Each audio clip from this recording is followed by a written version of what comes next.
cause I know they gon' fall. I'ma need months now, getting to the back like pow, pow. Thought I wouldn't, but tie down. Heavy in the paint cause I know they gon' fall. I'ma need months now, getting to the back like pow, pow. Thought I wouldn't, but tie down. Did say I'm bad, but the streets say I'm good. I'ma go hard as I could. Don't ever get it misunderstood. I'ma apply pressure like Did say I'm bad, but the streets say I'm good. I'ma go hard as I could. Don't ever get it misunderstood. I'ma apply pressure like They going hard, but I'm going harder. That's how my son and my daughter hit the valet, tell them go bring the car up. Boy, you know I'm pushing Rari. I tear the tar up. I'm sorry, but I am not sorry. Cause I'm here now, but this not where I started. I used to work at Fitzmarshall, cooking up shrimp and take orders from bosses. He tell me to take out the garbage. Get mad as hell cause that smell made me nauseous. Through my apron like I'm over artist. Start working on being an artist. Hollywood, I'ma hit the red carpet. I'm dripping, so approach with caution. John Wick, I ain't missing a target. Stop the car at the light gets dirty. Purple jeans where I can't get dirty. Blue strips make a chick get flirty. And she ain't coming back till around 6:30. MMA game, we go hard in the paint. Take position and move like a tank. Maniac with no restraints. Act tough and I'm checking your rank. Heavy in the paint cause I know they gon' fall. I'ma need months now, getting to the back like pow, pow. Thought I wouldn't, but tie down. Heavy in the paint cause I know they gon' fall. I'ma need months now, getting to the back like pow, pow.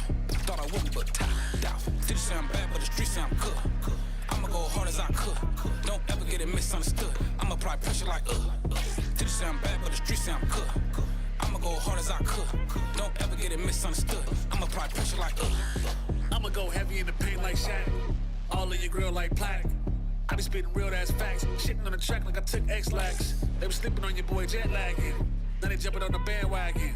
Gas every track, I be spazzing. When he in the field making plays, I'm at it. Hit the backboard, now I'm feeling good. I'm all about my chips like a hoy.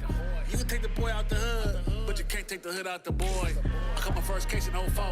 Either witness pick me out like a fro. 2015, I'm at bro. Me and Q still a mixtape at the stove. Boat pulled up and we start selling more. Started from the bottom, only one way to go.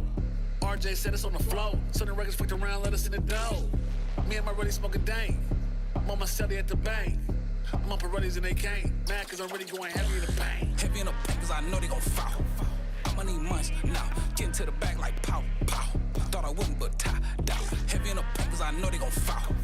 I'ma need months now, getting to the back like pow, pow. Thought I wouldn't, but tie down. Did say I'm bad, but the streets say I'm good. I'ma go hard as I could. Don't ever get it misunderstood. I'ma apply pressure like Did say I'm bad, but the streets say I'm good. I'ma go hard as I could. Don't ever get it misunderstood. I'ma apply pressure like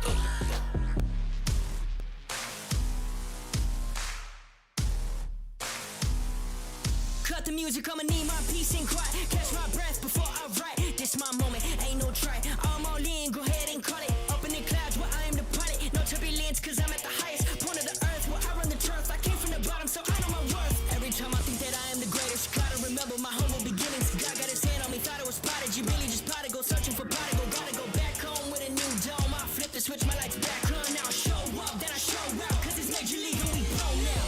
Don't stop, show up. This is how we go out. Playing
And the beat goes on and on and on and on and on.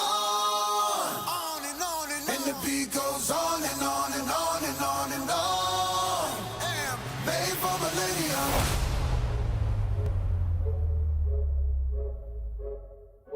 I am made for millennium. G-O-G-O-G-O-A, keep time, we don't need you. We the greatest of all, in time you'll believe you. Greatest don't evolve, happens in the fetus. See my gritty jaws, wonder who gon' feed us. Hungry to win, hard pressed to beat us. Hundreds and tens, hard fresh to beat us. Thought I knew me and most of them was Jesus. Oh, nigga. Lost in the past. Where my medals at? I don't pedal back, I'm too smart to meddle where the fellows keep the medal at. They pedal for the stacks. I'm making benefactors, landlords without the pot to call the pedals black. And thank God that's over. I'm feeling mellow. Thinking like it's gonna be cinematic as these cellos. But that's just the rumble for the build up like a bellow. If they don't hear you roar, time to let go.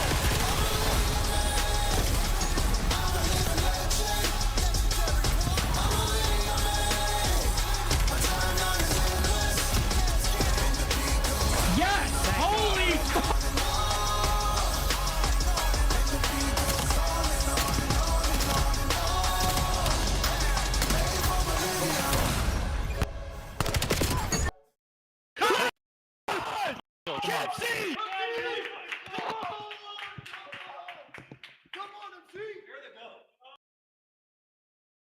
And this is going to be 3 players up for a moment. Oh, God, brother. Now Strays heavily They're dense away just with getting one. He's bodied. staying alive as These guys are getting ran through, bro. And 8-0. Holy. Holy f these guys just got f***ing ran. I'm not pulling up a single f***ing clip. Yes! Let's go. Bang! Yeah, good bro. No. I just played the game right there, bro. I just played the f***ing game, that overload. Ow! Shoulder check through there. Sips himself up, sips for another. Purge gets him off it. Fire on him. Wiggles away. Reach out and Purge clutches in round 11. Boston Breach making plays. You see that the shots come through. Skies health advantage. Oh! From Skies. As long as the pitch will handle the play like this, fans are going to be able to take the overload. Oh, my goodness.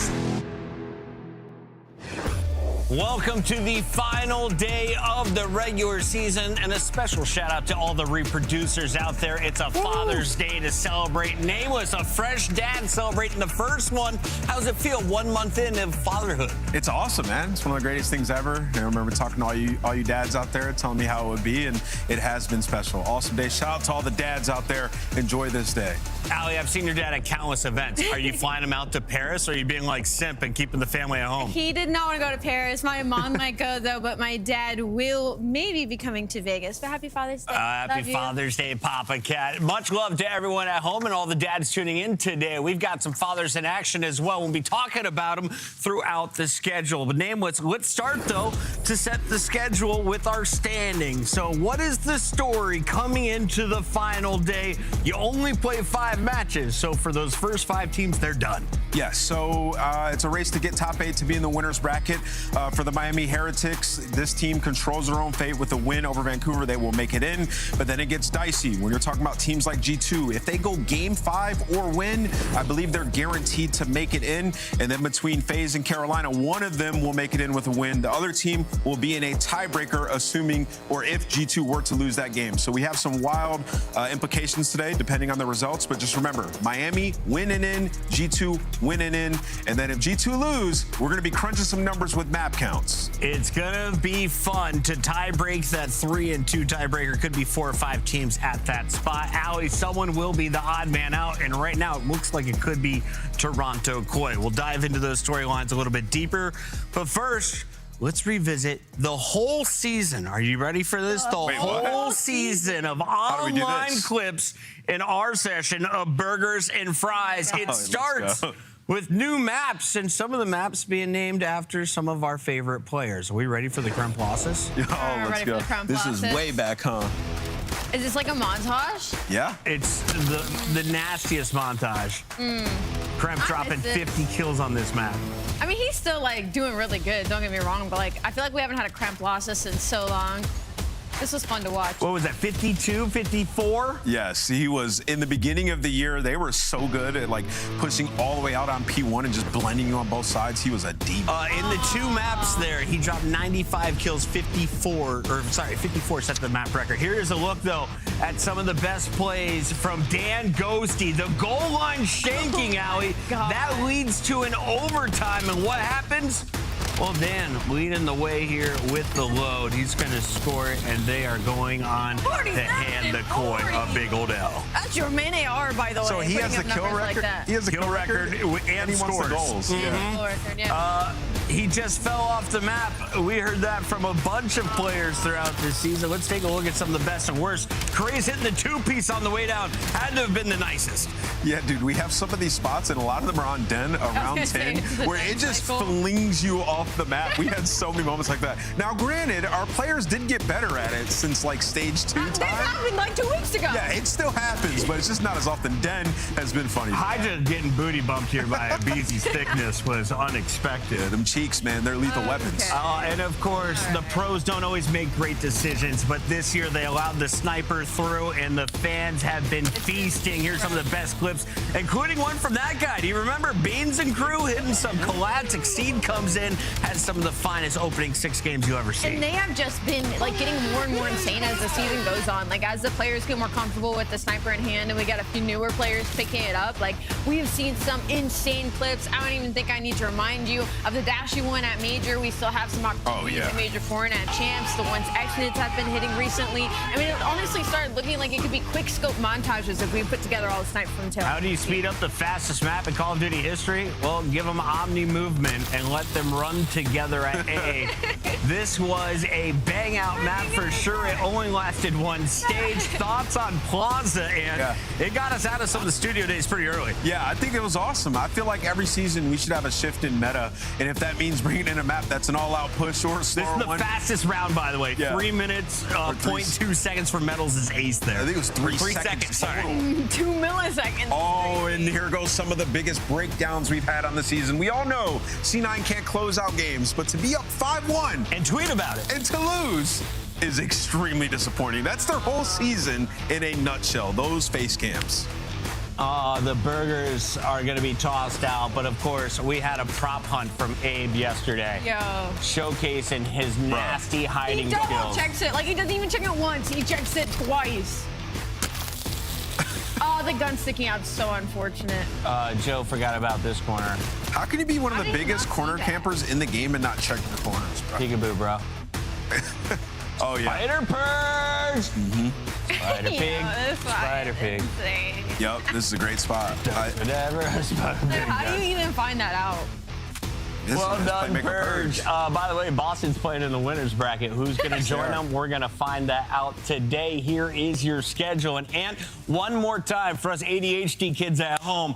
What's the storyline? Who needs to win? Miami controls their destiny, right? Yeah, you win, you're in. Yeah, so Miami, if they win, they are in. G2, I believe, with a game 5 or a win are guaranteed. And then obviously the winner of FaZe in Carolina will make it in. If G2 lose, that's when we're crunching a bunch of numbers for some crazy tiebreakers. So we'll keep telling this story as we go on today. But right now, a lot of these teams control their fate. Miami, guys cheer for some Koi chaos in the final match. Yeah, honestly, from their series, they played really well. So I think G2 and Koi is actually going to be a banger. It's been a fun regular season. Thank you guys for joining us the entire ride. One final day kicks off on the other side of this break.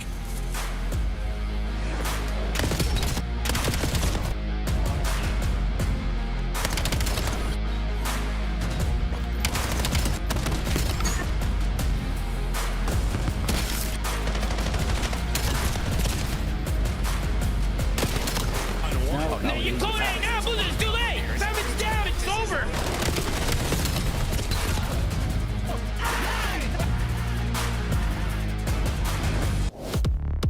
Mavs tickets are on sale now. Come see the best teams lock in for this season's grand finale in fabulous Las Vegas. All 4-day passes come with early venue access. Head to phasevegas.com or scan the QR code to get your tickets now. Scuff, official controller of the CDL. Monster Energy, the official energy drink of the CDL. Brought to you by America's Navy and the special operators who work in the shadows. Let's find out who's built for the big save. The Heretics ready to dive in. Thanks, Tim. Four and Snoopy wipes them all. But Hydra with the switch impossible. He's making top room. So damn happy. It strikes down a bruiser. Dominance on the grandest stage.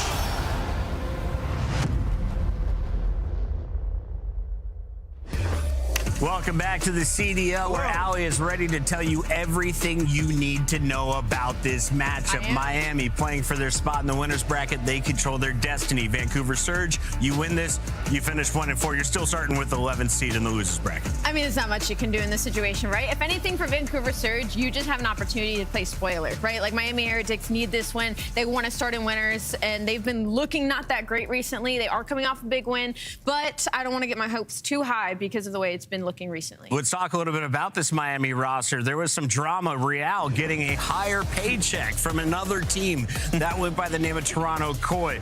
After leaving the Heretics, Real was sent to the bench. They bring in Trakes on Miami. He was in the Rookie of the Year conversation for quite a bit. Real gets re-signed. Team starts to fall off. Real back in the starting lineup. Are they better or worse than they were 1 month ago with Trakes in the lineup? Yeah, I feel like they're worse in Search and Destroy. I think we've seen that for sure. They've been getting blitzed there. But in Hardpoint, it does seem like they're making some strides. Real said, you know, when he came in, he can be a leader in HP, and that is his best game mode, right? So he's a fragger. Exactly. We're seeing more success there. But in order for them to, like, make the deep run, they're going to have to be consistent in Hardpoint, which is something we've never seen from this team ever on land. And then also, they're going to have to get back to where they were in S&D. And, you know, when we talked to Metals yesterday, he said they were playing hide and seek. The sniper is not hitting for super like we once seen it, and the early round success that we would see from the SMGs, particularly it was Trakes more often than not making those plays, we're not seeing. So that has to get cleaned up today. That's pretty rough. 12th place when it comes to Search and Destroy and Overload. Like HP, yeah, that's really good, guys. But you get 2 hard points in the first 4. So I'm like, that's kind of the best case scenario if you're going to have a tough spot and a good spot. On the other side, it's been just tough spots for this Vancouver Surge squad. They lose some players. They bring in some new ones. They reunite some squad members. So let's talk about the Surge that's coming in looking for just a 10th win on the season. They're still in single digits, Allie. Yeah, for Vancouver Surge, like I said, they're kind of playing spoiler in this situation. I would be worried about the pace that can be set from the side of Miami Heretics in this specific matchup. Yeah. But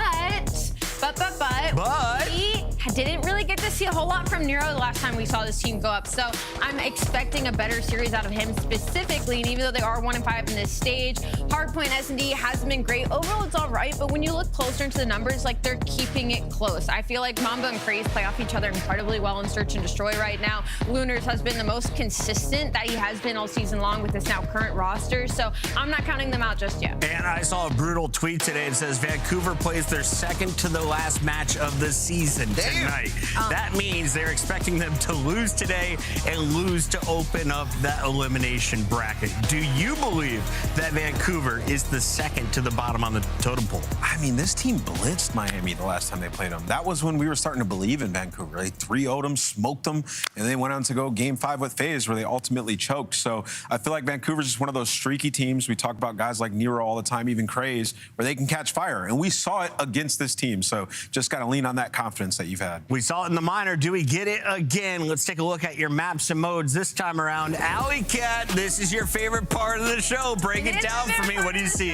We heard that Claus is not #1. I think Miami Heretics are incredibly happy to see that. I don't hate the scar for Vancouver Surge. Unfortunately, they're not going to get that Gridlock. Miami Heretics going to get that out of this series. But the raid leaves a little bit of opportunity here. I think map 2 and 3, Vancouver need to win. Yeah, if we go 4, I think an interesting one is the Scar Hardpoint. It's a map Miami used to love early in the season. It started to get away from from them recently. I think they lost their last 2 or 3, so that'll be a big one for them for their confidence back. But yeah, Miami want to close this one out. This is winner's bracket for them if they win. Vancouver looking to play spoiler. Allie, what do you think are the most important numbers to factor in as we get ready for this matchup? This specific matchup, I think the most important numbers to factor in is probably just the damage being dealt. This is one of those series that could get away from Vancouver Surge if anybody comes out slow, just because of the team that Miami Heretics is. I mean, we saw the Rencor put up a 1.23. You look at Metals playing some of his most consistent COD, so that's where I'm focusing. Yeah, and also I think just the search and destroy, the big storyline for Miami. We talked about how bad it's been. Real bad. They were once like the best search team in the game, and it wasn't just because players were popping off. It's what they were putting on tape, finding first bloods, playing aggressive off angles with the sniper, like setting up the strats around Super. They gotta find that success once again. They're dead last in first bloods this split. That is not gonna get you to a Sunday. So yeah, that's the primary focus. If you win this match, Miami, you have the same match count as Optic Texas, a team that has been to 3 grand finals. Let's get it done. Can you do it in a 3-0 for the best seed possible? That's the question. I got the Heretics in 3 today. I got the Heretics in 4. I think they close it on the Scar Hardpoint. I have Vancouver Surge in 4. Wow. The way Krishna, I mean, they beat him. Is insane. Miles? No. Shift and study, even better. Love this combo. Hi, guys. Even better. Jay casting craze. Jay casting craze. Turn up your headphones, ladies and gentlemen. Get ready to love some SMGs. Let's see what it gives me today, boys. Let's see what it gives us today.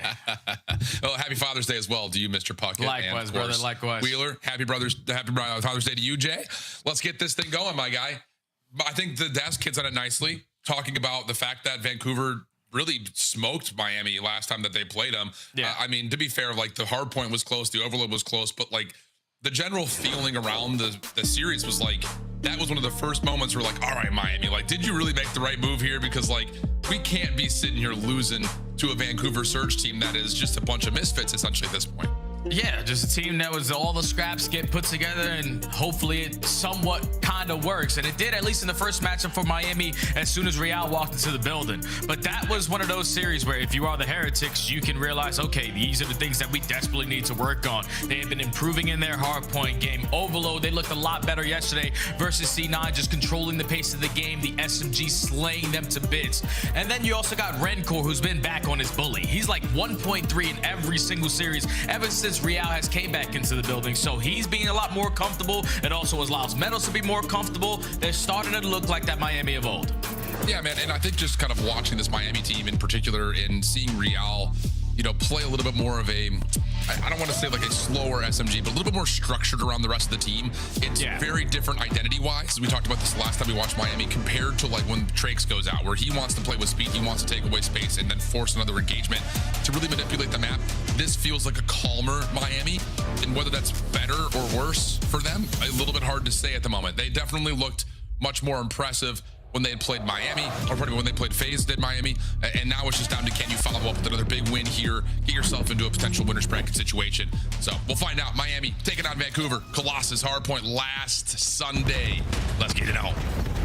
If you are the Heretics, I love this map #1 pick because I think this is their most efficient hardpoint that they play as a collective unit, just due to the pacing that they set. Everyone is able to whip out an NPC and run and gun alongside your team, and you're consistently filling the gaps correctly. So it allows Miami to just be so fast on a map like Colossus. They have already flipped the map. They're still finding their slaying presence, and Real and Metals combined for 3. They have Statue as well. Yeah, really nice job here from Real. Knowing the statue control is good, you can force the spawns for Vancouver to be all the way up to the top left corner of the map. Should put Super into a point of awareness that he should be being hit. And this OE and a couple of shots will aware him of that. Real will drop on the pinch. Now it's time to try to hold on towards the favorite side of the map as Miami will find 20 seconds worth of time. A couple of individual kills are coming through, but Vancouver are doing the dirty work on rotation with 4 seconds remaining, and they will win the spawns for new. Yeah, they forfeited all that 20 seconds off the P1. They were more focused on the big picture aspect, and that's winning the roto over towards the next HP.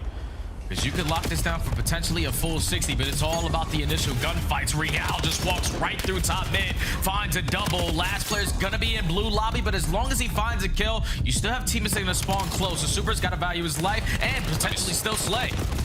Oh, he's able to get another, looking over the top. Oh! Wow. Oh, nice job from Super. Now 4 in a row. Miami able to supplant the setup over at the spawns as well as on the hard point. But now you got 2 players for Vancouver trying to find the exact same success over to the middle of the map. Able to get a couple of kills that will move the Miami spawns out. Real trying to lock things down to the back. He's in some trouble. Not at a full force to try to get him out right now, though. As Vancouver are saying, if he just hits back there, maybe that's okay. We can just play for rotation to new. And instead, it's a 4-man feed in favor of Miami. And they get the late break for Scrap. Yeah, he just let that guy sit back there. He's blocking the spawns, and now his teammates are finding the kills. So it allows the Heretics to get the break for the final 15 seconds, and now contest early off the rotation. What a play there from Super. It's a fantastic route. Now allows your team the super advantage here at P3. Yeah, this is one of those that I feel like a lot of people have tried and said, well, maybe not worth the risk, but Super's got the movement locked. 3 in a row shut down. Trade's not fully there as Mamba and Lunars will combine for 3. Vancouver now in a position to control over through tunnel on P3. And even better than that, they've got Nero watching over their statue side, so everyone else can just focus on this pure front position from blue. Real will get 1, looking to kind of change the position to get this trade over through tunnel, which he's able to secure. So now it's a little bit of a split focus as Miami's trying to find success from the front and through tunnel at the same time, and that will move Vancouver out of the hard point. Yeah, it was so well played from Vancouver. You had Mamba creating extra space at blue, forcing them to hit the OE. And then when kills go your way, we just turn your back at the wrong time, and Real makes the big time play. For Miami to at least contest it, but Vancouver, even when they spawn out, they still break it in. And then the final 5 seconds are in control of the map that they want to rotate over towards the P4. So Miami got to keep on sprinting forward. Another wave of gunfights is what you need. Well, they're able to take down Craze, who is trying to put together some forward presence. Nice shots there from Metals. Huge win on the Lunars. Will start to influence the spawns just a touch. Another win from Rincore at the middle of the map. Means now it's just down to clearing out these corners. Metals doesn't fully check his left. Craze will get 1. Rincore there for 1 trade and the second. Now has to value his life. Pinch on the way. Real spawning out, trying to be just a bit of a distraction from the front, and he's done really well to do just that. Rincore now 5 in a row. MPC and M15 in hand. Yes, his teammates coming up the spawn. Make sure you hard block, clear out the back lanes. I got everything locked in the front. Miami take the lead, and there's still 25 seconds here to play with. You already start off the advantage by taking 2 gunfights at statue. Now you know that the other 2 players from Surge have to commit. You don't want to give up all this time. And the longer you can test Rincore, the more possibility he's going to earn this health. So very quickly, but Craze with the gunny and the headshot stops him down. Yeah, Vancouver going to get some time here at the end. But a lot of this is just simply down to, well, maybe Miami got out of that position a little bit too quickly because now they're getting beat on rotation to 1. Nice shots there for Metals bouncing off the statue. Craze trying to follow up on the damage that had been dealt with, gets tagged in his own right, leaving Lunars by himself, and he will do the job. Okay, so now Vancouver have numbers over the top of the hard point, and they're fighting for that statue control. Yeah, everyone's matching pace right now for both sides. Now, if you are the Heretics who just lost that wave of gunfights, make sure we slow it down on our approach over towards Statue. But Lunars and Craze are still lighting up the kill feed. Lunars on 4 in a row. He knows that the last guy is going to be right in front of him, and the team shots are good enough to eliminate Rincore. You flip the spawns out, and you take the lead. Yeah, Nero's in a good spot to just challenge the mantle from Statue side. Craze stunned up. Can't do too much there from the top. And now it's just down to what can Vancouver do to try to put pressure on the rotation towards new while still fighting for this whole time. 4 in a row for Mamba. Shut down, though, at 19 and 14. And Craze, now really the only hope here for Vancouver to try to flip these spawns around. Only 4 seconds remaining. Nero knows that there's someone else around the corner, but that's just good delay from Miami, who will hold the spawns, but will have to fight back into the hard point. Yeah, the same way that Miami delayed it, so do Vancouver on the opposite side. Just now with Miami getting those close spawns, they have stuns and nades that are gonna be felt, and they run right through the back door and get all 4 kills. So now you can create some extra space over towards Statue. They take the lead again, and now Vancouver banking on this long route from Lunars. Okay, well, Miami, nice. From Metals getting 2. Not gonna get the 3rd, Miami still in the hard point. And Real's gonna give you, well, not the full second. So Vancouver will flip the spawns and the hard point. Miami on the back foot here at 24 seconds remaining. We'll take a listen in with the Heretics. Está muy complicado con el punto outer. Y otra Nero, son 2, bro. Una bala, los 2. Son outer, sí. Vamos. Ahí los outer. Han pushado estatua ya 2. Han pushado la línea. Dos Under conmigo. El Lunar primero de cara. Otro más Under conmigo. Under, muy cara. Ayuda. Queda de cara y el de Scrap. Cara, pushado ya. Queda el de Scrap. Abre la derecha si quieres. Mucho frente. Pega uno. La hacen todos, pero uno tiene que pegar. Super. Ha saltado, necesito ayuda. Sí, está Peter conmigo. Amarillo, izquierda, dipa azul, mata. Vale, buena. Dos más puntos. El punto y tú no lo. Una bala. El amarillo, no hace P4, P2. Tío, mira el punto, cuidado el piso. Hacia P4. Me ha matado Walvan. Under, estoy abriendo. Otro más submarino. Underweek, son 2 en punto. Gracias, azul. Una izquierda, en algún lado. Chavales, vamos a botar de estatua primero. Sí, sí, la verdad que hacer estatua. No lo veo. Hay pedos y están pedos. Se va a quedar, Chema. No, sigue ahí en el Sí, está ahí en el estatua ahora. Del punto no le veo. Sí, Vale, Heavy no Under. puedo hacer echar por Under. Heavy Under, una bala. Muerto, una doble. Un tiro ahora, un tiro izquierda el túnel. Me está buscando el siguiente, Nacen con Heavy en ti, Vamos por la izquierda. Vamos a jugar P1 izquierda. Cuidado, Under. Muerto. Una P1. Voy a bancar P1. Doble fondo, Luna. Amarilla. Lunar. Con deep derecha, vamos. Buena, quedando el Luna. Corre. Outer no le veo. Sigue Outer. Son dos Outer, otro más. Dos balas. Apúntame a Outer. Derecha, Outer, está entrado. Otro más. Y del close. Miami hang in, but Vancouver keeps putting the pressure on it. Just every time you feel like Miami's got an advantage, here's the surge knocking at the door, and they're still enjoying right around a 30-point lead as we try to finish off this next set. Yeah, it was all about Mamba in the first set of rotations, especially the amount of multi-kills he was able to provide for his team to just keep the game scrappy. And in this second set, it's all narrow. Like the fact that he went on 8, almost 9 in a row at that P2 to P3 chain, earns himself this hellstorm. Even with Miami having the spawns, they have yet to get at least a good chunk of time off of this P4. And in the final 15 seconds, you might have well contested because you also got stature to go with it. Yeah, that works out. Okay. So the Hellstorm's spent. Miami able to still win out the scrap time nicely, but Vancouver are in position around the new Harl. So 160, 172. Tight game here. Just comes down to maybe who wants this next rotation more, who can play the timings best. Over the top of Statue, things are working out really nicely here for Vancouver, leaving Metals by himself. Having a little bit of a slower one today than he had previously this weekend. And he will be shut down here by Lunars, who has been, I would say, a little bit of a small sparkle for this Vancouver team over the course of the year. And that's enough for Vancouver to get largely the better part of the first 30 seconds of this hill. Oh, yeah, and it all starts with just locking down that stature control, making it so difficult for Miami to find the shots to take you down, and you just keep on stalling out time. And you're keeping the lead nice and comfy. Cray's gonna slide on in as the lead guy, baits for Mamba, finds the effective trade. Mamba trying to finesse, and then here comes Nero. These guys are just so fast that Miami can't keep up. That's that speed we're talking about, that maybe you're missing trakes in moments like that. Even though Real is 27-25 with almost a minute in the hard point. 3-man feed though, Miami able to play the macro game. They're able to get back in for some of the scrap and more importantly, get themselves the setup over towards P2. A little bit of question though for Super. He's kind of playing very passively at the backside of the spawns. Pinch on the way from Real on the other side of the map, but you've lost your spawn block. That doesn't, that's just bad awareness, eh? Yes, that's not even bad awareness. It's just a bad play. Like, if Real's going to go for that route, Super needs to hard block, not go out there and contest the gunfight, because once Real finds the kill, no one's blocking the back. Vancouver are going to be blessed with those back spawns, but still able to somehow manage it strictly off the gunny. Metals pops a double, and Miami is still trying to hold on for this final 30 seconds, but those are plays that you can't really afford at this moment of the game. Yeah, mistake mitigated for the large part, and that will lead to a potential lead swap here as Vancouver's going to give it one more try from the front, but Metals, talk about starting to heat up a little bit, 4 in a row. Hellstorm on the way. Lunars low will fall to Metals SMG as well. Lead swap here late for the Heretics. Super will fall, trying to play that rotation out of 2 to tunnel. Metals looking for more blood though, as Cray's in front of him.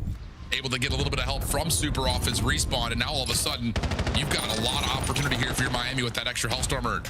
Yeah, you also have the numbers here, so you gotta try to take these fights, but by the time you do, you lose every single player. So this is gonna be a quick Hellstorm invested out of Metals, but you don't really have teammates in a position to influence spawns in any certain way. So you're gonna back them down in the tunnel and hope to God that this front push is gonna work. Now Super trying to find the first pick, but he will drop. Rencore now the last one left. He will also fall. Not good news. You called it perfectly, Jay. The Hellstorm just a little bit too premature, but you hit the panic button. And Vancouver are able to punish and still stay very healthy inside the hard point. Lunars now on the SMG, lining up a lot, and that's just a straight blender in there. Craze. Lunars will get all 3 Heretics players playing through tunnel. Craze able to find the 4th outside. Still win here too. Still can if you can stay in the hard point. Not anymore. Wait, they're not in the hard point anymore. So now it's just trying to get as close as possible and make sure you hold the spawns for new. Miami though are pushing forward, able to find 1 and get a little bit of time, but 3 will drop. Last one left alive. 4-man feed. Vancouver all daylight towards P4. And this is where everybody whip out your knife and just sprint all the way across the map, because you know Vancouver with a clean 4 dead are already going to guarantee a lot of space. Craze at the statue. Lunar's locking it up. Vancouver take map 1. This is a lock. Well, Miami have a couple players in the front. Hold on a second. And they get the third. Oh, no. Oh, no. Not like this. Vancouver's going to start to spawn out. Real's going to get the read that there is still one more player in the back. It's Lunars. Rencore going to hold him.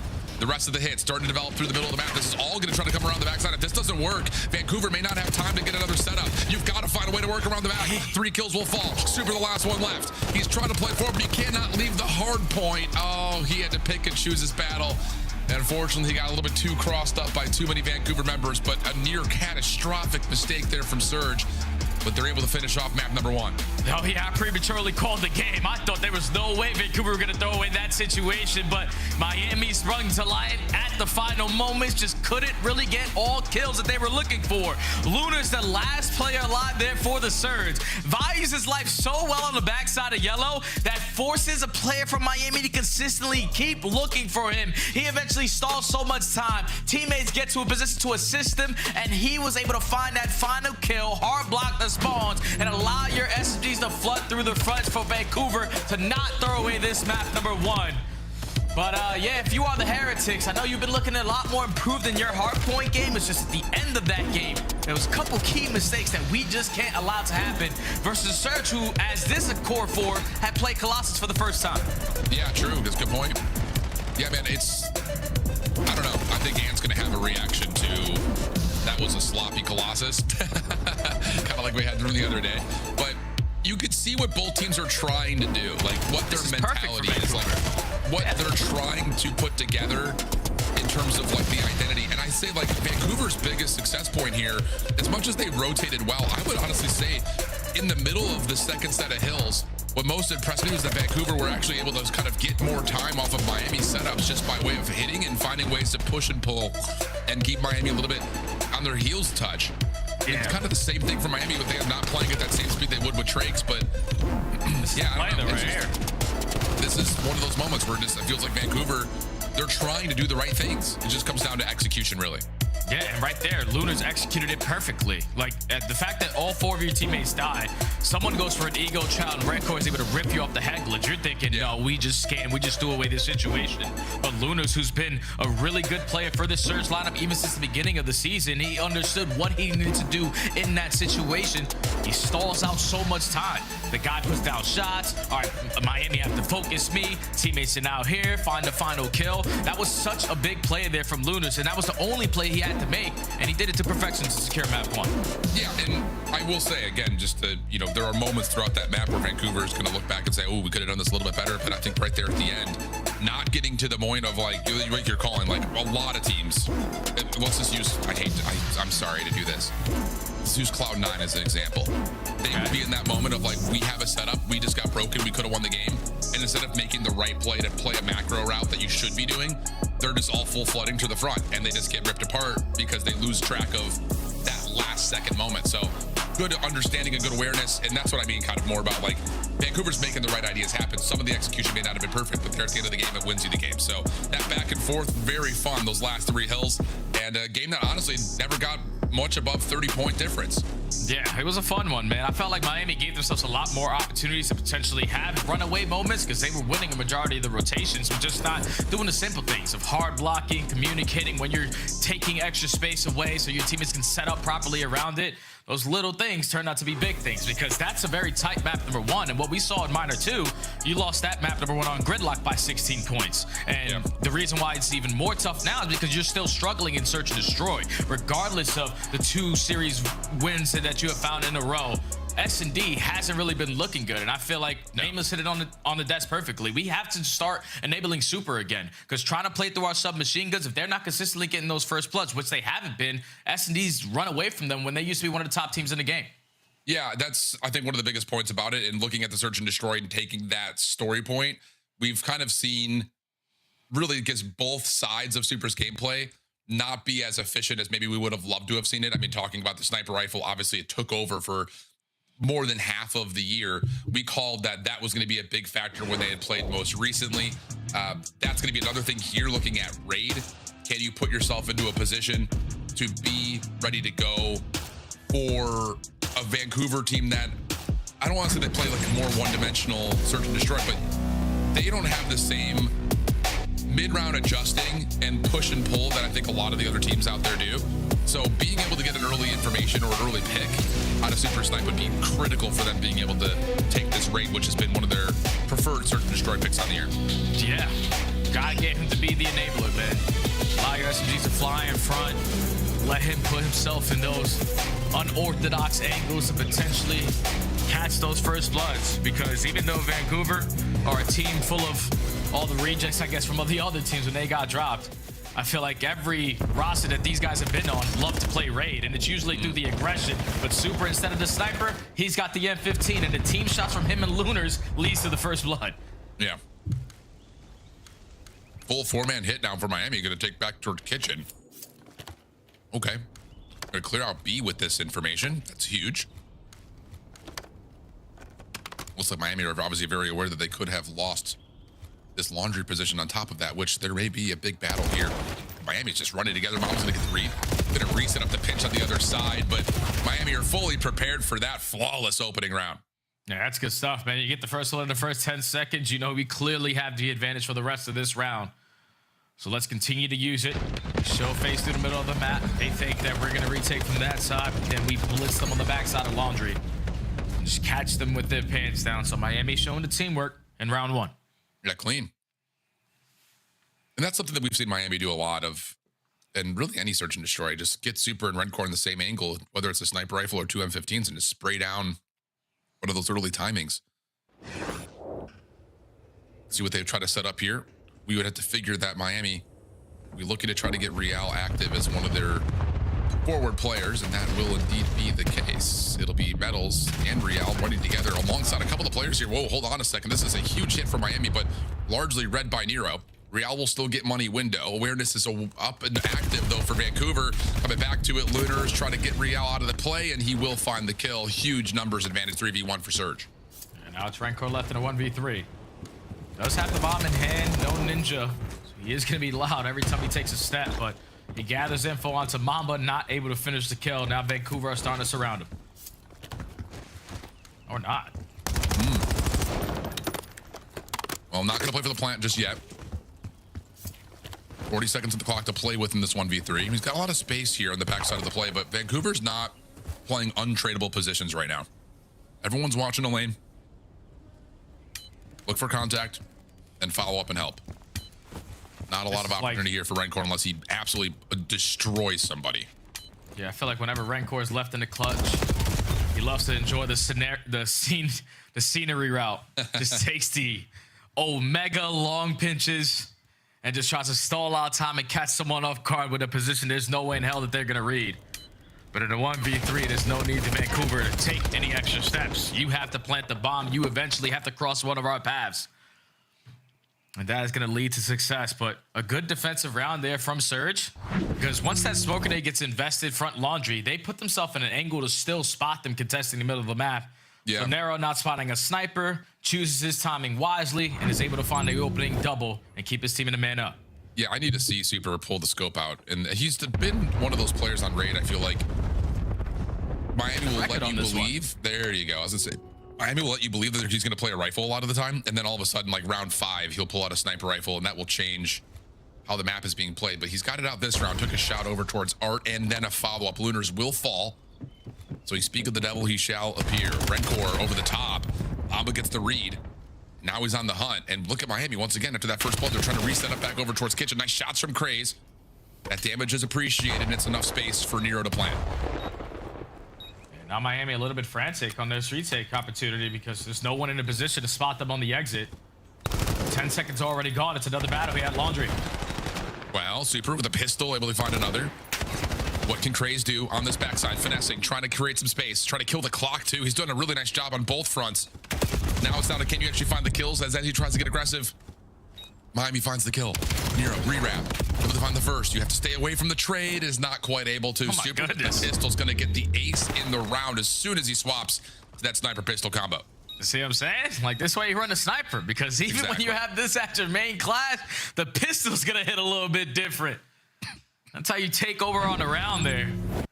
Super starts off this initial round by challenging this angle very early, but not a single player from Vancouver tried to push him back, so he still stays in that spot. And if you peek again, I ain't gonna miss this time around.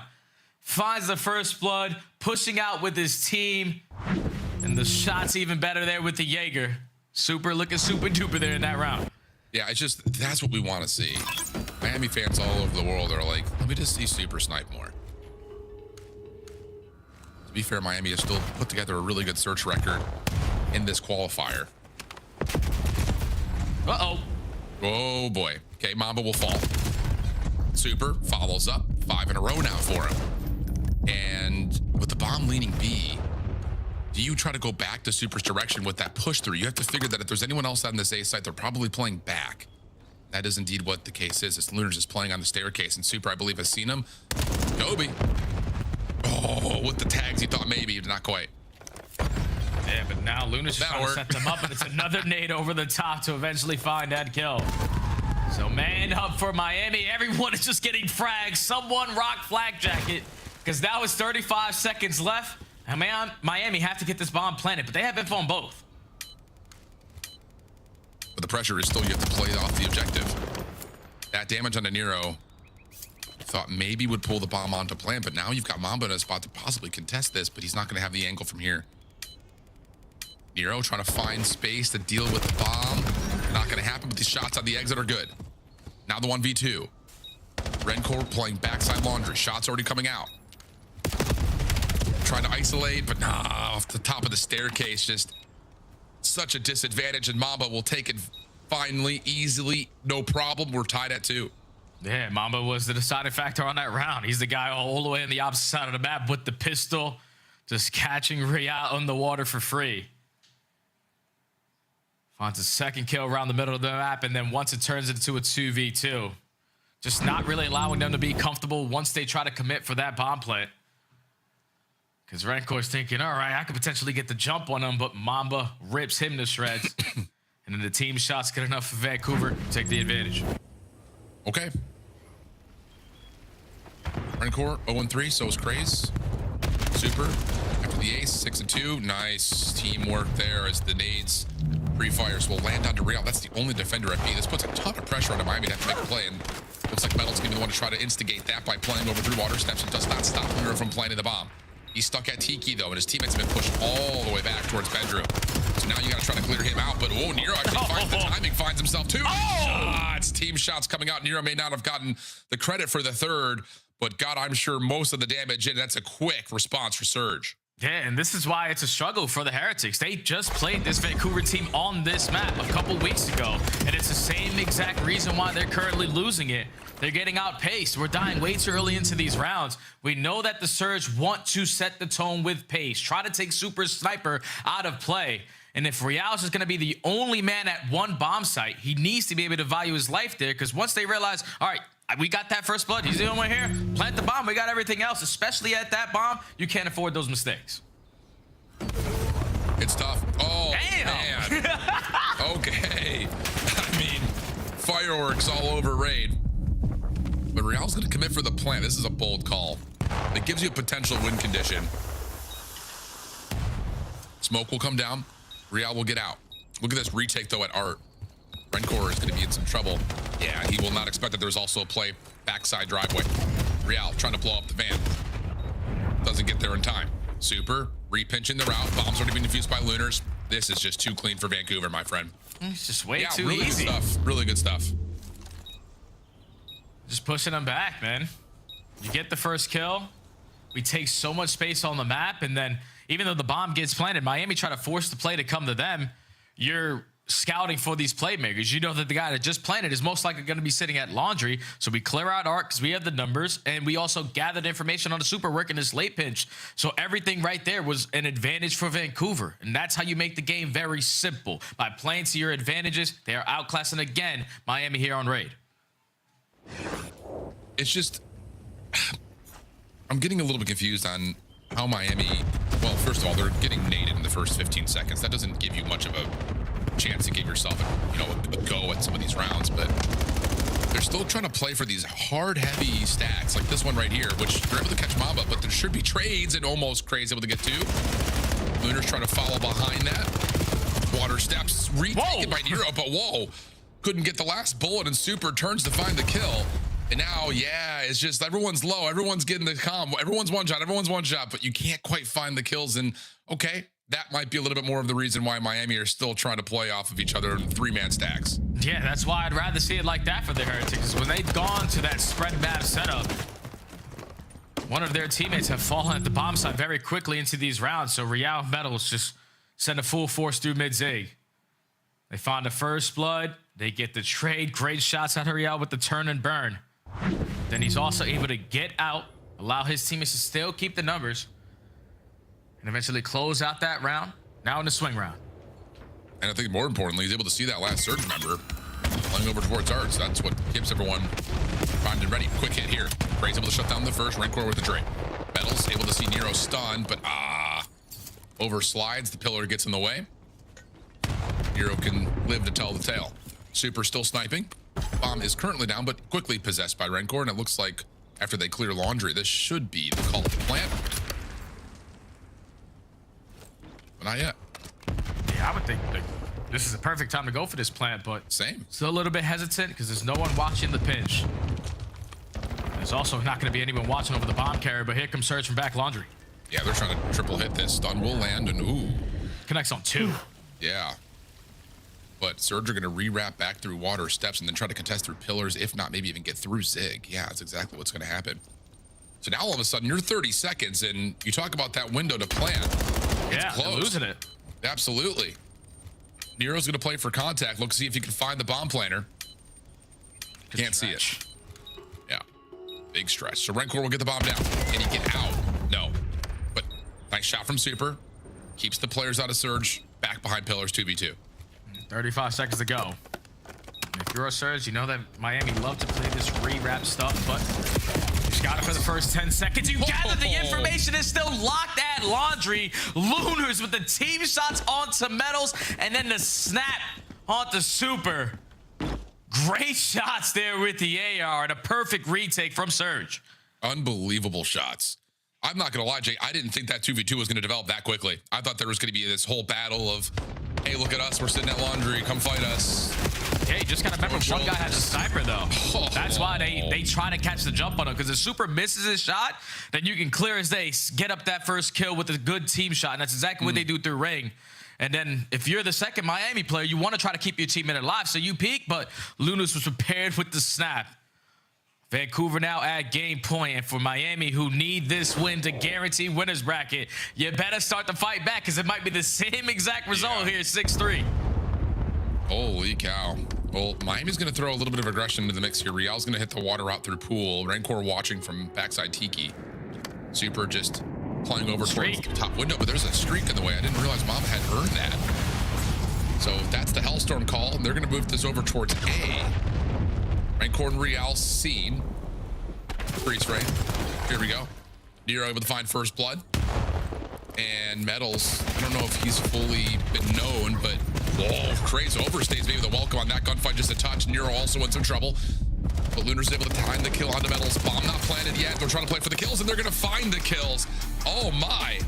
Not the way that you would have anticipated that round to come through off the Hellstorm, but it works out unbelievably well. Just playing for the raw aggression, and Vancouver is going to be up 2-0 again on this Miami Heretics team. Yeah, this is crazy. Like, for a team that only won 2 maps throughout this qualifiers, you get to the minor, you beat the hell out of Miami, you push FaZe the distance, but they have really been drawn a tough schedule in stage 4. Yeah, for real. They're trying to make the most of it, and right now being the boogeyman for the Heretics, to potentially starting in losers bracket. It's the same exact result on Search to Destroy. Look at the amount of first bloods that Vancouver are able to get, and a majority of those are in the first 10 seconds. Miami need to start to slow down the game. We need to start to play around Super, because it was early when Super was finding a lot of success. But when you start to get isolated in these one-on-ones, knowing that Vancouver are going to be playing with aggression, it's really hard for your teammates to retake it when they don't have the numbers. You put Miami in uncomfortable positions, they start to shake a little bit, and right now, they need to put it together, because you don't want to go down 0-3 again versus Surge and start in losers. No, for real. And it's just like, looking at those first blood tallies, it feels like, what, 3 of them were probably by way of set nades. And this is like not a map that Miami is unfamiliar with. They play it a ton. So like they should know what the timing of those nades looks like. And if you should be setting up your playbook to either have trophies down to stop that from happening or playing back so that way you don't get caught. So Vancouver doing the homework, getting their nade spots into play, and then using numbers advantage throughout a lot of that search and destroy to get up now 2-0 versus this Miami Heretics team that can they only just beat FaZe Vegas? Because that kind of is what it feels like right now.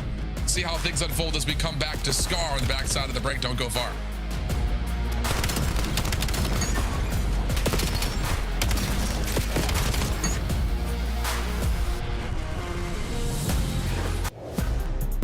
Black Ops 7 returns to the Esports World Cup this summer. Scan the QR code to get your tickets now. Scuff, official controller of the CDL. Monster Energy, the official energy drink of the CDL. Brought to you by America's Navy and the special operators who work in the shadows.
Real's 9-21.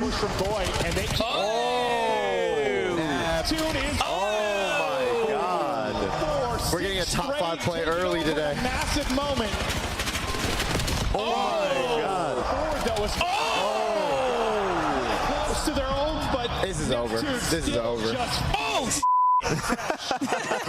He's destroying the. Holy he's still going. He's still going. Is anyone gonna shoot him? This is over. Listen, where am I looking here? It's Mother's Day, all right? Call your moms, all right? And maybe I'll call them too.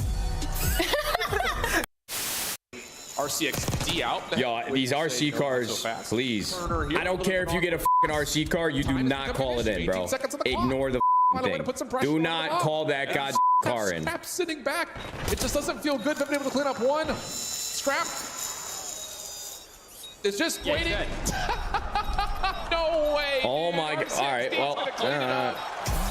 Oh. Chat, don't clip that.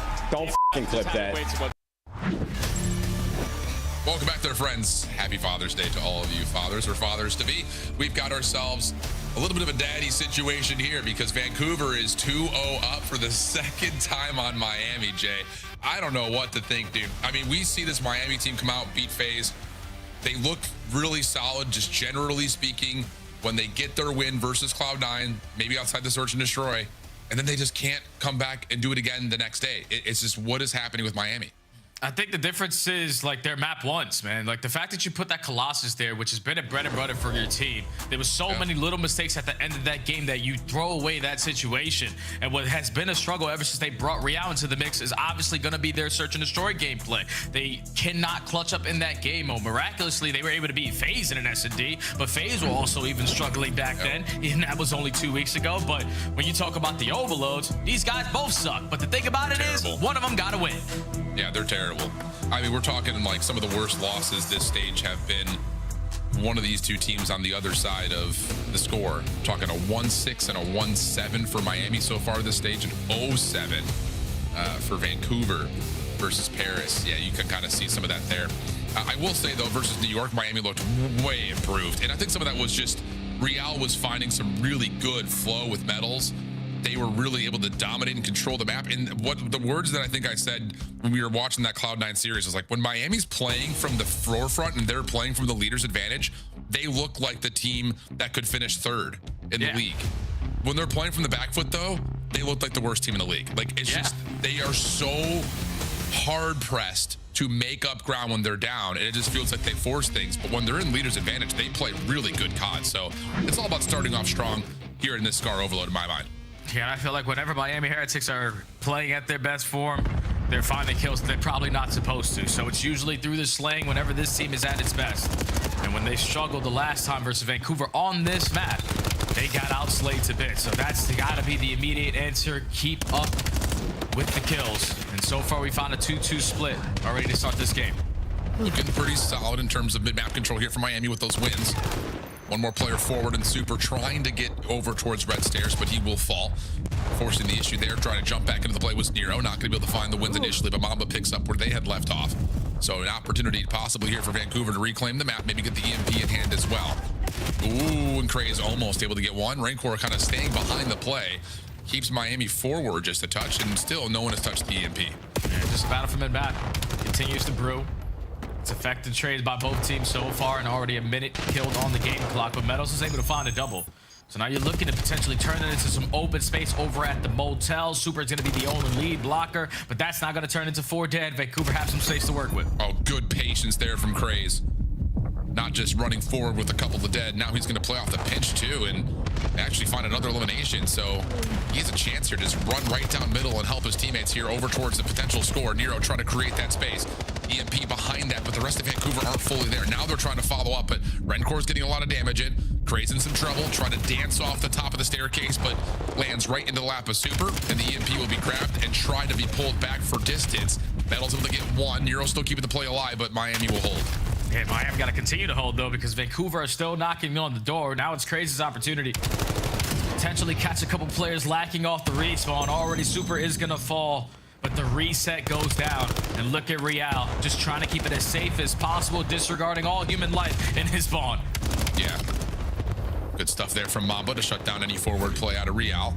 EMP now grabbed it with the spawns moving. All you got to do is get past the player at mid, but Super gives you 2. Nero trying to find the trade. Can't even find Super initially, but eventually does. Rencor keeps the AR up, finds the trade. And the EMP will go back over to mid. Yeah, Miami, they're on the bad side. And so far, they have been trying to fight these gunfights for 2 minutes straight here at the tank area. And it's still been Vancouver just trying to set the tone. They can get all the way to this final push, but this is where Miami have been able to stop them time after time. And it's Real with 1 kill. Not going to take some space over towards plane. If you can find this one onto Mamba, even better. Another opportunity for Surge shut down. Still controlling the possession is Vancouver, but the scoring opportunities have been limited. You got to be a little bit careful here if you're Vancouver. You've got field side, sure. Metals is through. Rancor's in a position to watch the exit through mid, and both are going to find kills. You need to keep your life and find a couple of wins here if you're Vancouver. Otherwise, you're going to turn into a straight runaway towards A. The Craze, oh, so slippery. Doesn't finish the kill initially, but is able to transfer back over to find 2, and that saves a potential score for Miami. Yeah, that's such a big play. You could potentially turn it into a bigger play if he won that gunfight through top blue, but that's an M15 versus a NPC, and he almost got the better of Rencor there, but did a good job of getting that stop. Now still gonna keep up with the pacing. You just gotta find these last 2 players, and they keep on getting to this spot and just can't get past this fast last wave. Miami get another stop. Nades are landing though. Rancor in a little bit of trouble. Mom's able to find a couple. Rancor's low, keep in mind. But the pistol doesn't work out for the initial. Nero's able to find the kill, but he's low on health. Craze with the follow-up. EMP grabbed, avoids the nades, and gets 1 through the goal. 1-0 Vancouver, minute 12 on the clock. EMP spawning up towards field. Yeah, it took so much, but finally Vancouver able to get it through the goalpost. So now for a minute, Miami got to continue to try to hold. You already have 1 player out in Real. So you're just hoping that all of your teammates off the respawn can continue to value their life, but they get sniffed out by Mamba. And thankfully, no one from Vancouver even near that EMP, so you're able to fill the gaps instantly. Yeah. Miami kind of holding back just a touch here, looking for these nades to land. They do find a little bit of damage, and Super will get some space to run through mid. Oh, interesting force battle here from Mamba. He will drop. A lot of space given on the backside of this play, but at least Vancouver can find a couple of kills to at least keep the map largely in their name. Walking shots, Lunars through the wall, able to connect on the last remaining health of Rencor, and now Mamba's behind you. It's the first. Doesn't predict the timing perfectly on the second. Nero is caught between a rock and a hard place, and hold on a second. Miami's going to have 4 dead.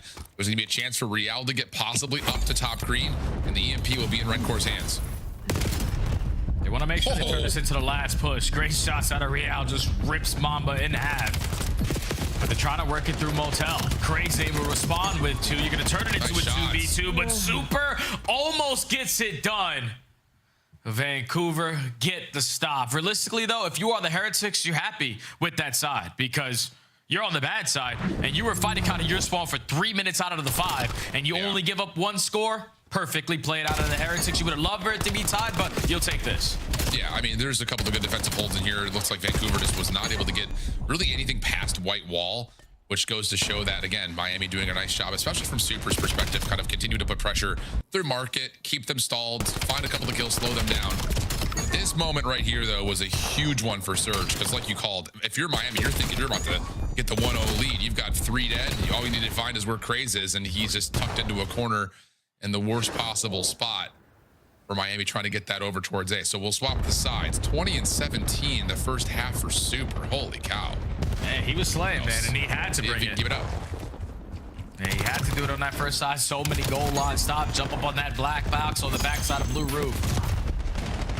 Just be able to find the kills when you need to, but the domination out of possession time was all in favor of Surge. You can already see the Heretics with a lot of map control, trying to have an instant score here, but all the stuns connecting, no one rocking tac mass, and Surge get to stop.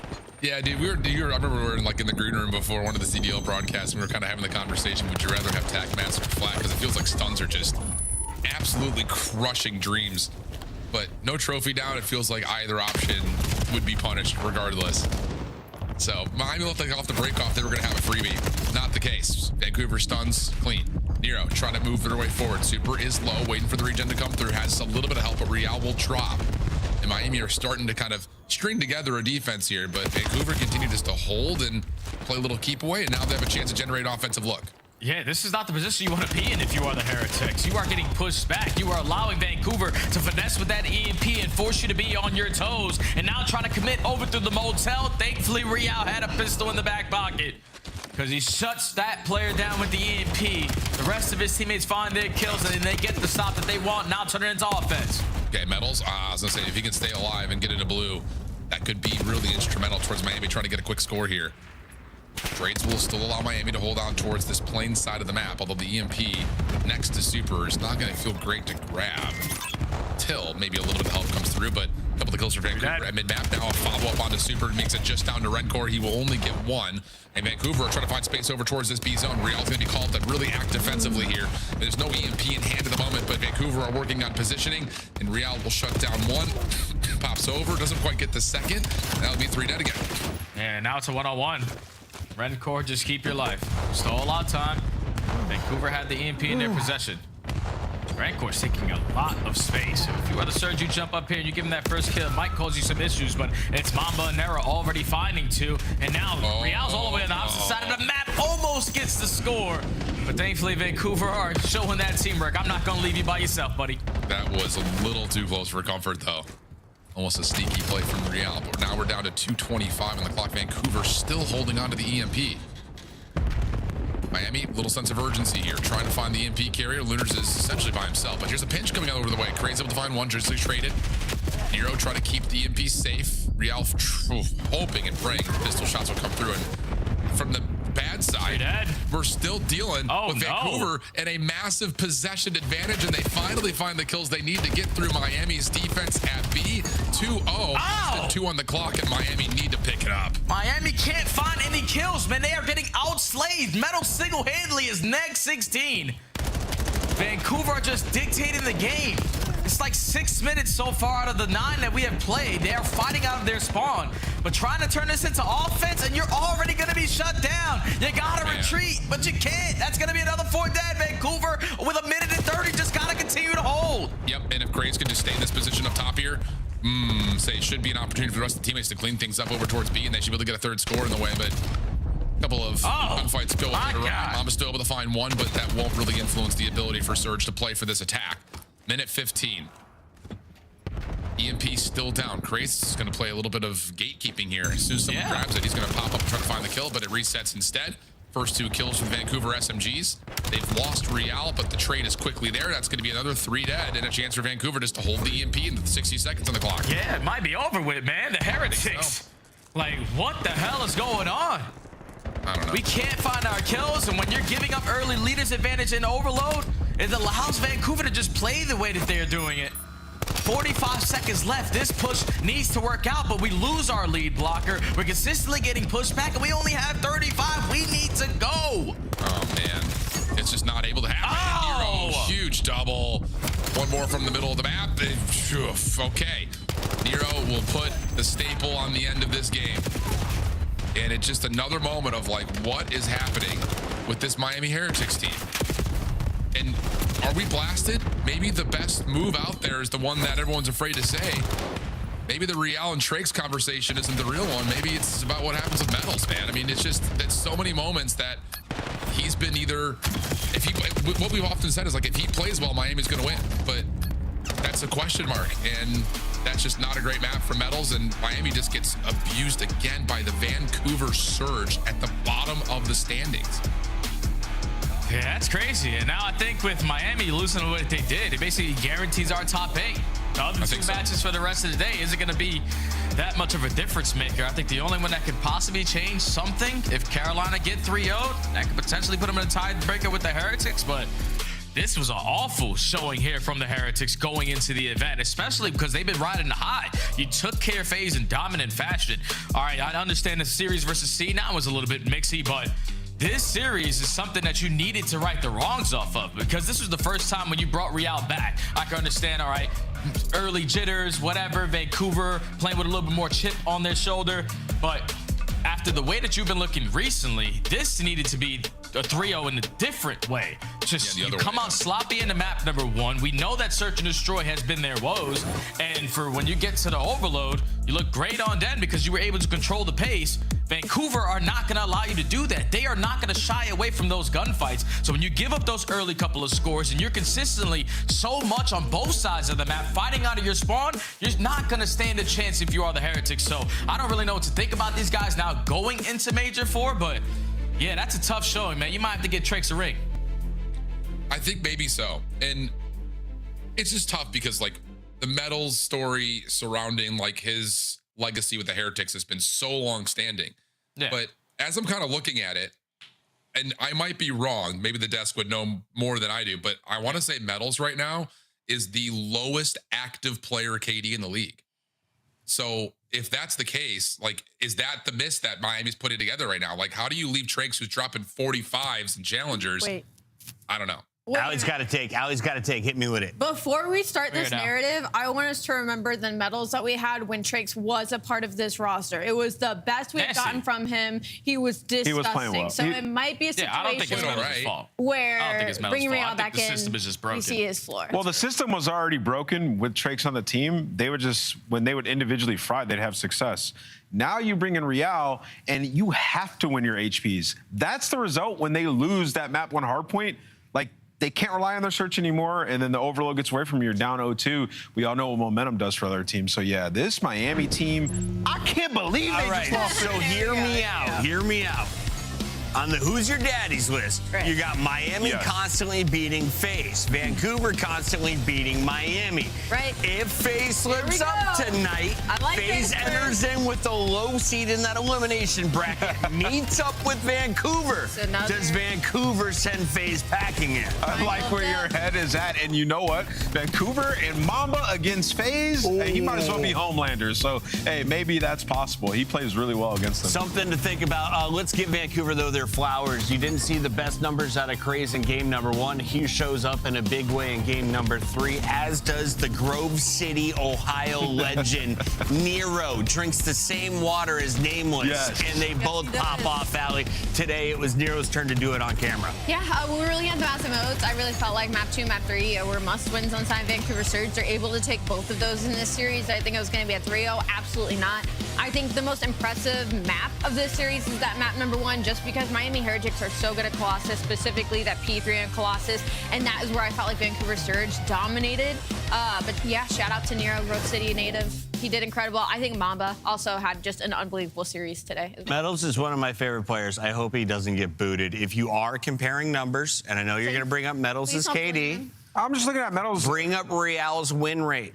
Yeah, like in Black Ops 7. But like, there we go. Like, I don't want to talk about individuals with Miami because we've watched so much Miami tape over the course of the year, and it's just always been these guys are not willing to put in the extra work to play the game the right way, and so they put a Band-Aid on their last issue, bringing Real, hoping it would like magically make them this dominant respawn team. But your S&D falls all the way off. So when you lose that map 1, you no longer can rely on your search and destroy. Like, they are in a world of pain right now. I honestly feel for them trying to find an answer. I've been in that spot before, but hey, today is all about Vancouver. They were playing spoiler. That's back-to-back wins against Miami, 3-0, 3-0. Do we have a Vancouver member ready?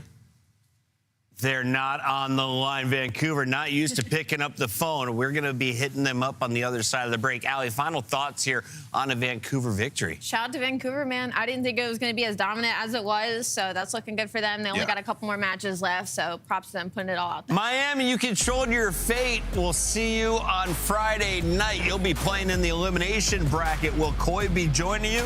Well, they need a 3-0 if they want to keep their hopes alive. At least a clean win against a 2-2 G2. Throw yourself in a better position. What? Who the f is this? You're on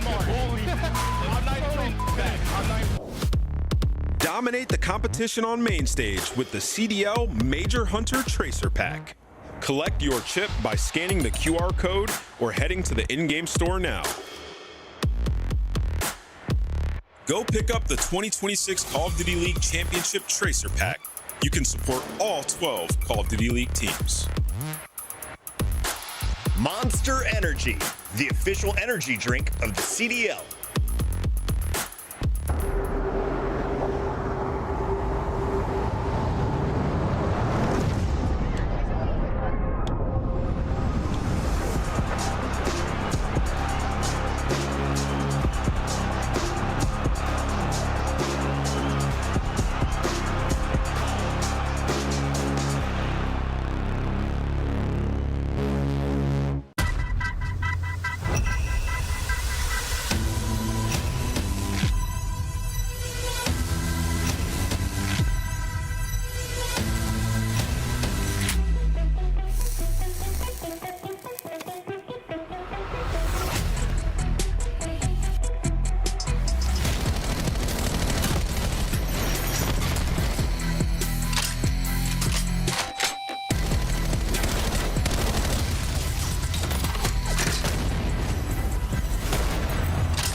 Yo, how much better is that championship pack than last year's Armadillo? This thing is hot. Yeah, I do remember the Armadillo. We rocked it, but we're going to rock the hell out of this one. You know who could rock a fedora and a stogie? Me. This guy joining us in the Monster Winner Spotlight, the one and only Mamba. Mamba, you're not making it to champs. We look at the math and it's not in the cards here for Vancouver. So this is your champs in Paris. Talk to me about the final fight for the team in blue. I mean, like I said in other interviews, we're just trying to ruin people's events, ruin people's weekends. I mean, I just want to see people get off that stage with a sad face, knowing they have to go to champs, not confident at all. So I'm just trying to ruin people's days and have fun at the end of the day. And I'm trying to get that bread. Send them back and take their money. I noticed something you guys exploited today on the side of Miami was your guys' tack usage was incredible. And I know everybody's always preaching that in their camp, but you guys had, I think it was 3 or 4 first bloods with nades today in Search and Destroy. Where do you think that comes from? You guys practicing those in private match? Yeah, actually, yesterday I got on their ass saying that we need to get in the server and get like actually our nades down, and we were practicing our nades. I mean, shout out Caesar Skies. I mean, he got me in the nade school earlier in the year, so now I'm teaching the guys. So I mean, shout out him. Yeah, you're putting that tape out there. People are gonna be using it against you now. Get ready. Yep. Mama, I loved your interview last time so much so that going into the series, I picked you guys saying, look, they wanted to ruin days. I think this is a perfect opportunity. You certainly did. Miami now staring down the barrel of elimination.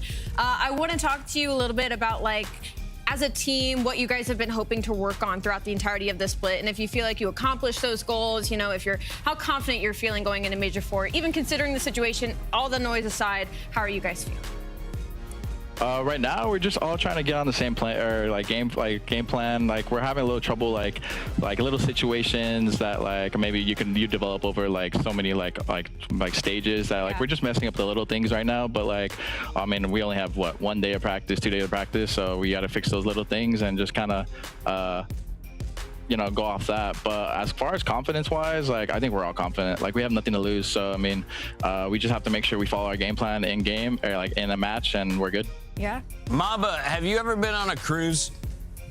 No, but I'm actually planning one with Craze after the season. I was going to say, so if you're on a tiny boat and you could only pick 1 pro player to room with, is it Craze? It's got to be Craze. No. What? No. Who is it? Anyone but Craze. That's brutal. Anyone but Craze? I'd probably say my guy Kyle Kreb. I mean, like me and him just vibey. Like we're always gonna have a vibe, you know. Like so, like too much meat in one room. You guys are huge dudes. All right, Mamba, I gotta let you go. We got 2 more matches. Congratulations on a victory tonight. That's our Monster Winner Spotlight. Thank you. Have a good one. That is Mamba. Congratulations to Vancouver. We're about to kick off a second match featuring Mamba's old team, and his old teammate Skies lit up the world with these snipes and pistol plays. Let's take a look at the reactions heard around the world. They're rotating. They're going middle. We're going mid-A. We're going mid-A. Underbroken, bottom red. Oh my god, not like this, dog. Why did they just run off of B-bomb? That's red. He was red. Yeah, bomb. Not sure. He probably has it. Be fast. 4 winners bracket. Bueno can extend it. What the hell are you doing? Plant the bomb, bro. Plant the bomb. No! He's not planting. Plant the bomb! He's not planting. He's not planting the bomb! Plant the bomb! Plant the bomb! I can't respect that. Dumbest run accident I've ever watched in my entire life. Oh, bro. Back, bro. It's two wraps back, bro. I should have checked that, Kyle. My bad. All right, well now G2, they're gonna have to win tomorrow. Now they're not safe. Just some bad comms, right? Not what are we doing? Is bad not putting the bomb down. I don't know why he did it, but like, yeah. No, that was ass. But honestly, let's keep it a buck. This is a lit match because G2 and Koi both lost in like the most embarrassing ways yesterday. Like, seriously, both of them in Game 5 and both on Den. I really hope we get a Den today in this series. Let's go to a Game 5 Den, but first we have to introduce your roster. Skies is playing alongside the boys in Minnesota. They go by the name of G2, and G2, they're familiar with success in other esports. They've had high expectations for their roster, and they signed a star in Kremp. Skies is a world champion, and then you've got Envoy, one of the OGs of this esport. Nasty was the player I had my eyes on, though. I thought he was going to blow up as soon as he signed on to G2. He's been kind of quiet. Has that been okay, or do you need more out of the Ginger? Yeah, that's actually a really good shot from your side, Chris, talking about Nasty, because that is kind of what we feel like we're waiting for the transitions that happening just because of the maps that he was having on Boston Breach. I mean, there were so many S&Ds where he was dropping double digits, and they were still losing, right? But I do want to say, can we put some respect on Sky's names? All right, it's funny how quick they forget when he had that insane two-piece on hot. Yeah, I thought we were going to watch his snipes. He's got a little back and forth. Yeah, my boy blacked out, though. Hey, we're not saying he's bad. He just blacked out. We can't let that happen again. Just a little bit. I mean, he just was taking the gamble, right, of like going over to a bomb site, expecting the Chow, hoping to get the kill instead of taking the risk of essentially being a free one if you're putting the bomb down. Come on, guys. Like, we know what he was trying to do. When this is a world champion in Cedar Skies, I'm not that worried about G2 Minnesota right now. I think you touched on the head. Great, just waiting for Nasty maybe to find some flow. And you lost to a Celium pop-off performance in a Game 5. Are you really worried if you're a G2 fan? Because Falcons are 4-1. You're not worried. I mean, Celium, you know, he heard what people were talking about him the day before and had a pop-off series. You lost in a Game 5 where it was extremely winnable. If you're G2, I believe they're in regardless, right? And you just got to win like a map. I believe this is how the math works out for them. So in this series, just trying to get a dub. Koi have been struggling, and they're another team that in Search and Destroy you can really exploit, especially when they're on defense. And G2 is a stout S&D team. Should be able to do that. I've never seen Aroma more scared than the matchup against Cloud9. Let's take a look at Aroma's favorite team. They go by the name of Toronto Koi, and they have had people on the edge of their seats. We're calling for blow it up going into Major 2, saying this roster is not good enough. Insight revitalizes his career in front of the UK crowd. Since then, they had their ups and recently downs. After losing Joe Deceives, they haven't had a lot of wins. They've had a tough schedule, Allie. What do you take of their Major 4 appearances so far? I give up with this team. I don't. I really like the way they played against Optic Texas. I didn't really agree with the fact that it was embarrassing Game 5. I think especially maps 4 and 5 was some of the best COD that we saw from out of them. It was just unfortunate their Search and Destroy still needs a little bit of work, but they're able to close out both those hard points versus Optic Texas, which I think we're taking a little too lightly considering this is a Koi team that was like 7th and 8th in hard point overall in the season. They're sitting at top 3 currently during stage 4, so I'm not off them, especially the way Abe performed versus. He dropped 17 in a Game 5 and you're hating on him? Yeah, let me tell from the other perspective. Old side. Yes. So your rookie comes in, gives you a generational Game 5 series, 17 in the Game 5, and the record's 18. And exactly. And the problem that y'all have had for 2 years straight, y'all can't just spread the map and play info and not play roulette in round 11. Like, that's the only story. That is the only thing to talk about with this Koi team. And then as we look at these maps and modes, we're gonna get that Den Game 2. So I swear, if we go late in this game and they do that again, I literally might not watch another Search. I just heard the Grove City come out. Even though it's my job, I might not watch another Koi S&D because it's taken years off my life, and I have a son, and I can't watch that. Listen, Koi, he's trying to live for the youngster. And playing like that, they went round 11 versus Optic Texas on Den. There obviously were some mistakes, but actually I think the S&D that they were playing were pretty all right. My biggest thing for them is they have to win the S&Ds in the sense of going up against the G2. They have the winning record versus them, 3-1 in S&D when they do match up versus G2 Minnesota. So for Toronto Koi, this should just be handling business as usual. I saw a comment that Kleenex had a bad haircut experience and he's just not confident right now, and it threw off his game yesterday. Did it show up in the statistics? We'll have to find out. It's time to jump into our Scuff Pickups. Alley Cat, you are crushing it. Formerly 6 back, now just 4 back of Nameless after calling Vancouver's 10th win on the season. I'm gonna catch another one right now. Give me Toronto Koi in 4. I'm gonna go G2. I can't in good faith pick Koi anymore. G2.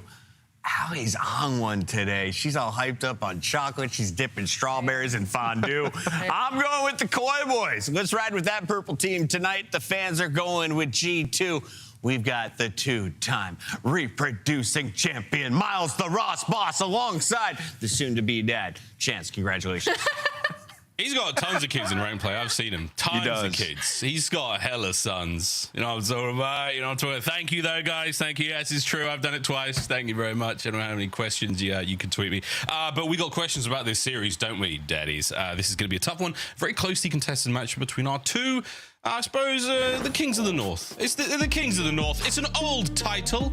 It's from a relic of the early CDL days, but hey, we still throw those around. I saw a guy on Reddit actually put together every single sort of heroic moment, all the kind of comedy moments, all the crazy, upsets or amazing performances individuals had on Reddit. I'm going to go through it later today because it was so impressive. I haven't had a chance to speak yet, guys, and that's because today's my day, okay? I'm the father. The paternity test is in, Chance. How you doing?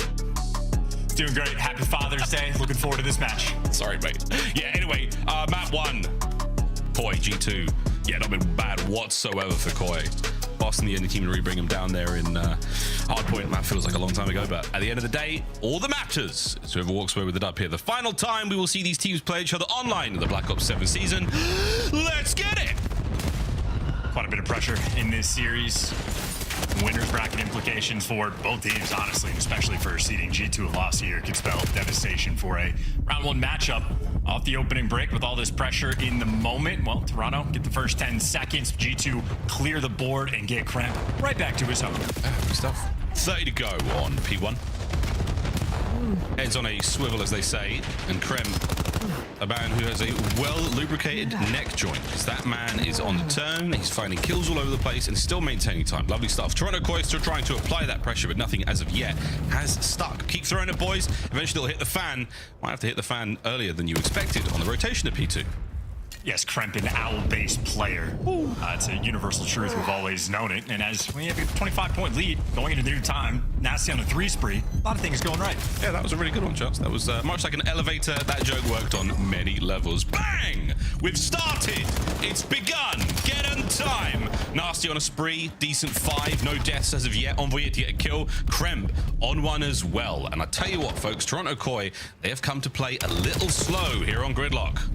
Hefty slang from G2. This is not even remotely close. Nasty and Kremp lighting up the kill feed. I mean, taking turns doing tricks on it. 12 kills for the pair of them. Finally, Toronto at least have an opening to get near the time. Kips is the one that was there. Survives for half a second. Skies gets to play the cleanup crew. Well, you're trying to take mail control. Next man in line, it's just dominoes. Everybody for Toronto falling. This is right now a hellish start. Miles, we casted G2 yesterday. If we learned anything, these guys are nutty on Gridlock. They're very, very strong Gridlock squad. Opportunity for the turnaround here? Don't think so. Nafty's already on the rotation towards 3. And Kremp, nice 2. It's a delightful 2. It's a sweet pair, and it is now a brand new hardpoint. There's a cheeky Abe. Oh, who gets traded out immediately. A lovely attempt, but not a lot's going to happen from that one. No way G2 let him get away with any more shenanigans now. 3-man hit through the outside. Krem, tactical retreat. Scorched Earth leaves a nade for the boys to make their way through it. Gibbs is good for the kill. Insight on the trades. Envoy now from time makes it a 4. This is how Abe you expect to get traded out in an instant, and he does. Maybe the spawn's actually flipping. Didn't acknowledge or see how Minnesota let those back spawns open. So all of that was actually a very painful sequence for Toronto Koi. They do just enough to have the bodies to make the break, and they needed that lifeline. They're going to take it. 20 seconds left to play on this hill, and shaped up to get nearly every last second. G2, not to say if they're going to play the containment game. If they want to go for the break, they're trying to make moves, but breaking into this one is not an easy thing, and they immediately get punished. Overcommitment. They're going to spawn out. Now it's a foot race to the new time. Keeps the only man on new. He's got himself a trophy. Here comes the hit. Oh, the lineup was good for a second there, but Kips only could walk away with a single kill inside the back line. Gunned by Envoy. Wow, what a 2-piece. Back right hand side of the map, all G2. Koi unable to get going. Abe trying to keep the battle on the live on the back line. Does more than that. Gives you a 2-piece. Disgusting work. The front, though, is all good for G2. They have managed to survive as Abe, the man behind enemy lines, finally brought down by a ridiculous gunfight. And another from Envoy. What a battle here on Gridlock. G2, they put so much emphasis on that back statue spot. They will flood endless bodies to make sure they take that space. And, I mean, enough of a fight. The Toronto final, when they get it, it's only good for the final 20. When you have the back spawns, you expect the break to be a little bit quicker, but G2 very heads up on how they play these P4s. They're one of the better teams in the game on it. When all's said and done, I think Toronto Koi may be happy that it's only a 40-point gap between these two teams. They needed that gift on P3 just to keep it close. Ball with insight here, that 4 and 9, make it 5. Looking a little slow to start things off, but our second set of 5 points now upon us, and I mean, it's if not for Kremp and Nasty just racing their way towards the highest kills in the lobby right now, they're looking very, very strong. Koi, plenty of time still to pull this one back. Shots are inside range there again. Nothing really sticking just yet. No one that close to the hard point. Here comes Kips over the top alongside Kleenex. The submachine guns there at Koi. Cut the hard point down. 1 man to deal with. Done. Good stuff. Koi on time. Honestly, a great look at the sort of skill of insight. 6 and 10 KD doesn't look great, this and that, but does a great job of just staying alive towards the back. Alleviates the pressure for his teammates to get through the front. Only lasts for a few seconds because the gun skill from the G2 players continues to be nutty. MPC's ringing out. M15, not so much. Over towards the new time. Well, Kremp actually, the moment he got that kill, Envoy spawns up right on top of him. So because of the squad spawn, G2 have created a very interesting mini-map. I would love to be a submachine gun player of Toronto Koi with Insight looking over me. I really would. I've actually had the joy of doing that. I was way back in League play, back on Cold War. What a time.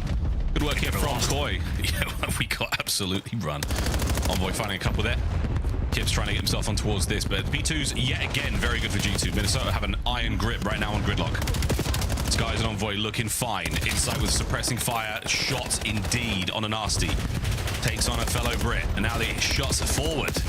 Great work again for the damage. Lets his boys get involved. Envoy good for the trades, and Abe down and out. Nasty from spawn, back in it. 165 to 77. We're looking at P3. How about that? The little things having long-term implications. That single kill Kremp got underpass or underneath the highway.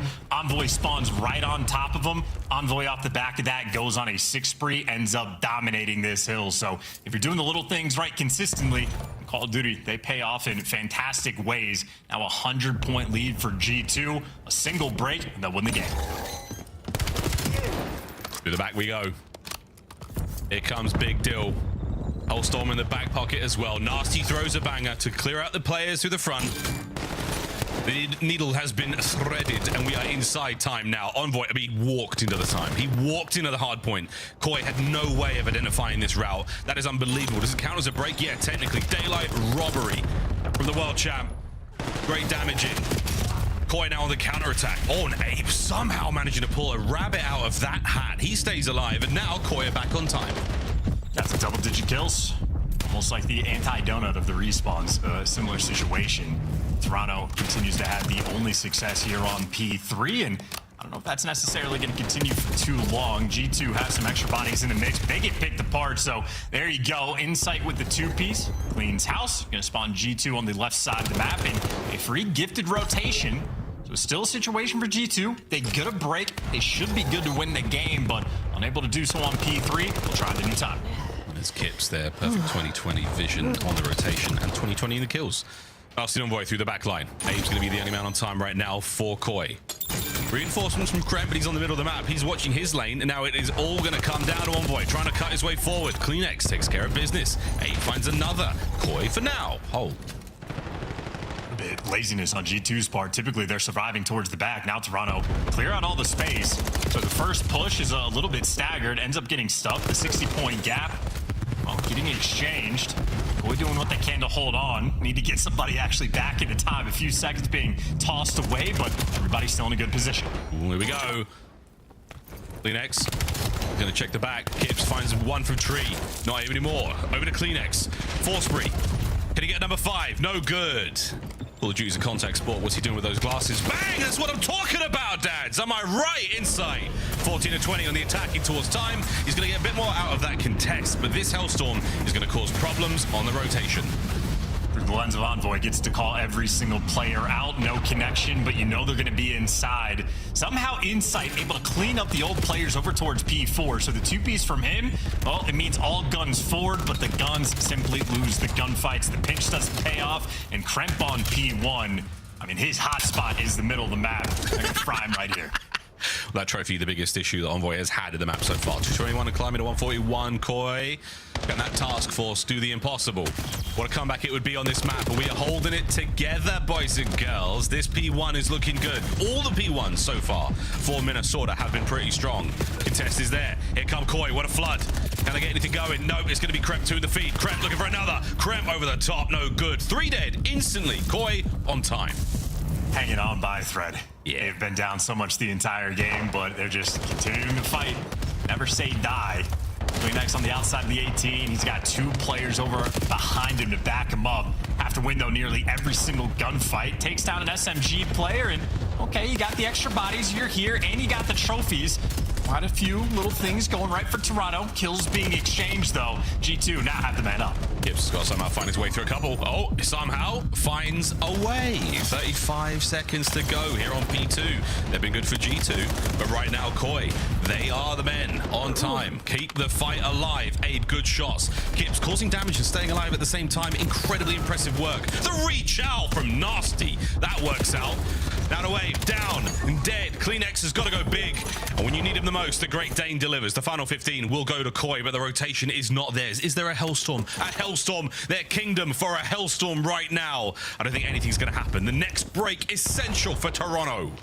And Kremp dominates the middle of the map, gets the 2 Ps, one with the nade, one with the gun. Hinge now is very easy to read, and those 2 Toronto players spawn out across the map in old. And as soon as CleanX falls, well, G2, only one direction to look. They're going to call game here. Here we go.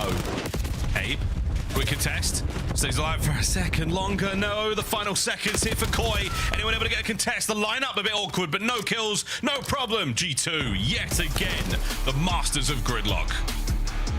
We stated it yesterday, Miles. I don't know if I'm expecting to see this team play this map very often when it comes to LAN. This, though, currently, final series online. Toronto Koi, and for the square up, you knew it was going to be in the series, and they certainly had a bit of a fight they were able to bring. Ultimately, though, they were just down the entire map, virtually from the opening break. G2 had the advantage, continuously making good plays. Gridlock looks good on him, man. It looks really good. No joke on these guys. Very, very impressive stuff. 1-0. Start things off here for G2 Koi. A little bit of fight still left in them as we get to the search and destroy. We'll see if that has improved much. But yeah, Kremp, really impressive work. Nasty. Some of the big 1v1 wins we saw. He was the man at the helm.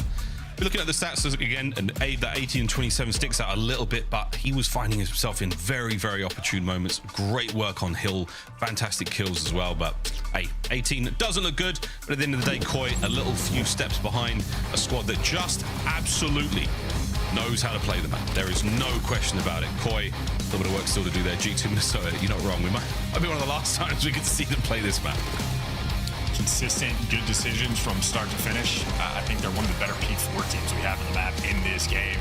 Kremp always has a hot spot somewhere on the map. I think he just owns all of mid from any direction. I think ultimately, maybe the biggest moment of the game is the 6 or 7 spree that Envoy goes on the secondary P2.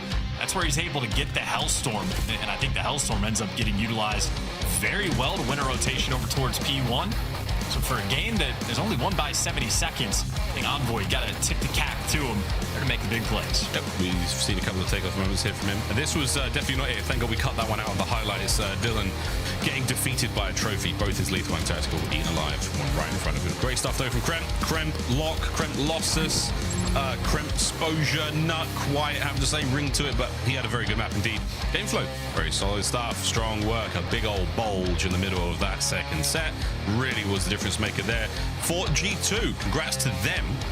You touched upon this at the start, Chance. You asked me before we went live, who do you think has the win here, Miles? And I said, really, mate, this is a close one. This is a real close one in the long run. We'll see how the maps and most go, but I think Koi might pull out in the end. We'll find out. Den coming up now. Scar after that. A little bit of Den and a Fringe showdown on the final map. I cannot wait to see how that one goes down. Love me some Fringe. Chance, why did the Barber win the marathon?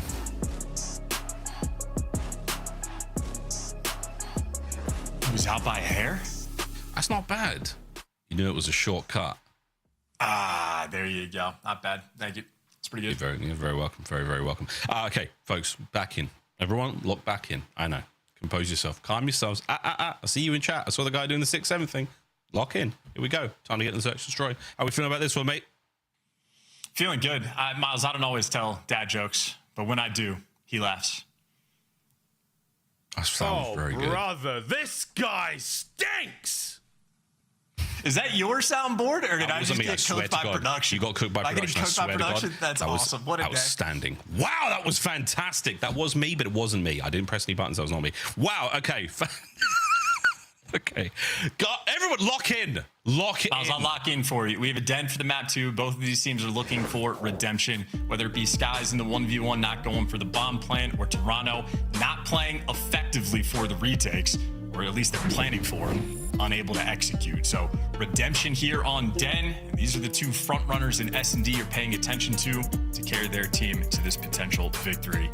Kremp has been a monster in the game mode all year, truly for a few years now.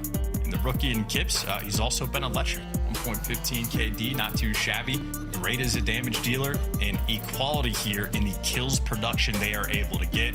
Absolute playmakers, both of these guys. Hey, absolutely. Back to Den we go. So it's scary prospect for some of the G2 fans. You've all seen the clips. You all saw the reactions. We'll see how this goes. Koi, the Masters of Den once upon a time. Have they relinquished the title? Has it been taken from them? Did they give it up themselves? Nobody knows. We're going to find out, though, how they fare in this matchup against G2. Homework has certainly been done. Is that Falcons victory a sore spot indeed for G2? Can they right the wrongs of yesterday and find the dub here? Get us over to that Scar overload. 2-0. God only knows. We're going to find out, folks. Here we go. Into the second map, into the search and destroy. Really, for both these teams, you're just looking for the confidence in decision-making. Be quick on the bomb plants, quick on the retakes. That means Toronto haven't seen a single thing. 4 guns forward. Just a Kremp here to slow you down, and Kips is all over him. Taking all the space and a freebie kill for the first blood. Now you get the bomb down. They're cooking up a good strat. Or Skies from downtown. What a shot. What a shot. We saw that one go past Kleenex. Unbelievable. Kips timing a little bit off. That player from Rooftops is going to be an issue in a second. Can he deal with it? Kremp, a problem. Sniper's gone. Kremp and Nasty find their kills, so now it comes down to Abe. And he is in a tough spot. A lot of time, though, still to play with here. G2. Slowly but surely. Oh, good God. The roundabout is on. And that is an unfortunate series of events for Koi. G2 take the first. Maybe I asked for too much with the confidence from Koi. I think once you spot out Kremp on the flank, Kips just instant shalled. Not worried about cover. Doesn't even hit the one pump. Just goes and chows. One of the better players we have in the game. Kremp shreds him. You immediately have the extra odds, and Abe sort of just left in hell there for that 1v2. Of course, a good amount of credit for Skies to even the odds with a sniper. It's a shot from absolute depths. Oh! And so close to an even better highlight. Wow. Yeah, that could not have been closer. We saw it from Kleenex's perspective. I mean, he saw that bullet shoot right by him. Ay, Dios mío. Well, there's 2 there from Kremp. Opening hit looks towards A, and Koi on the defense. Nice spread, even spread. B, though, going to be an issue. And now A, wide open. It's going to be a fast reaction here from inside. Oh, just the stun, but they know he is here. This is not going to be an easy fight whatsoever. For Envoy, will be an easy one at that range with his NPC. Here we go, Koi on the attempted retake down a man. Unlucky. You wouldn't know it if you're just watching him. Envoy doesn't actually have the X-ray vision. He's just a hyper-aware player. I don't know if that's a cooked-up, calculated strat, if Kleenex plays that spot a little too often, or if they were just making sure they hard clear it. Or maybe if Skies somehow had some weird angle with the sniper rifle with Skies, you truly never know.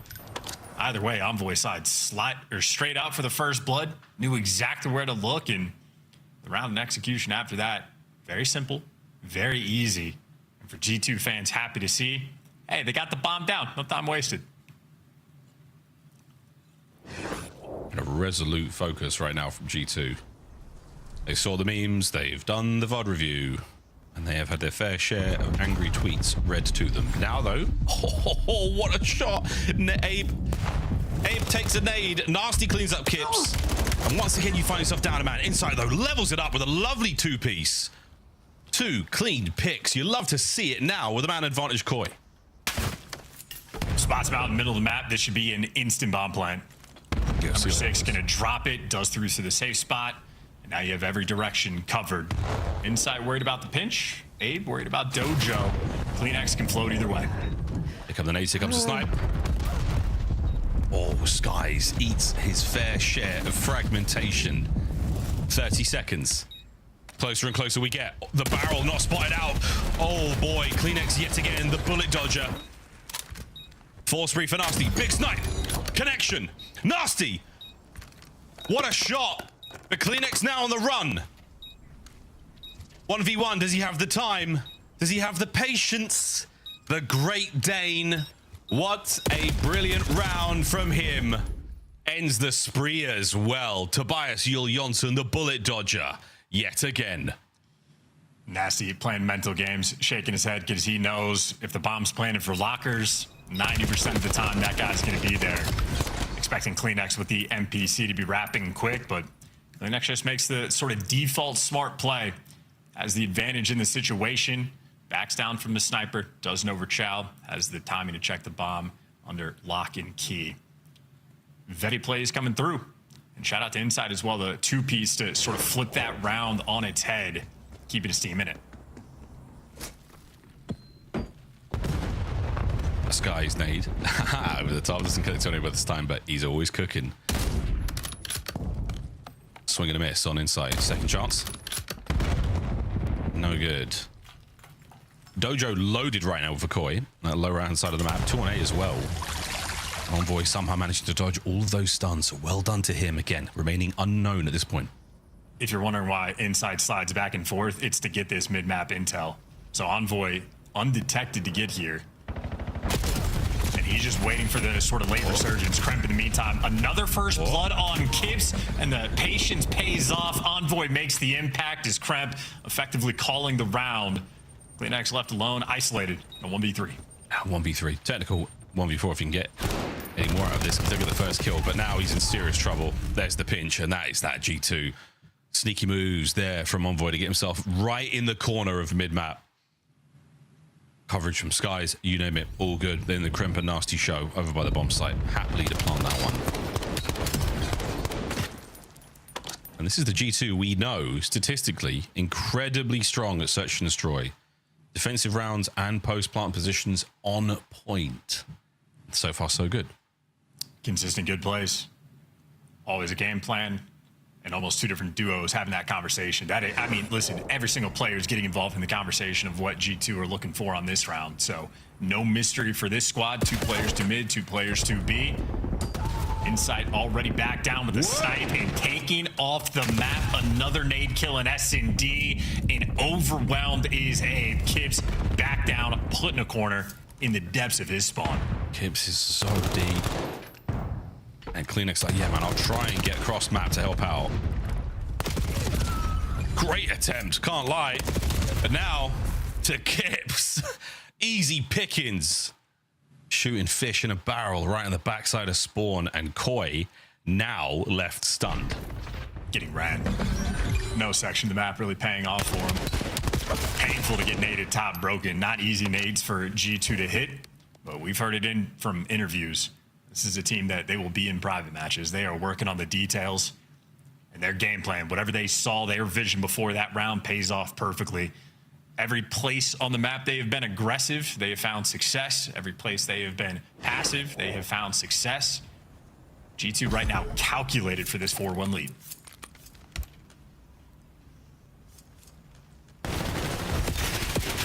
Uh-oh. Oh dear. All right, Koi, we're going for it now. Talking about getting run over in the previous rounds. This time, they are well up the creek. No paddle. Koi, perfect bounce back. Fight fire with fire. The Sky snipe over middle strat is to get players like Envoy or Kremp in position. Middle of the map has been a sort of key focal point. Toronto just looked to take it away from them. No sniper there from inside, had the M15 out, and 3 players working through mid. Kips had freedom through the B bomb site. And he has struggled just a touch so far on this map, at least a bit of a slow start, 1 in 5 early on. Gets the final kill there. Maybe trying to crack this G2 puzzle on the attacking round. Yeah, no success earlier towards A. Not a lot of success through the middle of the map, so it is all 4 players to B. G2, good luck with this one. I mean, Koi, I love it. Together. Skies, good luck here, man. What the hell? What the hell? Mr. Bueno, how did you walk away with 2? That is disgusting. And now, Koi, you are surrounded. Got another great reaction from Skies in the player cam as well. Insight now. Tail tucked. He's running. A 1v2 that is still possible. Laser focus, a little bit of time. Inside a player when he first came onto the scene, extremely clutch in search and destroy. Has not had that ice as of late, and none of his teammates saw the guy serving no. So one of his teammates called him out. There you go. Able to get one on the board. Kremp, though, so fast to take away the space. Kremp gives him nothing to work with and guns him to bed. Kremp is exhaustive to play against. There's a red dot to be chased. If there's a kill to be gotten, he's not going to waste any time. Yeah, man. Much like the fastest male fruit, mango. Thank you. Thank you. Skies, what a play this was. A near miss onto the first man, but immediately to the Jaeger. This is a ridiculous win. Abe didn't hit him once. Wow. And then on the Kips, the airborne Kips. And oh, wow, I got 2. Truly surprised. Wow. Unbelievable plays out of Skies. Map point G2. Oh, dear God. And it's on. Yeah, it's on. It's on. Here we go. Okay. We'll be loading up Scar Overload any moment now, ladies and gentlemen. Insight could not escape cover. He's gone. He's down. And Kips, this will be the 1v4. A truly sensational bit of work from G2. I like what I'm seeing. Now with the bomb B3. planted. Yeah, this is going to be tough, Kips. And every single cross right now was covered. Not gonna happen.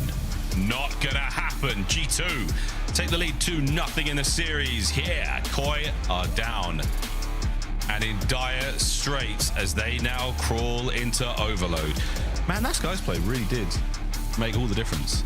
Koi were like, yeah, we're gonna do that 4-man hit strat. It's gonna work. It worked one round. The second round looking fantastic. What happens? Bueno.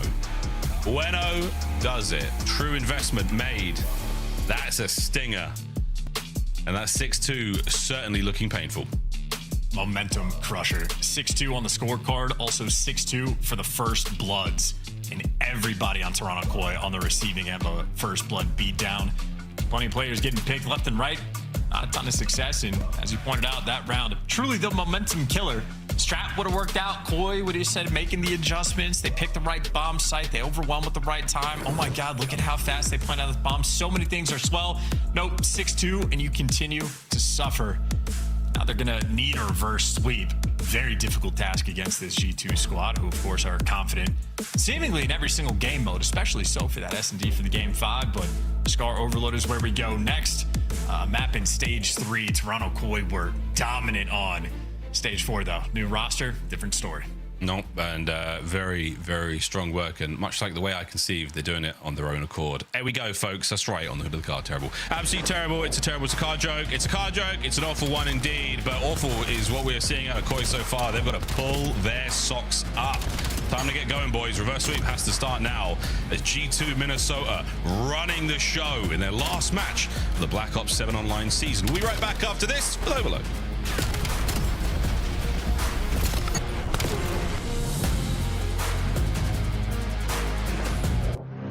Chance tickets are on sale now. Come see the best teams lock in for this season's grand finale in fabulous Las Vegas. All 4-day passes come with early venue access. Head to FazeVegas.com or scan the QR code to get your tickets now. Go pick up the 2026 Call of Duty League Championship Tracer Pack. You can support all 12 Call of Duty League teams. Scuff, official controller of the CDL.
Just does it all now. Kobe.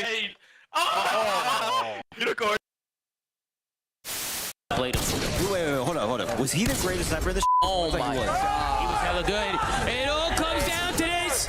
Nation running it down. He's trying to no-scope him. Ricky trying to no-scope. Oh my God. Oh no. Oh my God. Didn't even hit him. Oh. GG. God, he got Slick. And it's face banks! Oh my god!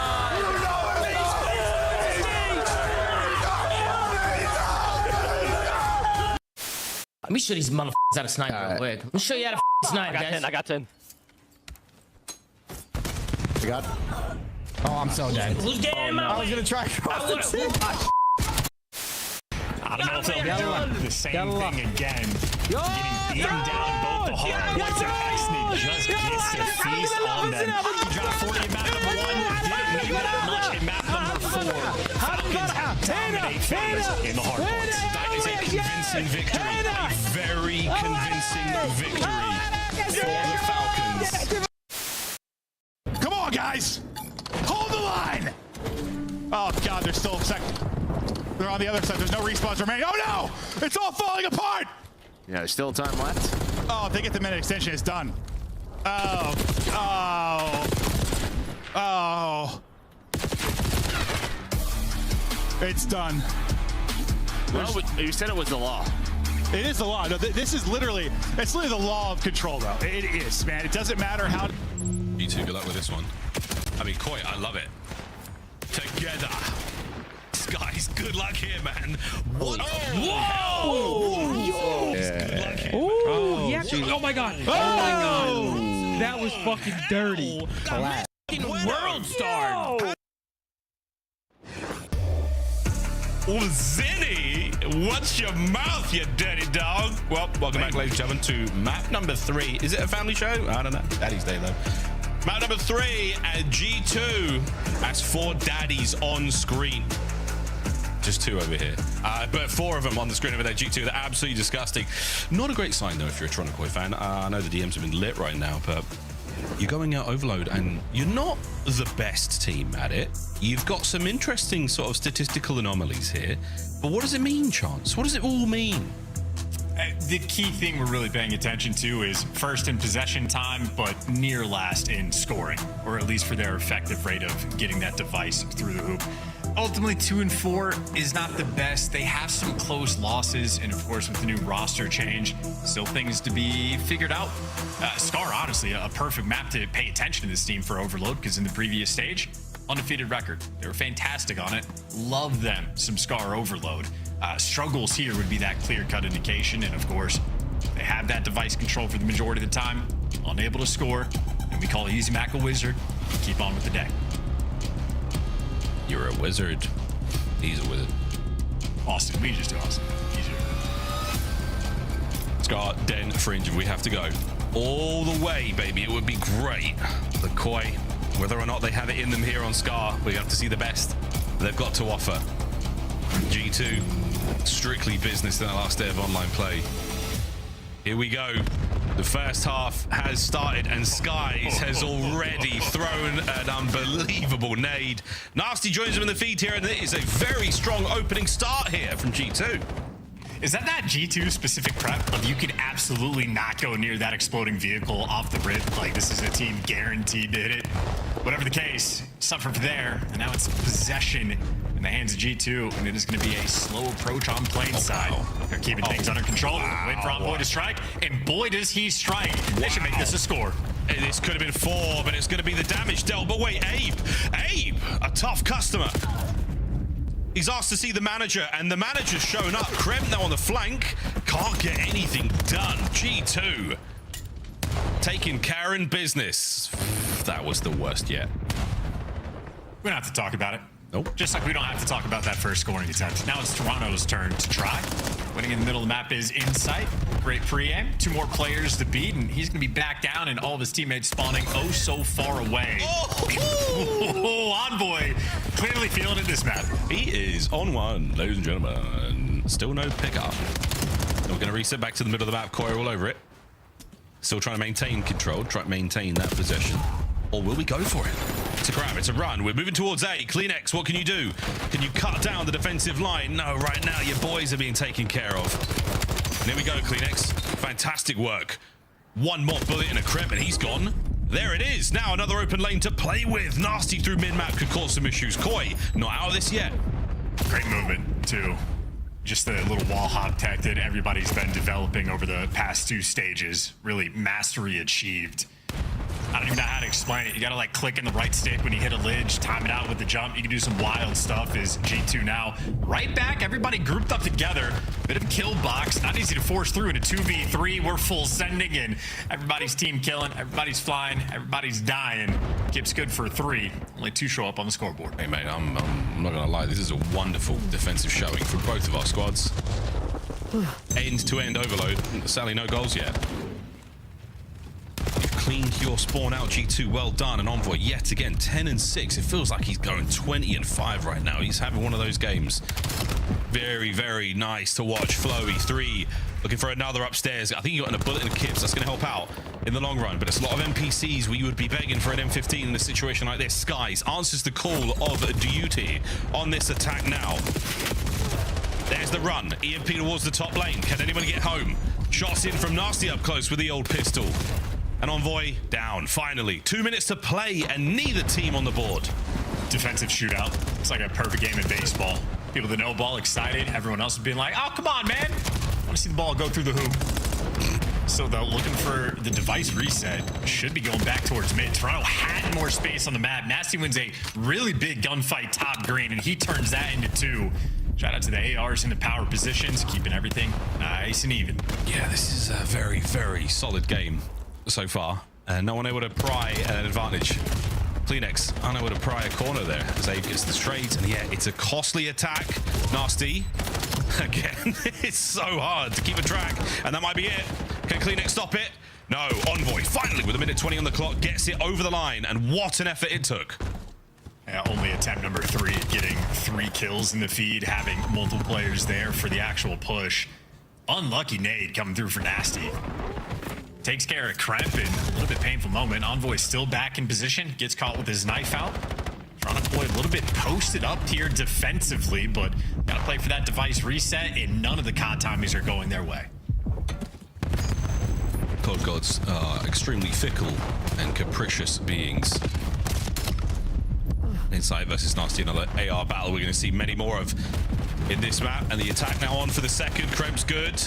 Abe holding it. Oh, that last bullet, fantastic work. Envoy finds his second on the map with 35 on the clock. Snappy, clean, overwhelming right now in the kills department, existing inside of their spawn. And Envoy's poised up. That's a 2-piece, and we are forcing them to spawn out both. This might just be a rally capture here on Scar. Maybe left the lane open a little bit too fast is Skies. A moment where you actually want him to be a little bit slower.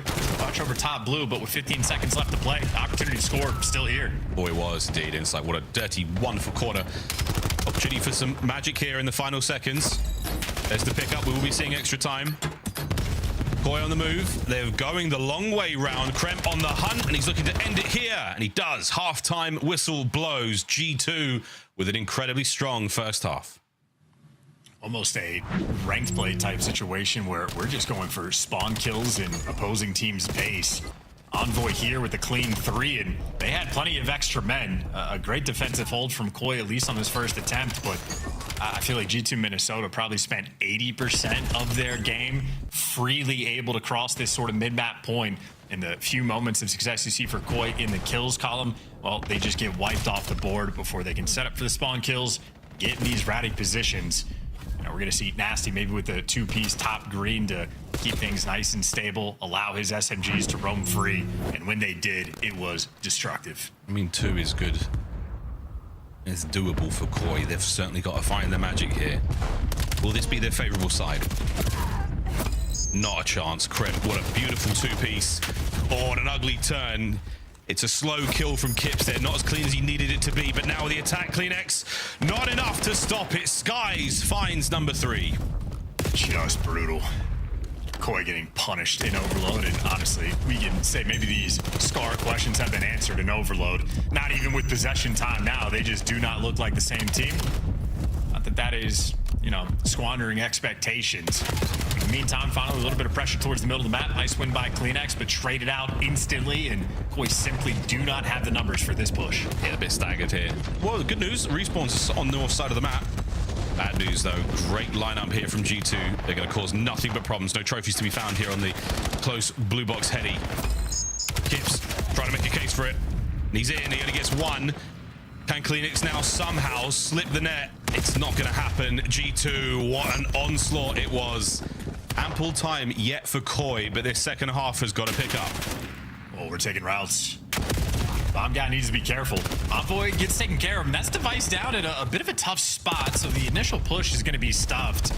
That means Koi have opportunities to work through the middle of the map, but they're just struggling to get these kills. Nasty is just buying you so much time. So much. These Koi players cannot get past this 50-yard line. Yeah, protracted gunfight like that is going to do nothing but help your boys out, especially at 3 minutes and 20 on the clock. We are keeping an eye on that one. Big 2 from Kleenex in the middle of the map. The front line now moving forward. Koi, can they push G2 further? Not without the EMP, they can't. These kills aren't a whole lot, as Insight walking away with a lovely 2. Traded out. But Envoy, yet again, here to take care of the reinforcements. That supply line is now in jeopardy for Koi. Nasty gets 2 before he falls. Pistol guy has to win a gunfight. Maybe he has to win 2 against an NPC. Too much to do. Nasty with the 2-piece pretty much seals the deal defensively. AR's once again showing off the goods. Koi, though, the most pressure they've had this entire map so far. And every time you think it, every time you say it, G2 just light up the kill feed. They really do. And they've done it all map long. 2 minutes and 30. Koi's attempts are starting to get looser and looser. This could be one here, but Skies, again, shutting down all the pressure. An immaculate read onto Kips. The omniscient Skies yet again. There's another man behind him, but wait. Kleenex, this could be an opportunity. Can we get on the board? Is it enough to get one home? It might just be. Kleenex finds number 1. Is the pressure now on? The bottom side of the map covered. The spawns are getting a bit mixy. Is Insight with the old snap. Can Nasty be brought down? Kleenex still alive. Through sheer force of will, Skies is now the man trying to track him, trying to beat him. Or Kleenex taking multiple routes, finds the timing. 3 in the feed, and you got the lower side spawn coming through. Kleenex gonna force it away, gives you something extra, and gets the Hellstorm. Kremp, though, from Narnia, maybe softens it up. Kremp would have to make the heroic play, though. Can't quite get it done, but Kremp kills enough that his teammates now have all the pressure in the world. The rally is on, the rally is alive, and there is a Hellstorm here to help save this. Insight still from the other side of the map, looking for a few more. Can he deny the play? No. Envoy and Kremp. Abe with a lovely work from the ground. 1:20 to somehow find the equalizer. Kleenex here. This could be the deciding moment for Koi's series. Going for it straight away. So many players going to be in shot for G2. 2 players using that as their hiding hole. And those players winning the gunfights along the way. Kips trying to get in position back blue just to sort of mess with these spawns. And they got 2 in the feed, and he is in prime position. He full sends it. The trades are good. Koi have made it in. The veterans have stepped up. We're tied up 3-3. Kleenex, what an unbelievable, inhuman takeover. Abe now picking up the slack on the attack forward. No good on the second.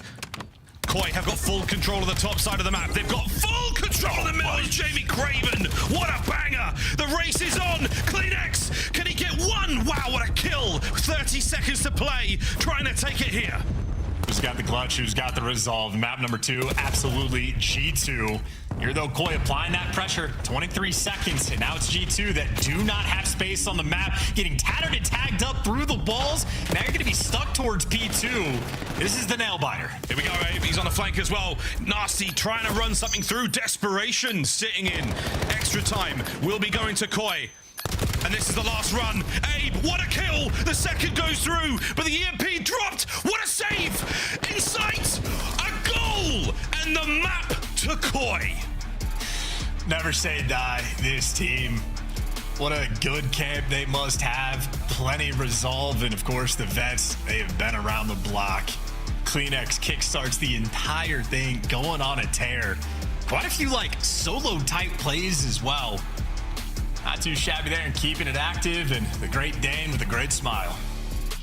He's the bullet dodger in the search and destroy, and he really was the catalyst there on Scar. Scuff, play of the game. I mean, it could have been any of these goals. Insight's unbelievable 2-piece in the middle of the map. Kleenex finds himself 1 there, but the final capture with 0.3 seconds on the clock to save it, Koi find a way.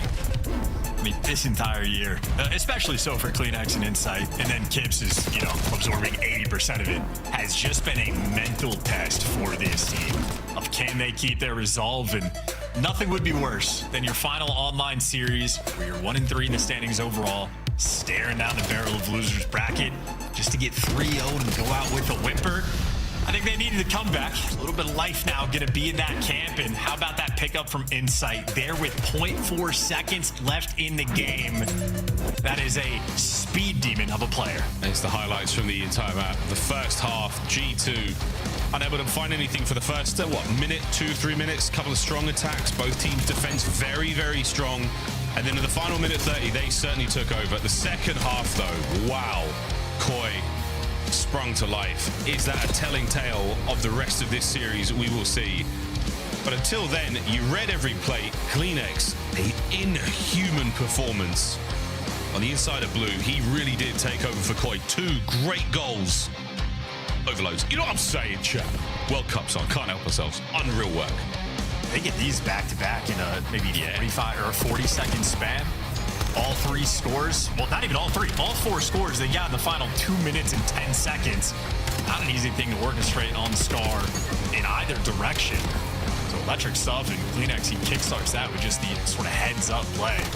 That's a very fun map of Call of Duty. Super fun. Really, really fun. Kleenex was absolutely instrumental in those 3 goals. This last one as well from Insight. I mean, the G2 player right next to him. An emphatic reaction there from Koi. Well-deserved. Very well-deserved. And a sigh of relief. A brilliant, brilliant map. Koi find themselves a lifeline in this series. G2, after what was a very, very strong performance, that Toronto Magic somehow, some way getting it over the line.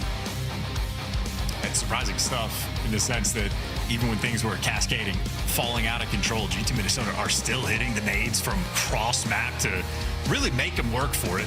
Toronto Koi had to fight for that map win, a small 4-3 victory. Plenty of carrier kills. Honestly, maybe that's the situation of the carrier kills Toronto Koi just had. That was maybe 15 different stops they had to orchestrate in that game. They gave away 3 goals in the first half, but even then, defensively, not too shabby, just with the way the pressure was going. That's just to keep the series alive. I don't know if we're in for a long one, but at least guaranteed now to see this Den Hardpoint. Typically a backbone thing for this team. We'll see if they can keep that fight going, man. Well, Den Hardpoint, for the longest of times, was very much Toronto territory. G2, obviously a squad that cannot be denied right now, but Koi overall here in stage 4, still with a slight advantage, a very, very slight one at that. We'll see if it could be enough to get them to that fringe search and destroy, our final map of the series. What a showdown it would be between these squads. An exciting way to close out their online season here at Black Ops 7. Hydration break nearly complete. Lol, lol, lol. As we get ourselves now into that Den. Map number 4, G2 Toronto Koi. Here we go. These gentlemen are made of. Mostly water after all that drinking. Could be the same thing for all of us. Although I think Maven's made up mostly of Monster. Yeah. Map 4, here we go. Den, Hardpoint, Fringe, S&D for the final map. Again, we are counting our blessings. If we make it there, we'll find out truly what our players are made of. In the Den we go. First of 250 seconds in that time. And Abe, look at him go. Go on, get 3. There's a 4th up there if you're feeling brave. Woo, the fadeaway. Delightful stuff. Abe, what a start. What in the ranked play strat? 2 players top window, and all 4 players going mid, and Abe nearly kills the entire roster. An interesting idea for G2. Maybe not an opening break. We'll see again. At the very least, Koi pick them apart. Early little lead that they have developed. Looks of it though. G2 right back inside. Kips. Decisions. You want to help the team and try to work through mid. He spotted out a few players, but G2, they're just soaking up all the time. And he hasn't shot his gun. In the meantime, every one of his teammates has just died. Now you flip the map on its head. A painful moment there as G2 have taken the lead. Another hard point with strong openers here from G2. That's 4 spree out of Nasty there. We had a little one from Envoy, now Skies and 2 of his own. Looking to make it 3. Insight on the approach towards time. Spawns in the back right now for G2. Through the front we are going. And Krem, he has been battered and bruised. Envoy down. That's the hard point Koi. For the back spawns. Insight with the intel.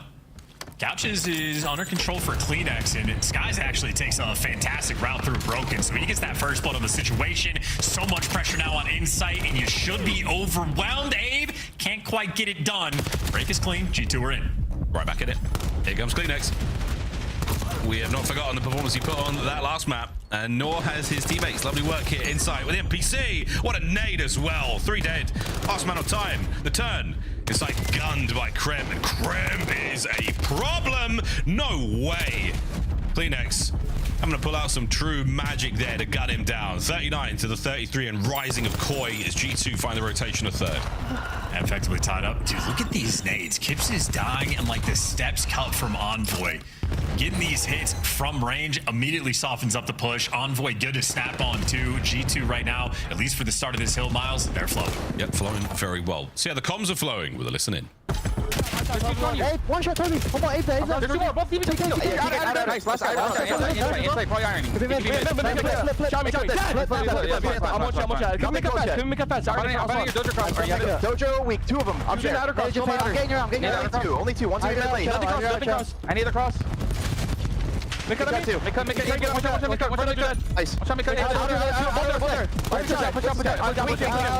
I'm dead. Nice. You'll get middle. You can get middle, okay? Nothing playing out. The gun for me. Go, he's a gun. I'll play soft on new then. Nothing mid right now. Front red. He's looking for you. Listen, all new. Hard clean reset here. What's mid on? You heard him? Yeah. I'm around front. You guys play around. Make coming. He's playing under red. He won weak. He's just scanning. He won dead. He's shot. I'm right with you. Hey, I'm banging. Just take patio. He's on to the back still. He's on to the back still. Window to hill. Out of play. He's back. Dragon after that. Time dead. Nice. I'm with you. He's small. He's in. Small got me. Yeah, I'm taking a right. Small red. Go right. Okay, I'm waiting for you. Double front me. I'm going front. Yeah, I'm going front. I have an air. I need my inner. Yo, in the red. Back up on this. Come out of me. I got her. I'll put you up on this. He's deep killer. Come out of roof. Beat me. Beat me. We got time. One shot back. Deep.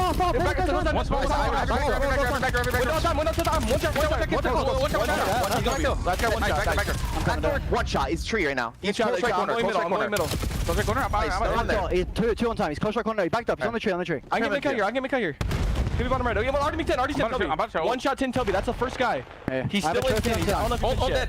Stop. Low red. Yo, bottom right. I'll pick up the small dead. He's making let's get make.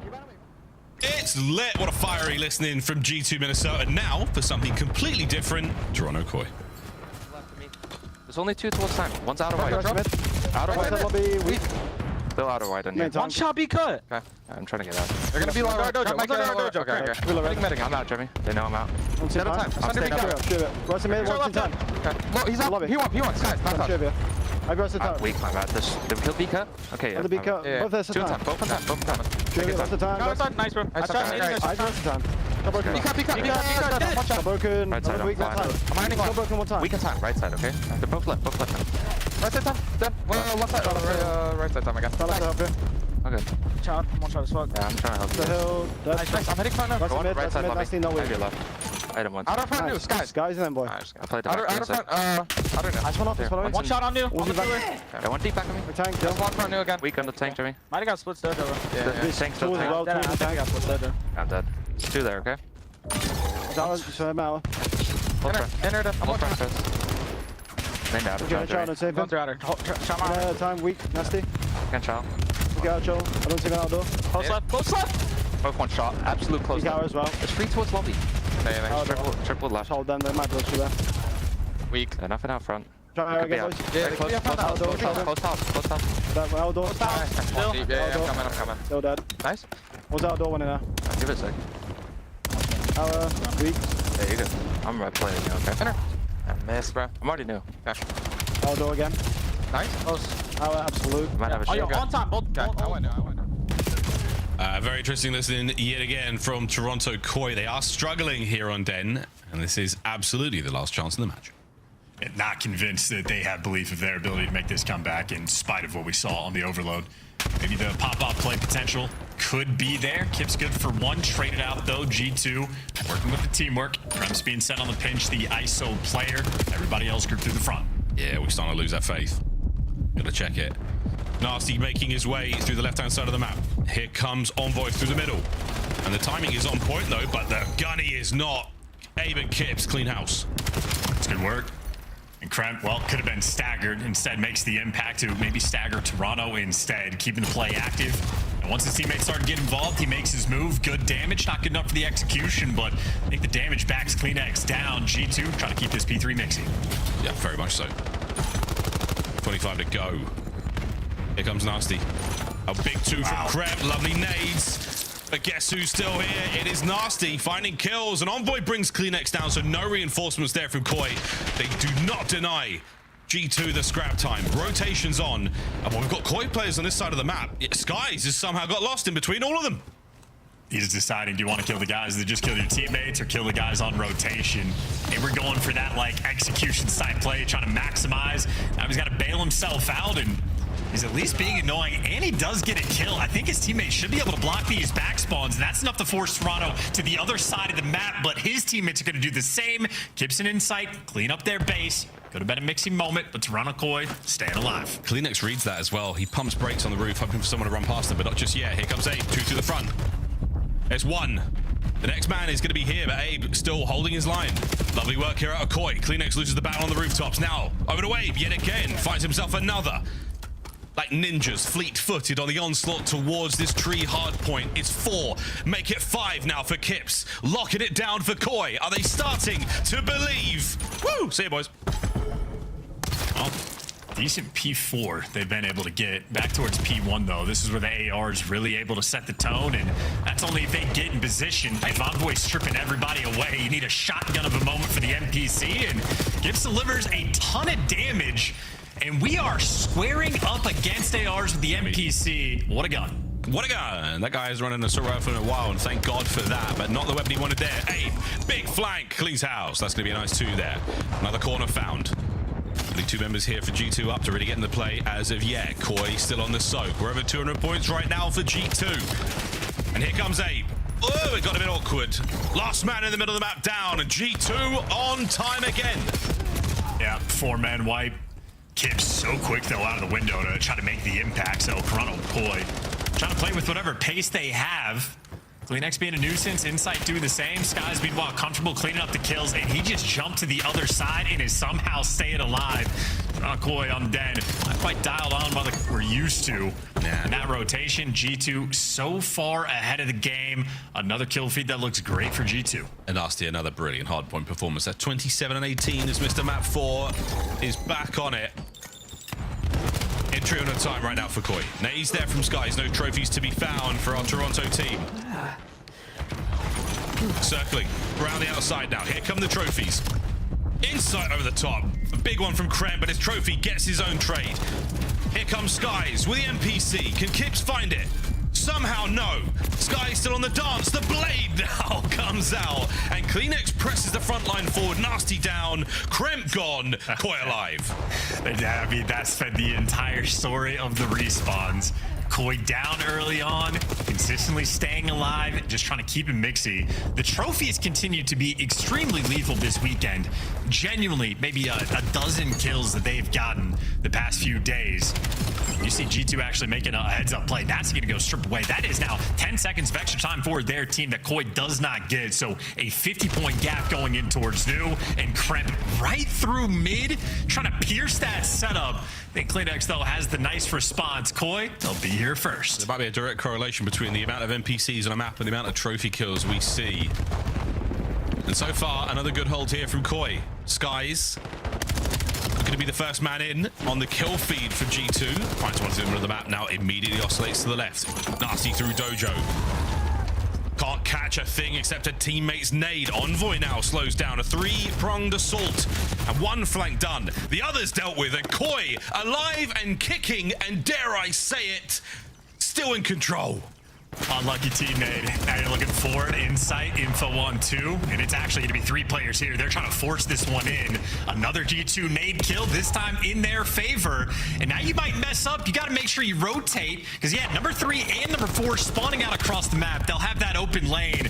That is now pressure on their teammates to secure the back spawns. Kremp did his job. Oh my good God. Look at the score line. 229, 225. No streaks here to break the tree wide open. Abe doesn't check the corner. Has one. CleanX makes his way through, and here we go. Streaks are on. The Sidewinders will not hit their mark, but the big missile might just. 2. No, it's a team nade yet again. G2, the ball has been dropped. Kips is on time. Abe cleans up. Hey, no way. CleanX might just be here calling Abe again. Still got to hold this line. Abe good for 1. Try another teammate. Gentlemen, kill the enemy with them. Those are the rules. Friendly fire is not. 245. Koi somehow holding last chance G2 through the rooftops. The damage is dealt, and Koi force a game 5. What a beautiful day for Canada, and therefore for the world. We're going to 5. We're going to Fringe. We're getting some pancakes. Get ready to go. Deliciousness for this map 5. I don't know how much of that is a G2. I think that Hellstorm teammate, I don't know if that would count. I think that might be where Cookin made a big explosion. It happens, but Envoy had one on P3. Kremp had one on the P4. That is an absurd sequence. Are they breakers? Who knows, Miles? We get to find out on the map 5. Abe, 34. 32. CleanX with another, I mean, just heroic moments. Truly the stuff of myth. So impressive work. It's so good. Replay. It's gonna be lit. And this is the final moments, folks. The Hellstorm absolutely worked out. Our Heat Seekers do nothing. And in the cold of our battle between our Kings of the North, we're going to see a new king crowned by the end of this one. This is fantastic Call of Duty today, ladies and gentlemen. Or is it not? The teammates are something. And it's certainly a stinging G2 right now. Abe, what a play. They're all just dropping it. That's why. Kremp just gets caught with it out. The same thing for Skies. He was cooking the nade. So Skies is actually making like a heads-up play in a sense of like just having the nade ready because you're having to give up the time. You know they're going to be on those back doors. Instead, it just looks like Tweedledee and Tweedledum. So it's so painful. The follow-up just makes it look worse. The fact there's the teammate on the P3 before it, everybody taking turns for that. But hey, the COD gods just put in all of the work they possibly could to get this map 5 for Toronto Koi. Again, there are winners bracket implications. I don't know what the tiebreaker situations are going to be looking like. It depends on how the next series goes. But Toronto Koi, certainly, this is a win that they need. Considering G2 went up 2-0 in the series, if you could say the same for them, spicy stuff here. It'll be a Fringe to decide it all. Fringe to decide it all. Bring your milk or your yogurt or yogurt, friends, to handle that heat. We go to Fringe, our final map of this series. G2, Minnesota, Toronto Koi. We will crown the Kings of the North after this break.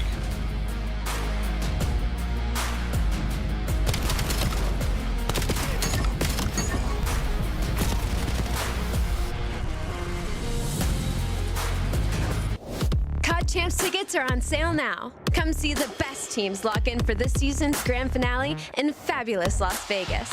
All 4-day passes come with early venue access. Head to phasevegas.com or scan the QR code to get your tickets now. Scuff, official controller of the CDL. Monster Energy, the official energy drink of the CDL. Brought to you by America's Navy and the special operators who work in the shadows.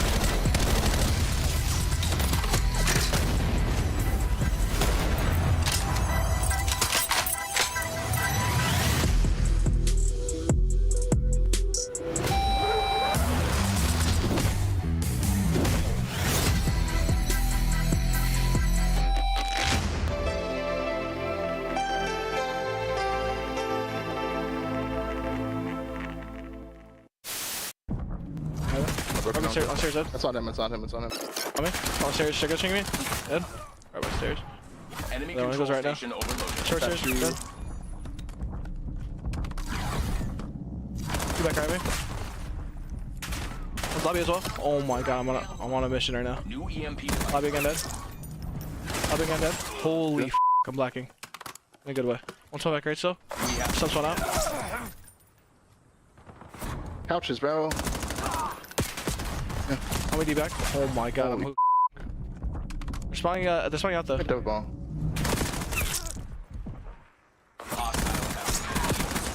I'm on a dirty fucking streak right now. Holy Transported to the enemy zone. Overload device. They're still playing for me for some reason.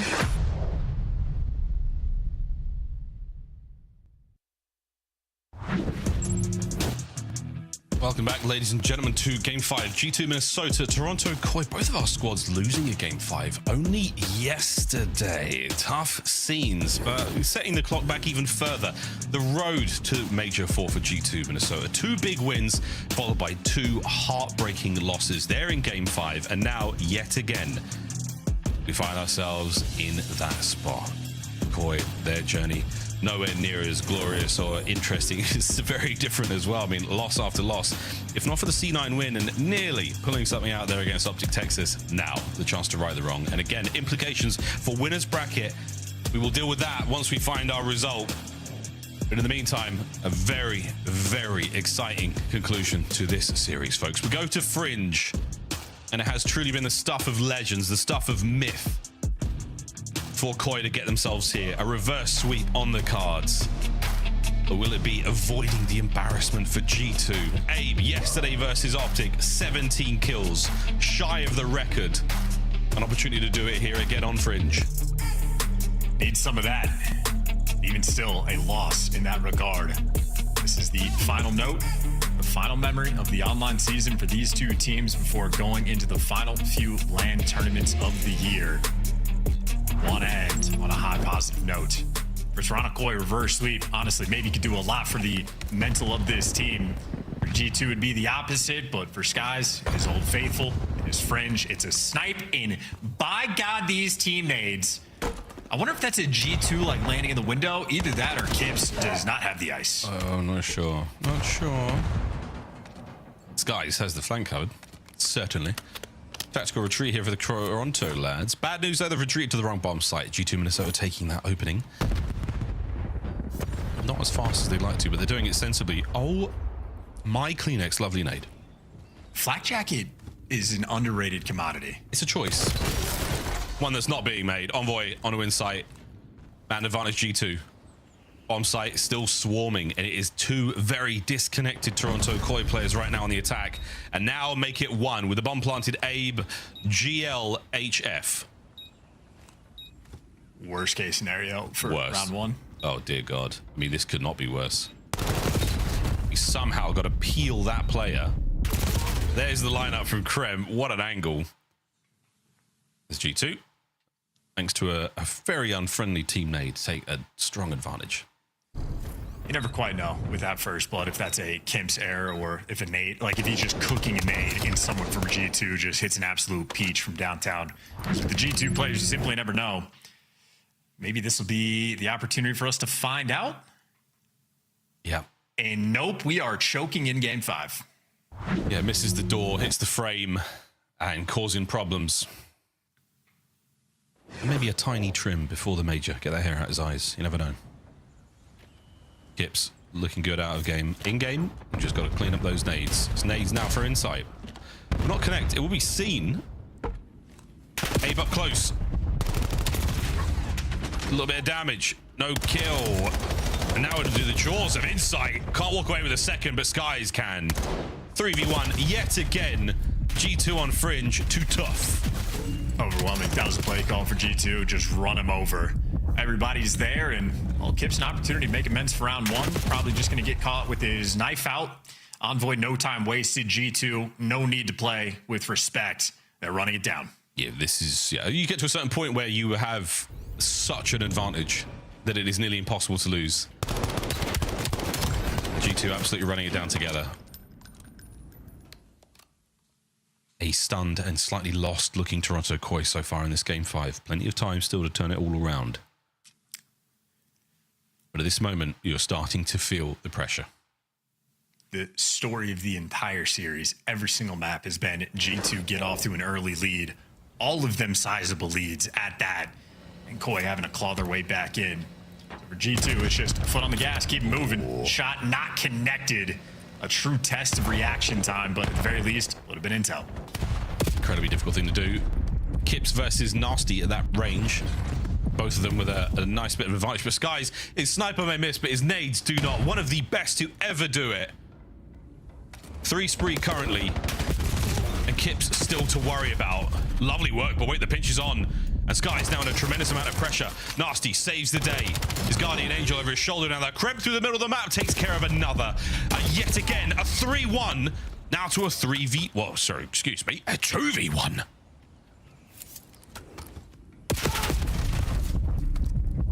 They know where he is now. Luck hits. Backed all the way down. Good luck, mate. Looking for the 1v1. The numbers are here. And Kips is going to hit the rotation at the right time. He's going to get in the right place for this play. I believe they call it the Eiffel Tower. 1 up, 1 down. Backline. Perfect timing. G2 yet again. Great try by Kips, I'd say, with the movement. Tries to go for the wall hop, the cross stubs without being spotted. You saw Skies there in the cam after, though. Spots him out, and maybe from spectator, if Nasty's the one that gets that final kill. But I think maybe his size 12s on his feet get him caught and killed in the moment. Good try for the 1v3, but not the best round for Toronto. They're trying to strike back with aggression of their own, but while CleanX is making moves through the middle of the map, couldn't quite find the kill. And with aggressive plays, that means an open lane, so the pinch is for G2 effective. A sizable 3-0 lead. And the 3-0s, I mean, it's come down to 2v1s, 3v1s every time. G2 are certainly enjoying themselves here on Fringe. Koi, can you find an opening? Can you pry one open yourselves? Trophies. Gone. And Kips now in a gunfight that surely should win. Sending CleanX for the kill. Gets it. It was a little ugly. But at the end of the day, a first blood's a first blood. Flank is okay, but 2 players for G2 grouped up in the site. You got Nasty and Envoy trying to hold the line. Good luck, lads. Nothing yet for Abe. Shots from CleanX. He's in. Kips finds the opening. And finally, Toronto Koi get it on the board. Beautiful. Great teamwork. 3 players working through 10. Damage being done. Kips getting the trophy out, getting the tags, giving the comms. CleanX sent in for the kill. Picks a nice corner, and Kips makes a great play in the second half of the round. On top of that, solid stuff in 5 and 3 for him. Here's a look at the first blood that ends up getting him in position. Kremp simply overwhelmed. CleanX out of the play through the smoke. You can sort of see the desperation in trying to catch that player from the hip fire or whatever it may have been at the time. Just anything to grab an advantage here. In this game 5, the Skies, no one is going to be in position for this one as of yet, but we're going to keep a hold of the snipe. It has been so effective for him all series long. Envoy with a big stun connection. Going to change the state of that mid-map play just ever so slightly to B we go. Inside would be the one man to spot this out. You see him going for the hops just to get the intel on players if they go through tracks. This is the coordination trying to take him down. Look at that man that has flak jacket that gets to live. And look at that man that doesn't have flak jacket. You got to dress for the occasion, folks. And this time, are there going to be any more frags for Kremp? It's a stun, not quite as dangerous. Skies, oh boy. Big snipes, can Kremp get away with his life? Oh, Bueno catches Kips, but no kill. Kremp down, Abe's gone huge. These guys deserve better. Hit markers, so painful. Bomb clear, Nasty, hiding hole, needs the trigger discipline. It needs 18 things to go right for him. Little bit of luck there on Koi's side. The hit marker maybe could have changed the stakes, but good enough to put down another round. Kips for the defuse. It's on a 2 spree. 3/4 of the way to that hellstorm. Yeah, very close. see the replay here on voice perspective. And this is for the plant. I mean, again, it was one nade, a single nade from Kleenex there. Yeah, no secondary follow-up, I believe. So Kleenex just connects perfectly. Absolutely perfect work. 3-2. Koi. String a couple together. 2-2 here on the attack. Oh no, 3-1. I take it back, but what a dodge there. Yeah, again, the nades. They've been the difference maker for both our squads. A little bit discoordinated, trying to reposition. Get enough shots to back a player down, but no one's taking space through the middle of the map, so just padding the damage stats, just a touch. Trains under lock and key. Envoy's got the wash on that. And Koi gearing up to move towards A. 2 defenders. Sneaky Krem. He's going to pounce into action momentarily. The 3 players here for Koi.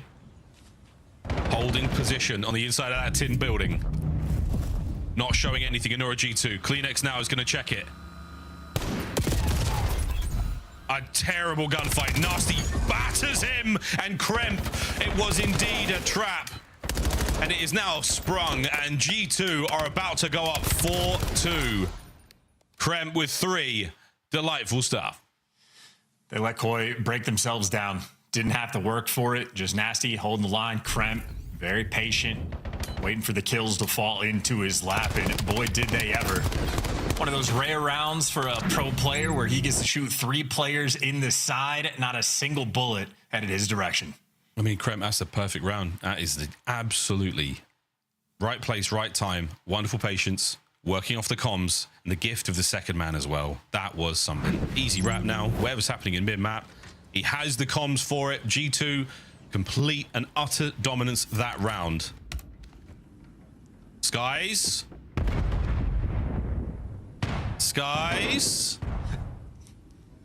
No, back to the hops. He's not swinging anymore. He's got the trophy out. He'll get the intel if they ever push through trains. Insight knows about his job. Yeah. Well, there was one opportunity to get it done, and surely not. Not a lot of love happening on the rest of the map. We can stay on Skies for now, but that is that. That's the minute now to go in the round. Well, Insight's the one that's going to be seeing all of this. 3 players down low, trying to move towards the back line. Look at who's already in position. Kips ahead of the game. Kips from depth managing to catch at least 2 players there. Full kill and a bit of damage. Splattered the mud across the woodwork here on Fringe. And Koi haven't given up too much of the map. They are still holding firm. No nades over the top this time. Time ticking. And it is on. Kips still holding his nerve on the low side. Steps forward to Nasty. Checks sight. Outstanding work. And Kips, what a takeover. What a round. The ace. An outstanding display. For the ace and defuse. Already was 3/4 of the way to 1 Hellstorm. Well, he's back to 3/4 of the way to another Hellstorm. Gibbs with a great round and great decision making. Not sure if Inside actually got the intel or if that was just instincts from Kips to wrap back to his spawn, but he was in the perfect position. And then every decision he makes after this, perfection. Great wall bangs, already knows there's a player in trains, switches back to the right gun. And well, easy irons here for the 4th. Beautiful round for Kips and an ever important one for Koi, the rookie, stepping up in game 5. Could not have made it look any easier. Really, really impressive stuff. Skies from top red yet again with that snipe. Not a lot of sniping here from Toronto. This roster with the depth to do so. Trying to play a lot more fluid, a lot more aggressive. So far, it's a lot of gunfire. Magazines exhausted, but no kills. And back to forcing it into that. Yeah, just instant. They cannot have success over here. He is disgusting from that position. That bomb site header, he's so strong. The trophy's been in the same position every time as well, so Kips on the check here. Oh, the timing! But Kips continues to be a menace. 5 in a row. That's all it is. All you're looking for. Get the NPC up close and personal. Now you got intel on one over towards train tracks. At worst, you have a 2v2 on this A side. They're playing the outer lane, going for the trades. Absolute perfection. And Kips is good for 2. 7 in a row, but you still got to win the round. Envoy for a 1v3. Don't count him out. Yeah, if you can catch his player on the bomb, he's making a move for it. Kips looking for 8. Down. Wait a minute. Envoy dealing more than enough damage there, but Koi have somehow, some way pulled it together. Kips, an outrageous spree. Hellstorm equipped. Is this another turning point for Toronto? He's got the hot hand. Get in front of this man. Bait it out. Kleenex making the right decision after that just to set him up because Kips, solo child, did this one himself. Good teamwork here. Kleenex absorbing a few bullets, and Kips, I mean, getting it done with both weapons. Now we get a test if he can get it done with the Hellstorm in the back pocket. Not sure if you're going to want to invest this defensively or on the next attacking round. Either way, feeling the pressure in this game 5. This guy's in a very different position this time with the old sniper-ooski. No good. That's the bullet dodger. We call him that for a reason, Abby. Here we go, Kips. All 4, dude. All 4. Someone needs to run down like train tracks. Where are you going to go for the actual space? You're maintaining. Dude, this is the exact same defensive setup, though. This changes nothing. That only takes away 20 seconds, but G2 still plenty of time to work in this round. Just hoping for a kill, hoping for a player to just make a mistake, but no one does here on G2. Oh dear, Kleenex. Yeah, takes a bullet on his way out. Man on the inside of tin, staying close. Abe, that's the tin play, and that's the bomb. Now dropped. Kleenex. It's going to be Kips who gets himself the kill. That's the snipe. Abe has eaten another high caliber round. Sky's now fighting forward. 2v3, and Bueno down. It all falls to Nasty. For the lead to change here in the 11th hour. And it's happened. Koi, match point. Dude, COD gods love it. Abe, he's jumping at the right time to get shot in the leg. He's earned a couple purple hearts for this map 5 and gets the final kill. Maybe a Medal of Honor to back it up, but right now, Kips still the star for the team, at least here in the game 5. He's the one chatting comms. Actually, you see the 2 duos working together. It looked like Kips communicating to Abe and Inside and Kleenex having their own conversation. This would be the strat for the offensive round. How does Koi? This is their opportunity to call game and get the win. What do they want to do? My word. Early nades will not land. And Insight yet again. Eyes on the prize. Intel through mid, nothing there. A dodgy nade thrown there through train tracks. Not going to happen. He's just throwing guff. And here we go, Kips. Technically has a free reign now towards the back alley, but it's going to be on the bomb site. He sent it. He doesn't get the kill. Man. It's 2 big ones. Can Abe pick up the pieces? Can he salvage the round for Koi? Kremp made the adjustment. Kremp with the heads up plays. Now for the 2v3. Insight, only intel on Skies up top. And he is so disconnected for Abe. Abe has the bomb. And if you got a bomb with an NPC, where do you go? You're praying kills fall into your lap. Well, there's some damage. Damage to everybody. Maybe he needs to take the exit route to go to his teammate. Insight right now is just not involved. Prayers answered. 25 seconds. B-bomb site now the target. There we go. There's time to plant this. Insight will do what he can to close up that angle of the map. And now it's on Abe. A 5 spree of his own. It is the young rookies now. Nasty. Puts you within reach for round 11. It's a 1v1. It's the best of Britain. With 30 seconds to play. Insight goes low. Nasty goes high. Nasty gets it done. As simple as flying out of the window. A defuse. And now the final round. Everybody's stressing. Mate. If you have any fingernails left at the end of this one, Koi fans, I will be very surprised. G2, yet another game 5. They've saved themselves this far. Will they break again? Will Koi collapse here at the finish line? The final time here. These two teams. Gongs out, dongs out, round 11. Here we go. G2, this might be a bit of an aggressive play call. 3 players looking to gear up and go through 10. No trophies, but making moves. Everything looks clear. No shots being exchanged. Still some corners to check. Well, there's the trophy. There's the first corner check. All the junk is open. You now have the pressure. You hear the trophies, you know the players are here. It's all happening. Trophies actually doesn't help in this situation. But again, numbers here for Koi. Reinforcing. There's a battle on the train tracks. Nasty yet again. What a first blood. Kips is gone. He barked for that dead call, too. So much pressure on the Koi boys. We're stout. Closing ranks. Nasty yet again. Looking to find a kill through the middle of the map. Kleenex playing it safe. Envoy throwing shoulders, desperately looking for an advantage, and Abe finds the advantage. Envoy with 9 hit points alive! Kleenex through mid! And Sky somehow stays alive. Envoy with the coverage. You have been evicted from the bomb site, G2. 25 seconds on the clock. Gotta go. Nowhere to go. Nowhere to run. Inside's got it covered. You're gonna be trapped. Kleenex there for the next one. We have escaped through the smoke into the bomb. Wait. Do they let this go down? They might do. Will Abe find the kill? He's checking every corner. Abe slides through, guns it. Kleenex from the outside. Toronto Koi. The reverse sweep for their final match online of the year. The broom's out. And Koi fans can finally celebrate.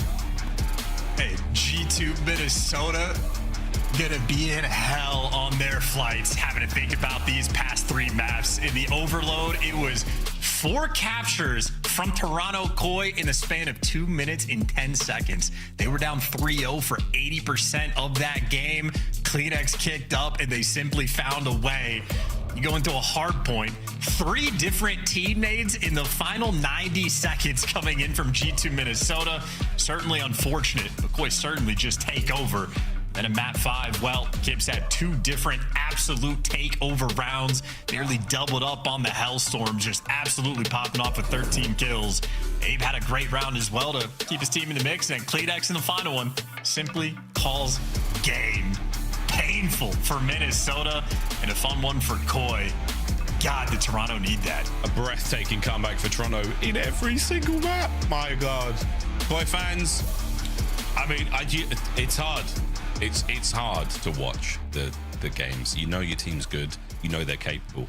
But when they have to win a series like that, good God, it's a tough one. I am very, very surprised and impressed. Oh, I didn't do bad today. I did not do bad today, Desk.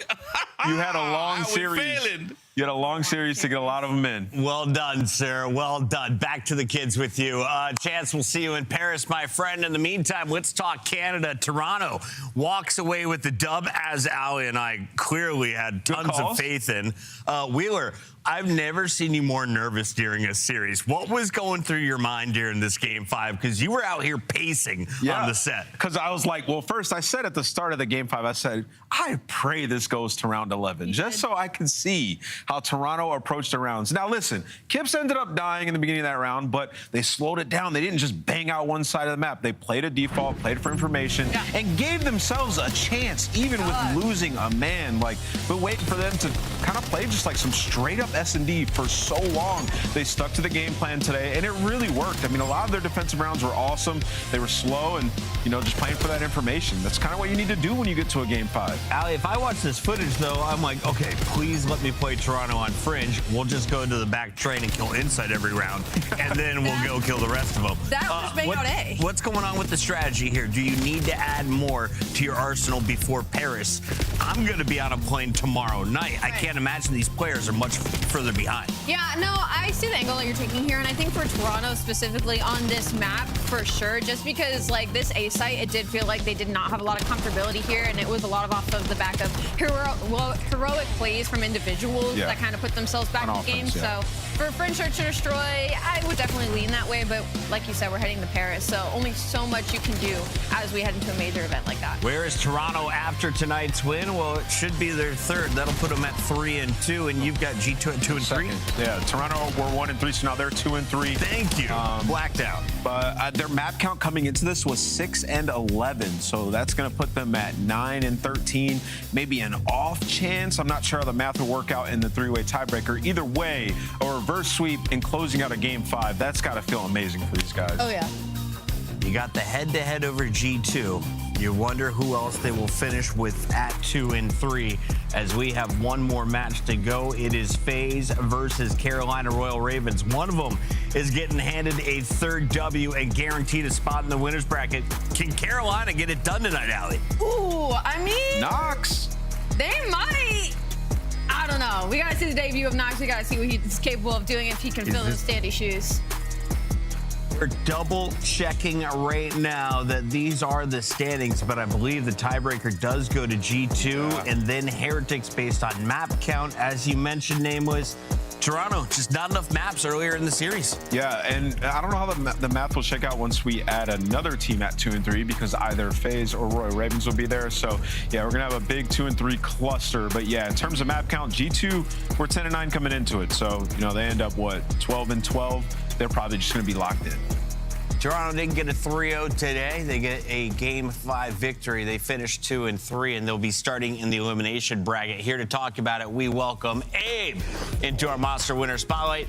Abe, congratulations first off on your S&D performance the day before, 17 kills. I was cheering for you in that game. Sheesh. And then tonight, you guys are taking the distance. Another Game 5, a round 11. What is it like playing these type of matches in the CDL? I mean, it's super stressful, but I mean, we got as much reps as possible, and I mean, like going into map 5, like you almost know at this point it's going around 11, so yeah. It's stressful, but I'm happy we got to close it out finally. Yeah, it's nice to see you guys in these tight spots. You know, yesterday you had a hell of a performance, man. Definitely deserved to be in the CDL for a while.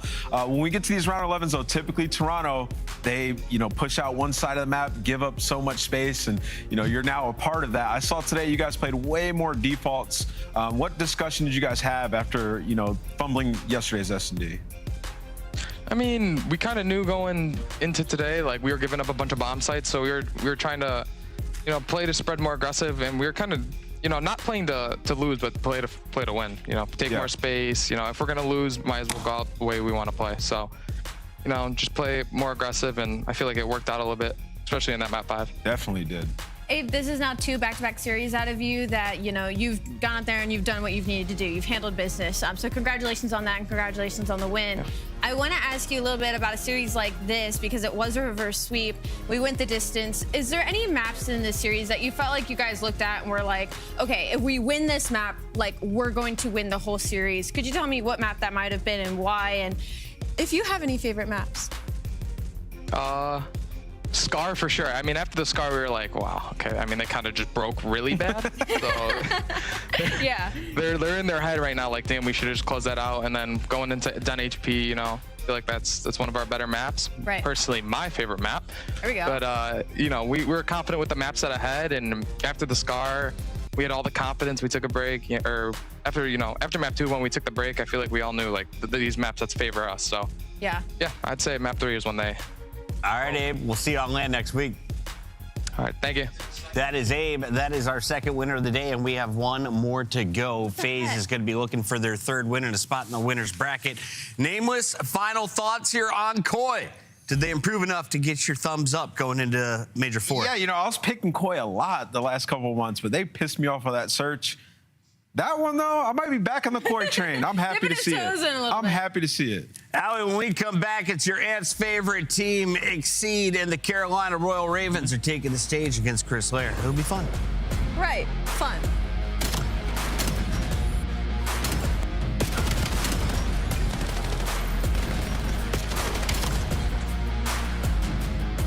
The run starts now.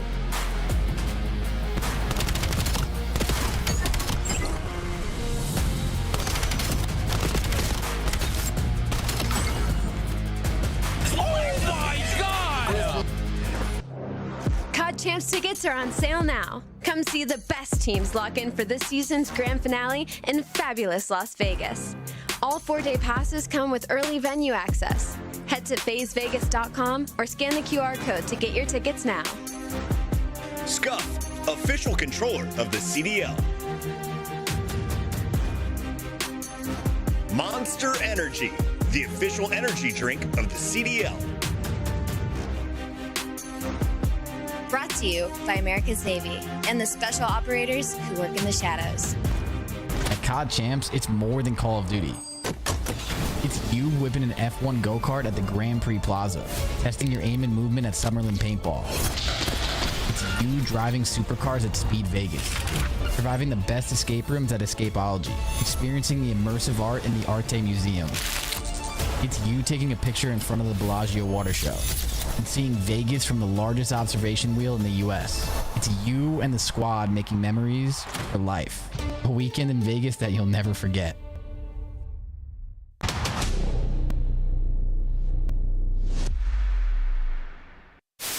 He's inner solar, inner solar. I went left. Oh, pinch left. You're good. Yeah, there's one deep behind. I'm waiting. Renko dead, one more deep left. I'll try. Oh my God. Go for the game. Boom.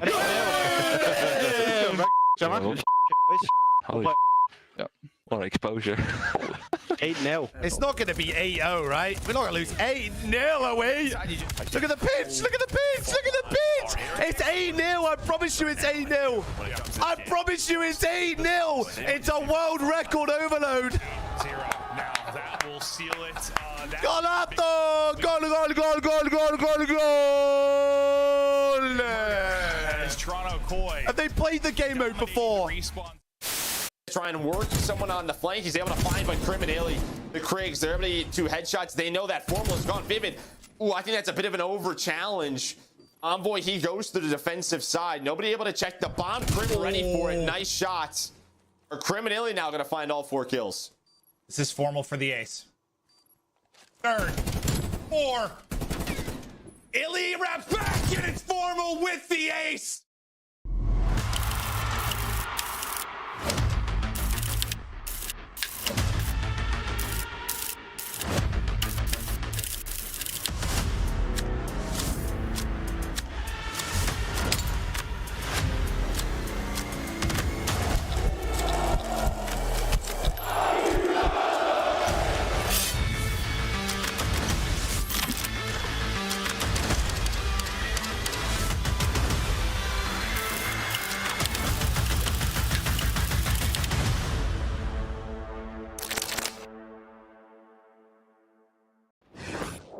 Greatest finale to your Black Ops 7 season, where the best COD teams in the world fight for $2 million and the crown, where every moment freezes time or sets the stage on fire. And I will never fall. Legendary round 11s. The S&D God! Classic battles that fuel rivalries. It's a 3-0! Game 5s that have you holding your breath.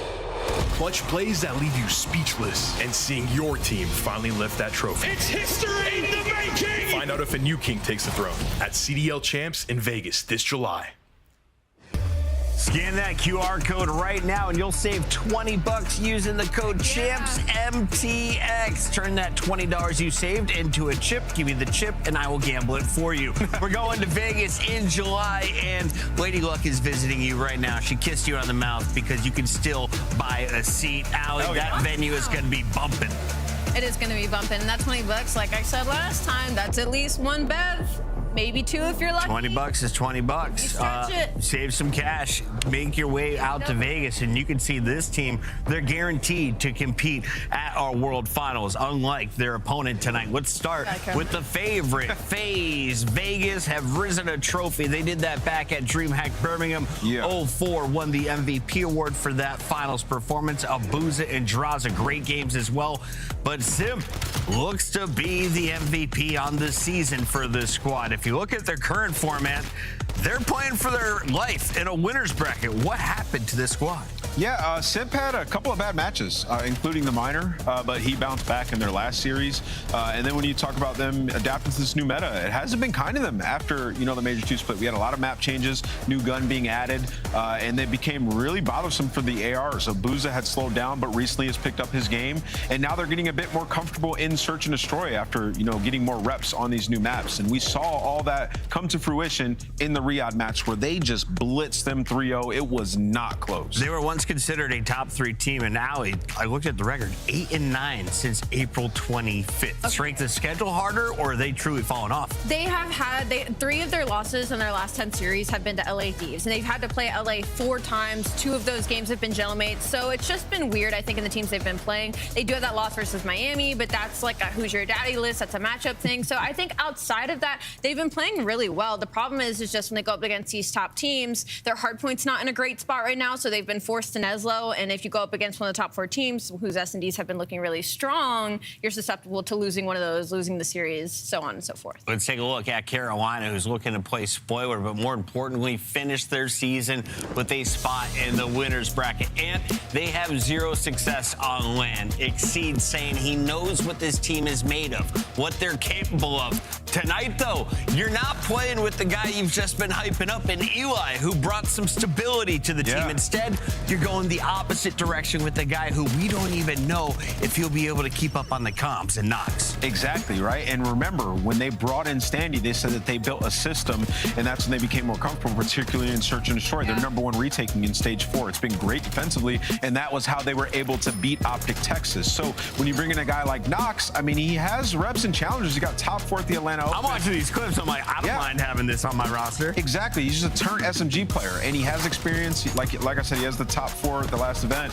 But with this guy, do you want to try to play structured, or do you want to let him just be free? That's a decision that you have to make. And if I'm in their shoes, I go, do whatever you want. We are going to support you, see what you're made of, and try to get this dub. I'm watching the Miami footage. I'm like, hey, Knox, can you do what they did? All right, we'll just play like they did. We got Sake, Raid, and Scar for your first 3. Allie, do we get to a Gridlock? And if so, do we also see a Fringe Search and Destroy? Ooh, I think that's a tough one. When I look at this map and mode layout, I look at this Sake Hardpoint as FaZe just trying to add that to their map pool. They don't have a hardpoint outside of Gridlock that they have a winning record on right now that they feel comfortable on. And then for the side of Royal Ravens, they have to win the S&Ds here, and I just don't really see a world where that happens considering that we're going into Raid. Well, the Raid's been good. They got to win 1-2-5 if you're Carolina. That's how you get this angle. That's how you get this win. You got to take map 1, thunder them, take your search. Raid's been their best S&D, and then clutch up in a 5. When is the last time you saw FaZe Vegas in an elimination bracket to start things off? I don't know, ever? I mean, maybe if they lost their first game, but even that's really rare. So, yeah, unlikely. And then also, I think FaZe map record's good enough anyway to where they would make it. Allie, you said something about trying to expand their map pool. That makes me nervous. I think Exceed Please don't be nervous. is going to get me 5 points for this upset, right, guys? Yeah, no, just one. I'll take Carolina tonight. Carolina beat Optic. We can't award bonus points for this, but I'm going to go with FaZe.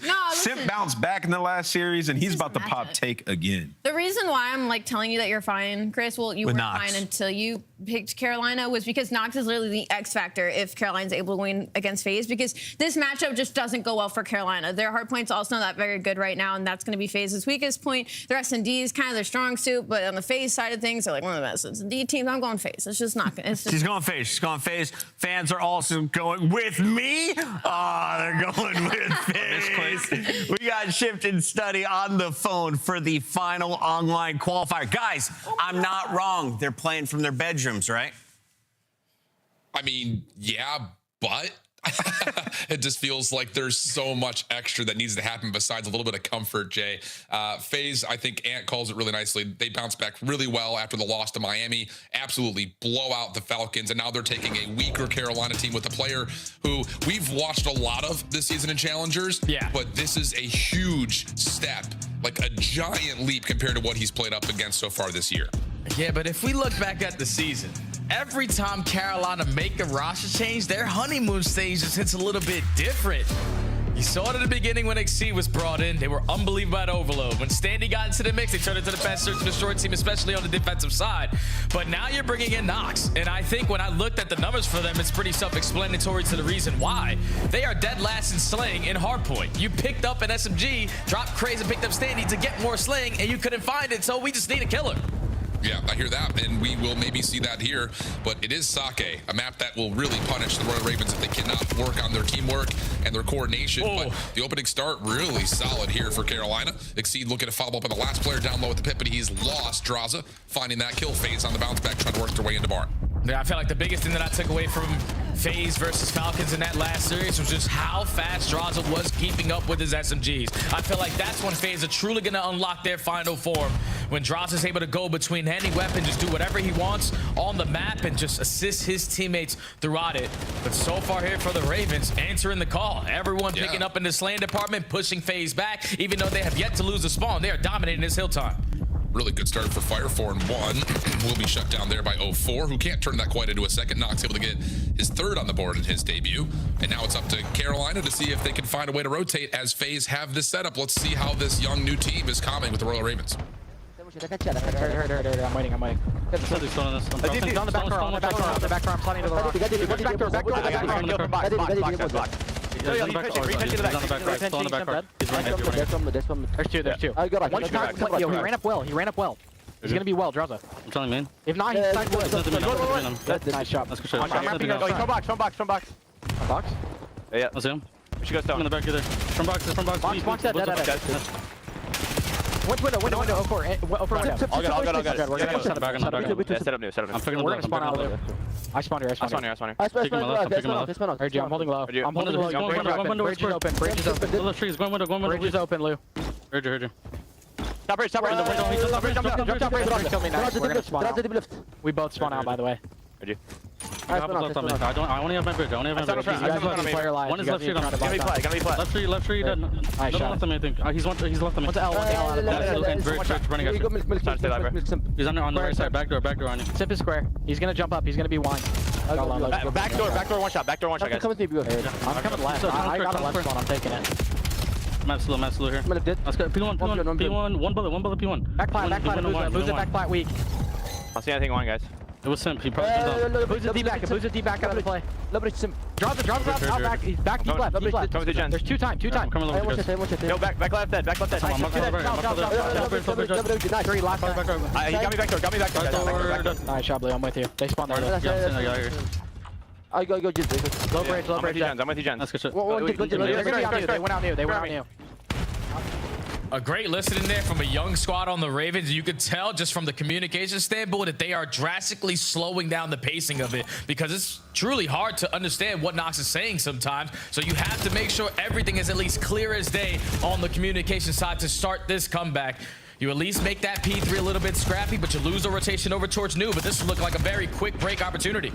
Yeah, two still spawn up in the back though for FaZe and simplifying both contestants for the Ravens trying to play around the back, and then Abuza gets his double from the front. So yeah, I would say so far, to give an early synopsis of how this map has gone, the Ravens are trying to do the right things on the map, like talking about like looking over at the full map picture of how they're moving, how the team is coming through it. But a couple of key gunfights not quite able to come through, and that's just the special difference of what Simp and Abuza have done early so far.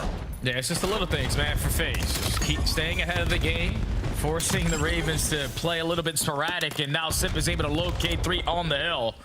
You are controlling the spawns in the final 15 seconds. Ravens are not willing to give up all this time for free because you know you have to work this angle. But look at the route here from 04. You're not going to be expecting a dirty pinch like that, and he just calls it a distraction to set up the pimp for 6 in a row. You lose the spawns, but he needs 1 kill for Hellstorm. Brother, I can already hear Ant in the green room in Columbus being like, Simp the pimp, just after that call of the Simp takeover. He is popping it right now. 80-point game. And Abuza is able to kick things off nicely over the top of the new time at 5. Simp will get the 7th and the Hellstorm. One more over the top. Exceed, who's not quite able to get much going here early, will be isolated and overwhelmed by 2 different FaZe members. And look at the block in the back for Abuza. And FaZe are just so effortlessly comfortable on this hard point until finally fires up the shutdown Simp. Yeah, their arrows are barely moving on the map. They're holding their pre-aims and allowing Royal Ravens to walk right into that. And that is leading to very easy kills, followed up by very easy setups. Ravens started off this game by getting 32 seconds off of the P1. They have gotten 20 seconds off the next 4 HPs in a row. And FaZe are looking to run away with this one very quickly. Looking like that next break attempt for the Ravens. Really just kind of trying to make the exit a little messier for FaZe, and it really will not work out all that well. So Carolina will set themselves up around the bar. Abuza shut down towards the bar window. 04 on 5 of his own is looking to kind of create some space, go rogue, get a second Hellstorm, if not just pinch up this setup as his teammates are spawning a little bit closer towards the bridge side, and Lurks is able to get the shutdown. Maybe a moment here for Carolina. Yeah, and if you're the Ravens, all right, at least we're at the hill that gave us the most success so far. We need this to turn into that same amount if you want to start this comeback, but FaZe is just keeping it sporadic. You're running all around the map. You're forcing the Ravens to keep on looking left, looking right, and you are crossing them up with all this mid-map control. Ravens can't get in. They're just not finding any kills, man. I mean, that's just the biggest point. I mean, they're getting a couple, but it's like the ones you get are not impacting how the game is being played right now. Like, you get a kill or two here, fine. You get one player to spawn up towards P2, but you have to go huge here if you're Nox. He's played all right here on his debut against a really solid squad, to be fair, but it just feels like FaZe are more than one step ahead. And a lot of that has started in the kill feed, but finally here, maybe a chance for the Ravens to establish some control at P2. Long route developing though for FaZe on the backside of Dojo. Yeah, I think the biggest word that I'm going to be using a lot to close out this season on Black Ops 7 is efficiency. It's not about the craziest stat lines, just how efficient FaZe are currently playing. Everyone providing their 25%. You do your job, hard block the back, I'll do my job of layering. And this is just way too easy of a hardpoint game, and it's going to continue to look like this. Well, Lurk's able to get one, knocks through the window, finds himself a double. Stun check for 04, trying to block that side alleyway, but Draza trying to play with Abuza are going to wait for one more spawn up before they make their play in. Abuza will be shut down to the back door. Pinch spawn for 04. But the problem is he's being held by Lurks. Nox found in the corner. Draza working to clear out the front. Look what and this is just 04 getting out of here. He's just getting lost trying to play for the next spawn. I mean, you're up by 110 points, so you're playing for win condition here if you're 04. Yep, and him just hitting this route allows one of his teammates to spawn right next to him. Now, if you win the gunfight, even better, because your teammates can clean up house through the bottom side of basement. 215 to 91. I don't think Ravens are going to get another point in this map. Doesn't really feel that way unless Exceed beats some timing here. Ah! Yeah, Caster hears it happens. That's four. That's 3 points. Here. Yeah, double hit kind of going to be on the way here for Carolina towards the top side of the map. Spawn out for Abuza might allow him a chance to kind of pinch up over towards Bridge. Oh my goodness. He's still able to find a second at 2 HP. Abuza shut down through mid, so if there is a last effort for Carolina, it would have to be through that mid bridge point. Sip a little bit lost on where exactly Exceed had gone, but as he comes back into the play, this is what Simp does best. Plays his life, waits for help. Abuza gets the final double, and looks like FaZe are going to 100 points above the Ravens. Yeah, it's just way too easy, man. FaZe controlling the pace. Everything after that P1 was all dominated by the squad rocking pink. 250 to 94 is going to be the final tally. Yeah, I guess that honeymoon stage for Carolina ain't hitting today. Nah, and we'll talk more about Nox here throughout the series, but for FaZe, kind of talking about the idea of testing maps out. I mean, Sake has not been kind to them in the last really handful of times they've played it. I mean, they've been out-rotated, out-broken, not really getting their setups. So being able to take advantage of a team that is coming off of a very sudden change, that is already at a position where they're probably not making champs anyways, you're going to have an opportunity here to really kind of make sure you're clean and not make mistakes. And I don't know if I could pick a single moment where FaZe made a mistake outside of maybe the fact that they allowed Carolina to break the back 20 of P3, but that's it. Yeah, I think the biggest mistake for FaZe on this map, number one, was allowing 30 seconds to the initial P1 to start this game. Because usually when FaZe are making mistakes in Hardpoint is when they are forced to be put in bad positions, when they are not winning rotations, when they are not finding kills, and they are forced to break and set it up with hitting long routes and just hope to God that we can win those key one-on-one gunfights in those trades. But in this game, they never had one of those moments. In the final 15 seconds of the P3, they said, all right, Carolina, you could take this. We're going to rotate over towards P4. They got the ARs locking it down, Simp whipping out an extra one to allow the Crossfires to be even more dominant. And yeah, FaZe just never had any moments where they needed to worry besides the initial 20 seconds. Well, and to be fair, like, there's also a number of great individual moments that would you expect those to come through versus the top teams? Like Sid finding 7 in a row where he was kind of by himself in a 1v3, Abuza finding a handful of doubles where he's in a 1v2. That's just the individual presence coming out and why we kind of differentiate the goods from the greats. Like Ravens, like we talked about, like even listening to their comps, trying to play the map the right way. But I love that you're focusing on that word, that efficiency word, because that's where the thing about it was. It's like Ravens are making the right reads, trying to make the right plays happen, but not finding the right kills to efficiently execute those calls. That's the difference makers between good and great teams.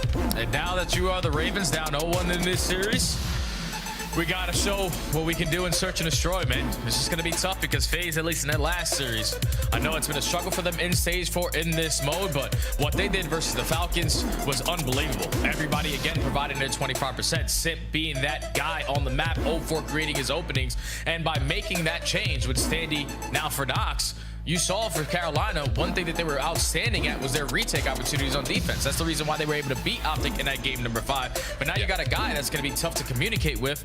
All you're trying to do realistically is just put him in a very comfortable position and playing around him. And I like that call because those that follow challengers know that Nox is pretty nasty with the scope. Yeah. So now the question would be, is Exceed going to say, yes, you can take the scope away from me so you feel more comfortable?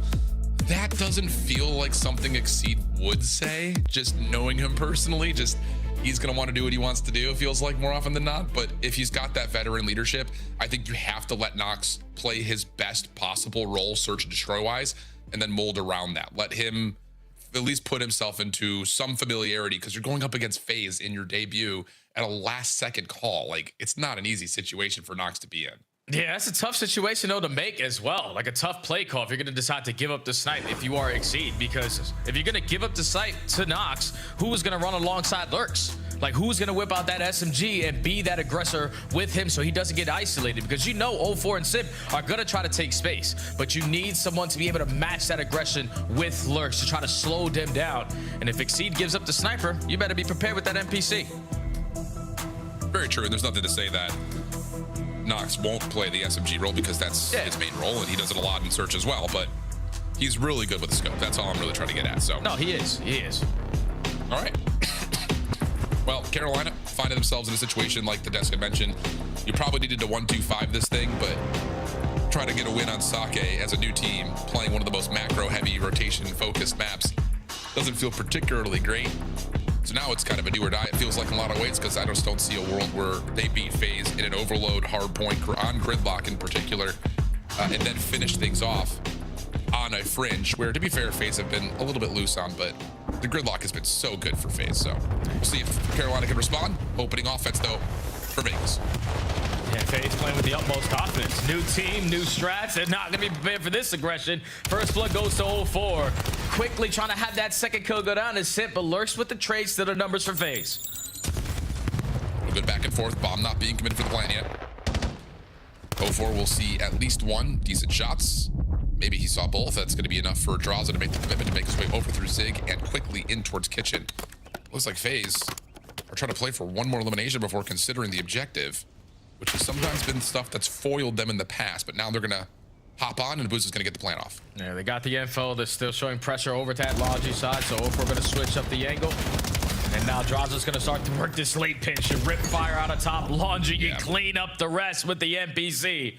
A jack of all trades there from 0-4. FaZe dominant in round 1. Yeah, that's a let's just run at these guys type strategy. Hit him at Laundry real hard, use our nades. If there are defensive players nearby, we will likely get the info and we've got the NPC advantage. You just have to feel that way. It's just the we are better than you strat. Just, yeah. You have the freedom of pulling that one out a little bit. Yeah, without a doubt. And I think if you are FaZe, like that is the perfect answer for a round number 1 versus a team who obviously is very fresh. You don't want to allow these guys to get comfortable, to try to set the tone and basically to outthink themselves in round 1. So you, as the aggressors, don't give them any opportunities to do so. But now into the round 2, Exceed still not sniping. Committed with this M15, gonna invest the smoke on the backside of B-ball, but FaZe have all of them back. Yep, Hot Hands Lounge also showing us that Nox also not sniping. Fire gets first blood over towards Ring, and he's able to find a second as 0-4 was hunting for a secret trade. Not gonna happen. Lurks through the water. Okay, love this confidence. And there we go, last bullet in. Lurks able to find 2 and to finish things off. And Carolina with a really solid offensive response of their own. Yeah, good plays there from Fire to be the island guy, to watch the late pinch, and to just potentially be overwhelmed with a lot of pressure. He's able to isolate both gunfights around that mid-map area. You put your team in a 4v2. They already spotted a player on the backside of B-ball. And now with the numbers, we might as well send it and try to close it out with the gunny. Perfect response there from Carolina.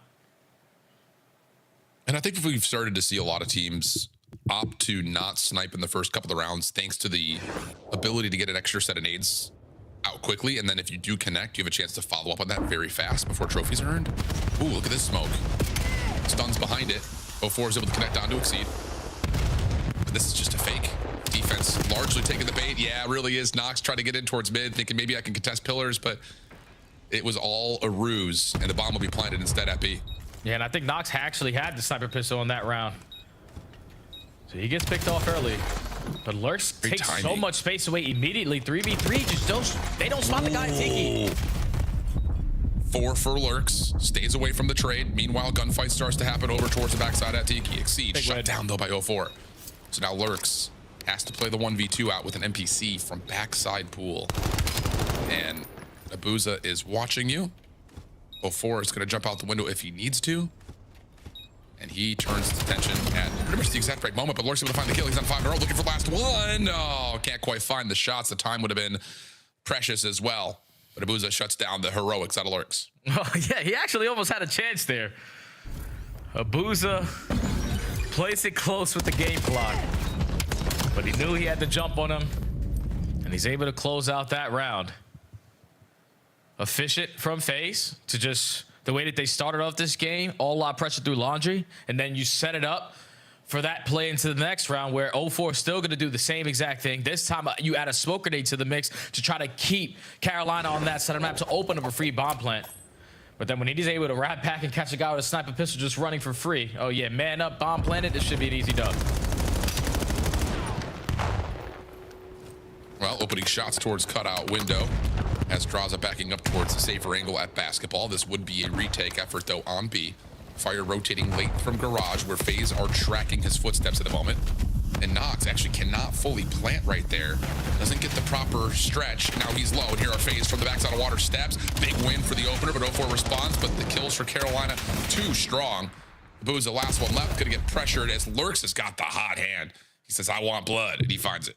Yeah, they're just so fast into that water route. Like, Lurks is taking Tiki away in the first 15 seconds. So even if you have a player from FaZe scouting on that side of the map, you can't be too aggressive because you don't want to give up your life for free. So this time they send 2 players on the pinch, but instead of fully committing around the backside, they cut it short through water steps, knowing that their teammates are giving the comms. The guy on bomb is going to be weak.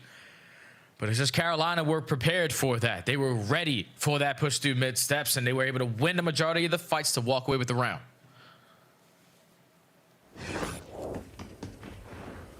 Here we go, 2-2.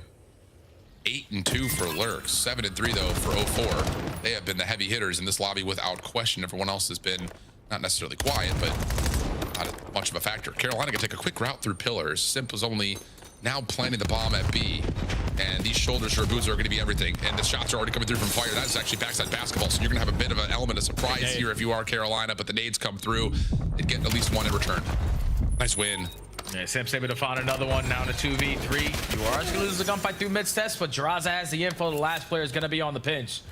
So now Simp alongside Draza trying to isolate onto this gunfight, but time is ticking.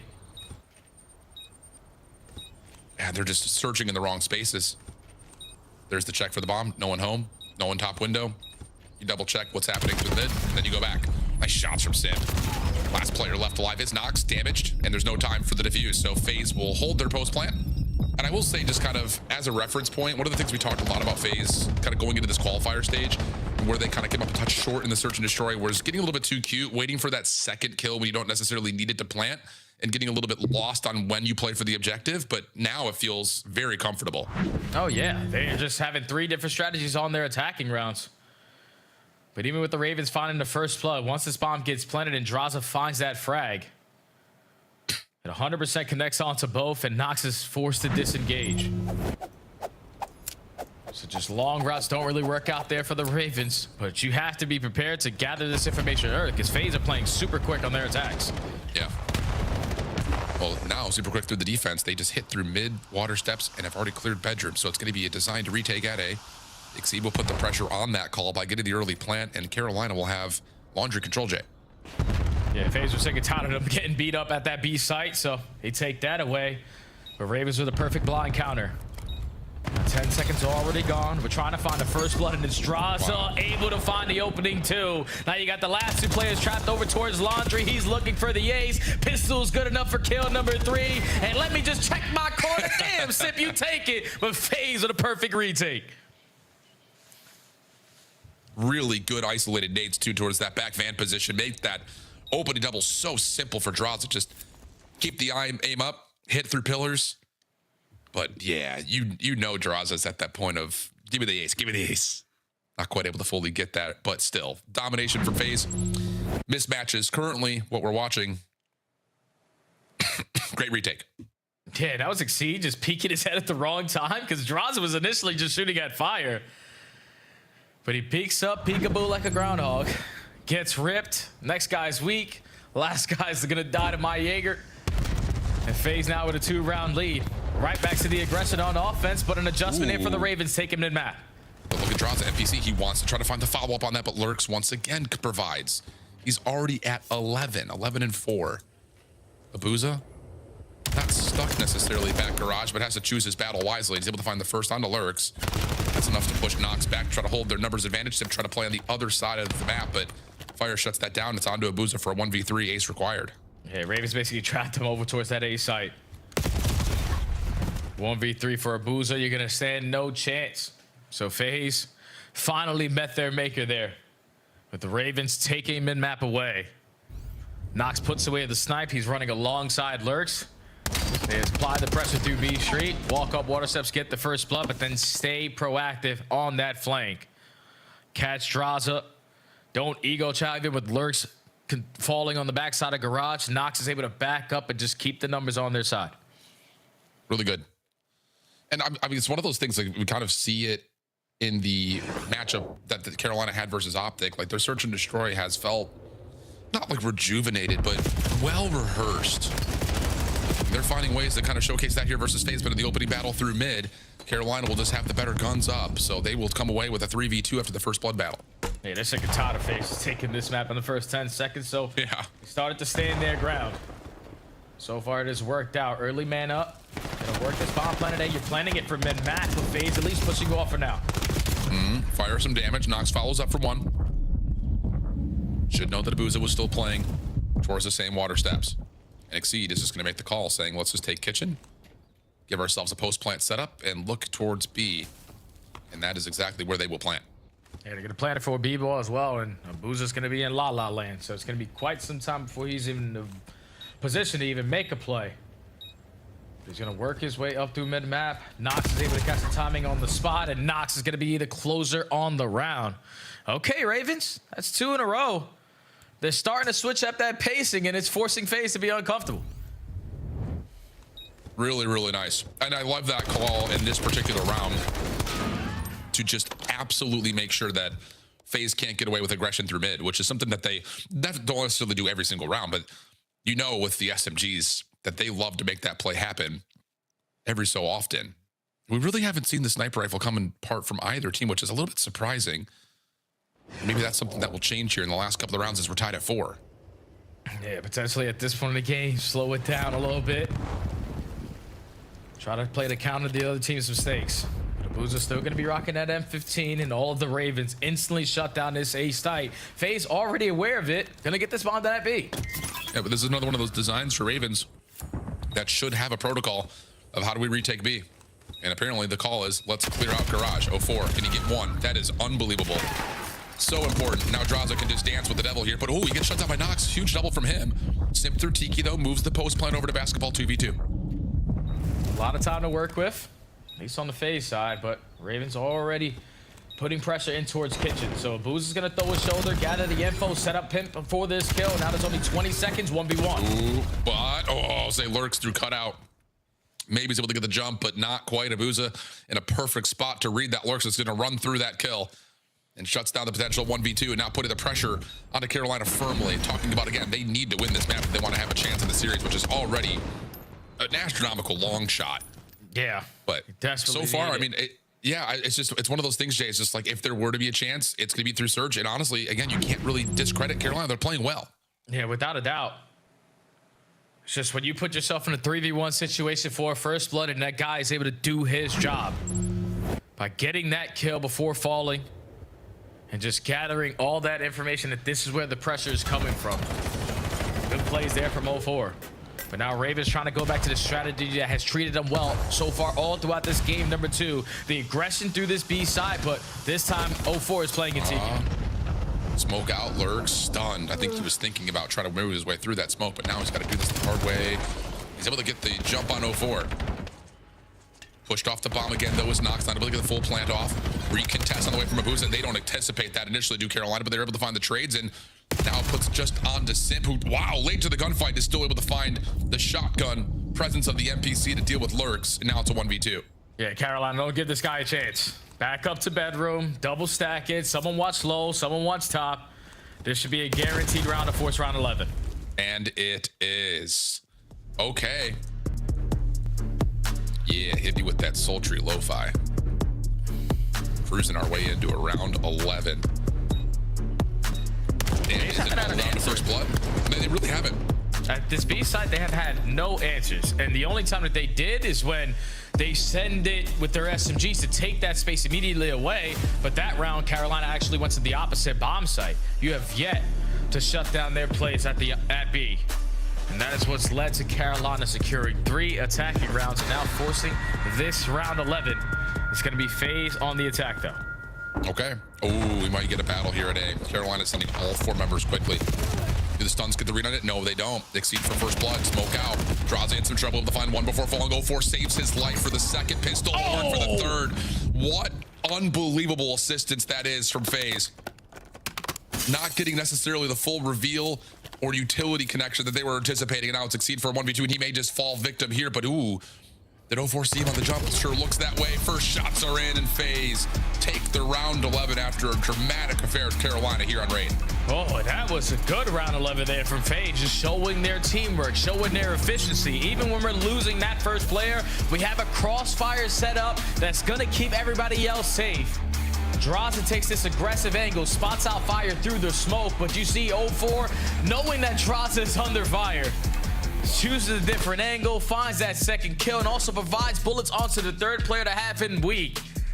And FaZe happy as hell that they had offense in that round 11. Now they're up 2-0 in the series. Yes, sir. Yes, sir. 14 for the L on Alert, 1,700 damage. Holy cow. Plus 2 first bloods.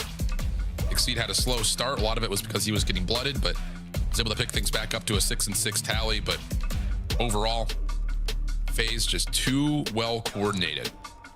Same thing you could say about map number 1 on a map that really will punish you if you don't have that same level of coordination. So 2-0 FaZe, Scar Overload coming up next.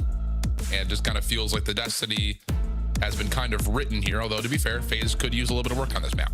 Yeah, they definitely could. They could use work in their overload in general, man, because versus the top teams, it's sometimes a struggle just keeping up with their playmaking ability, because usually players like 04, he loves to hit these long routes. If he finds that opening kill, it's going to guarantee a score.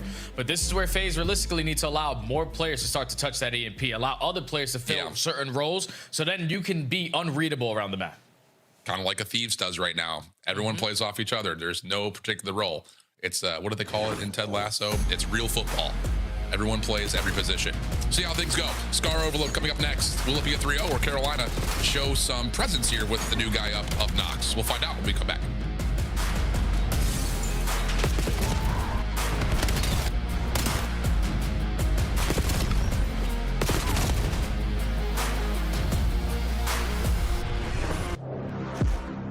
Black Ops 7 returns to the Esports World Cup this summer. Scan the QR code to get your tickets now.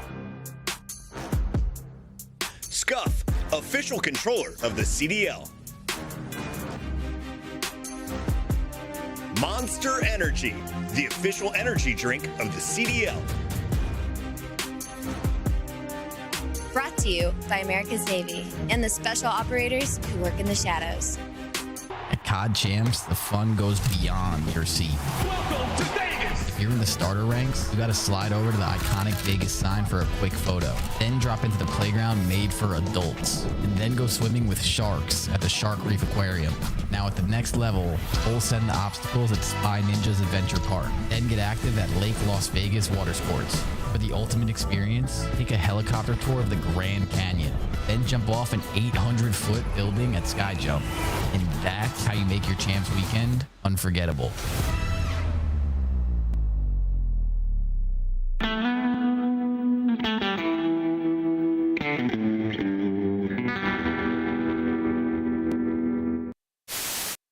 That's true. Well, why are you, bro? Where are you going? Why are you going? Dude, you're gonna get in trouble, bro. Why are you gonna get fined? All right. What the f is that? Hello, and then actually, about looking in the thing. You're an idiot, bro. He's not in here. Join the game.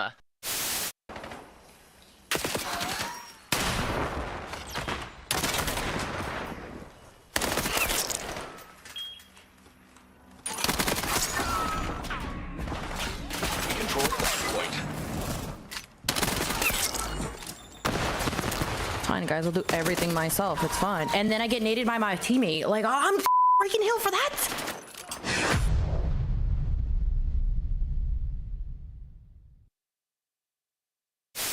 What do you want to say to the fans out there that's been supporting you guys? Fuck Optic, fuck the green wall. Vamos! And that's gonna do it for me and Vico here on the stage. Yo, chat, I'm just letting you know we get 1v2 to turn off stream, watch it offline. To get Heads this up. information first. Yeah, surely sees that out, but that's not going to happen, right? Wrinkle. Oh, here they come. The timing on this is going to be unbelievable. Ah, they might have spotted him out, though they haven't seen a thing. Ah, Wrinkle! Taps them in off. All right. And I mean, listen, I don't know anything. I'm just a commentator, but I'm looking at that from Rancor. Doesn't even seem like a good try. Appreciate like he just gave himself. Welcome back there, friends. We are looking at a phase 2-0, pretty comfortable outside of the fact they were tested on the raid, search, and destroy. Carolina just missing that little bit of extra coordination, not just on the search, but really emphasized on the Sake hardpoint. Scar overload coming up next. Again, it's just a really tough situation for Carolina overall. Knox coming in. Yes, he's been good in challengers. Is he an SMG that can improve a team like Carolina? I wouldn't necessarily say so. He fits the picture really well, and I can understand the pickup, but this would be more than a hero welcome if Knox can find a way to set up reverse sleep. Oh yeah, without a doubt, because you know if you're Carolina Royal Ravens, you still technically have a chance to qualify for champs. You're down by 70. The closest team in front of you is the Heretics, and they are looking very scary every time you watch them on the main stage. But you just need to try to build off of something, because you know this is the roster that you're going to be taking into Paris. Unfortunate circumstances that happened with Standy. I hope that my friend is all good. Whatever he's happening in his personal life, he had to step away. But just a tough situation to be in if you are the Ravens, man, because for a squad who make the roster change to go for that final push, and then you go 2-2 with Standy the lineup, beating the likes of teams like Optic, you were thinking, all right, maybe if we get hot at the event, we're going to stand a good chance. But just to make a roster change right before the final tournament potentially for the organization is only tough. And then it's even tougher that you're playing against FaZe now in this form for the event. Yeah, and just on top of that, you looked at those standings. Not only is it a win and get into the top 8, actually top 6 if you are Carolina or FaZe, but in particular, there is a lengthy tiebreaker process that's going to happen for our teams at 2 and 3 to figure out those last 2 positions. But taking a look at FaZe, talking about their desire to really build out their overload, well, they've done it very nicely in the last 2 outings, blowing out Miami, blowing out Riyadh. Looks like Gridlock's going to be good for them, and now it's just about putting together something else, and that obviously comes down to what they have on Scar, is they're already very good at dead and exposure. Yeah, you don't want to play FaZe on anything Gridlock, so just got to try to get through this map. It's one moment at a time, one kill at a time. Ravens need to start to put it together. On board here with Knox, starting off with an AR, but trying to be the sole aggressor up through the middle of the map. He gets picked, and FaZe have all of the map and might get an immediate score. They very well may. There is a pinch on the way from Lurks. Find 1 damage out. Nice shots. Able to get the second.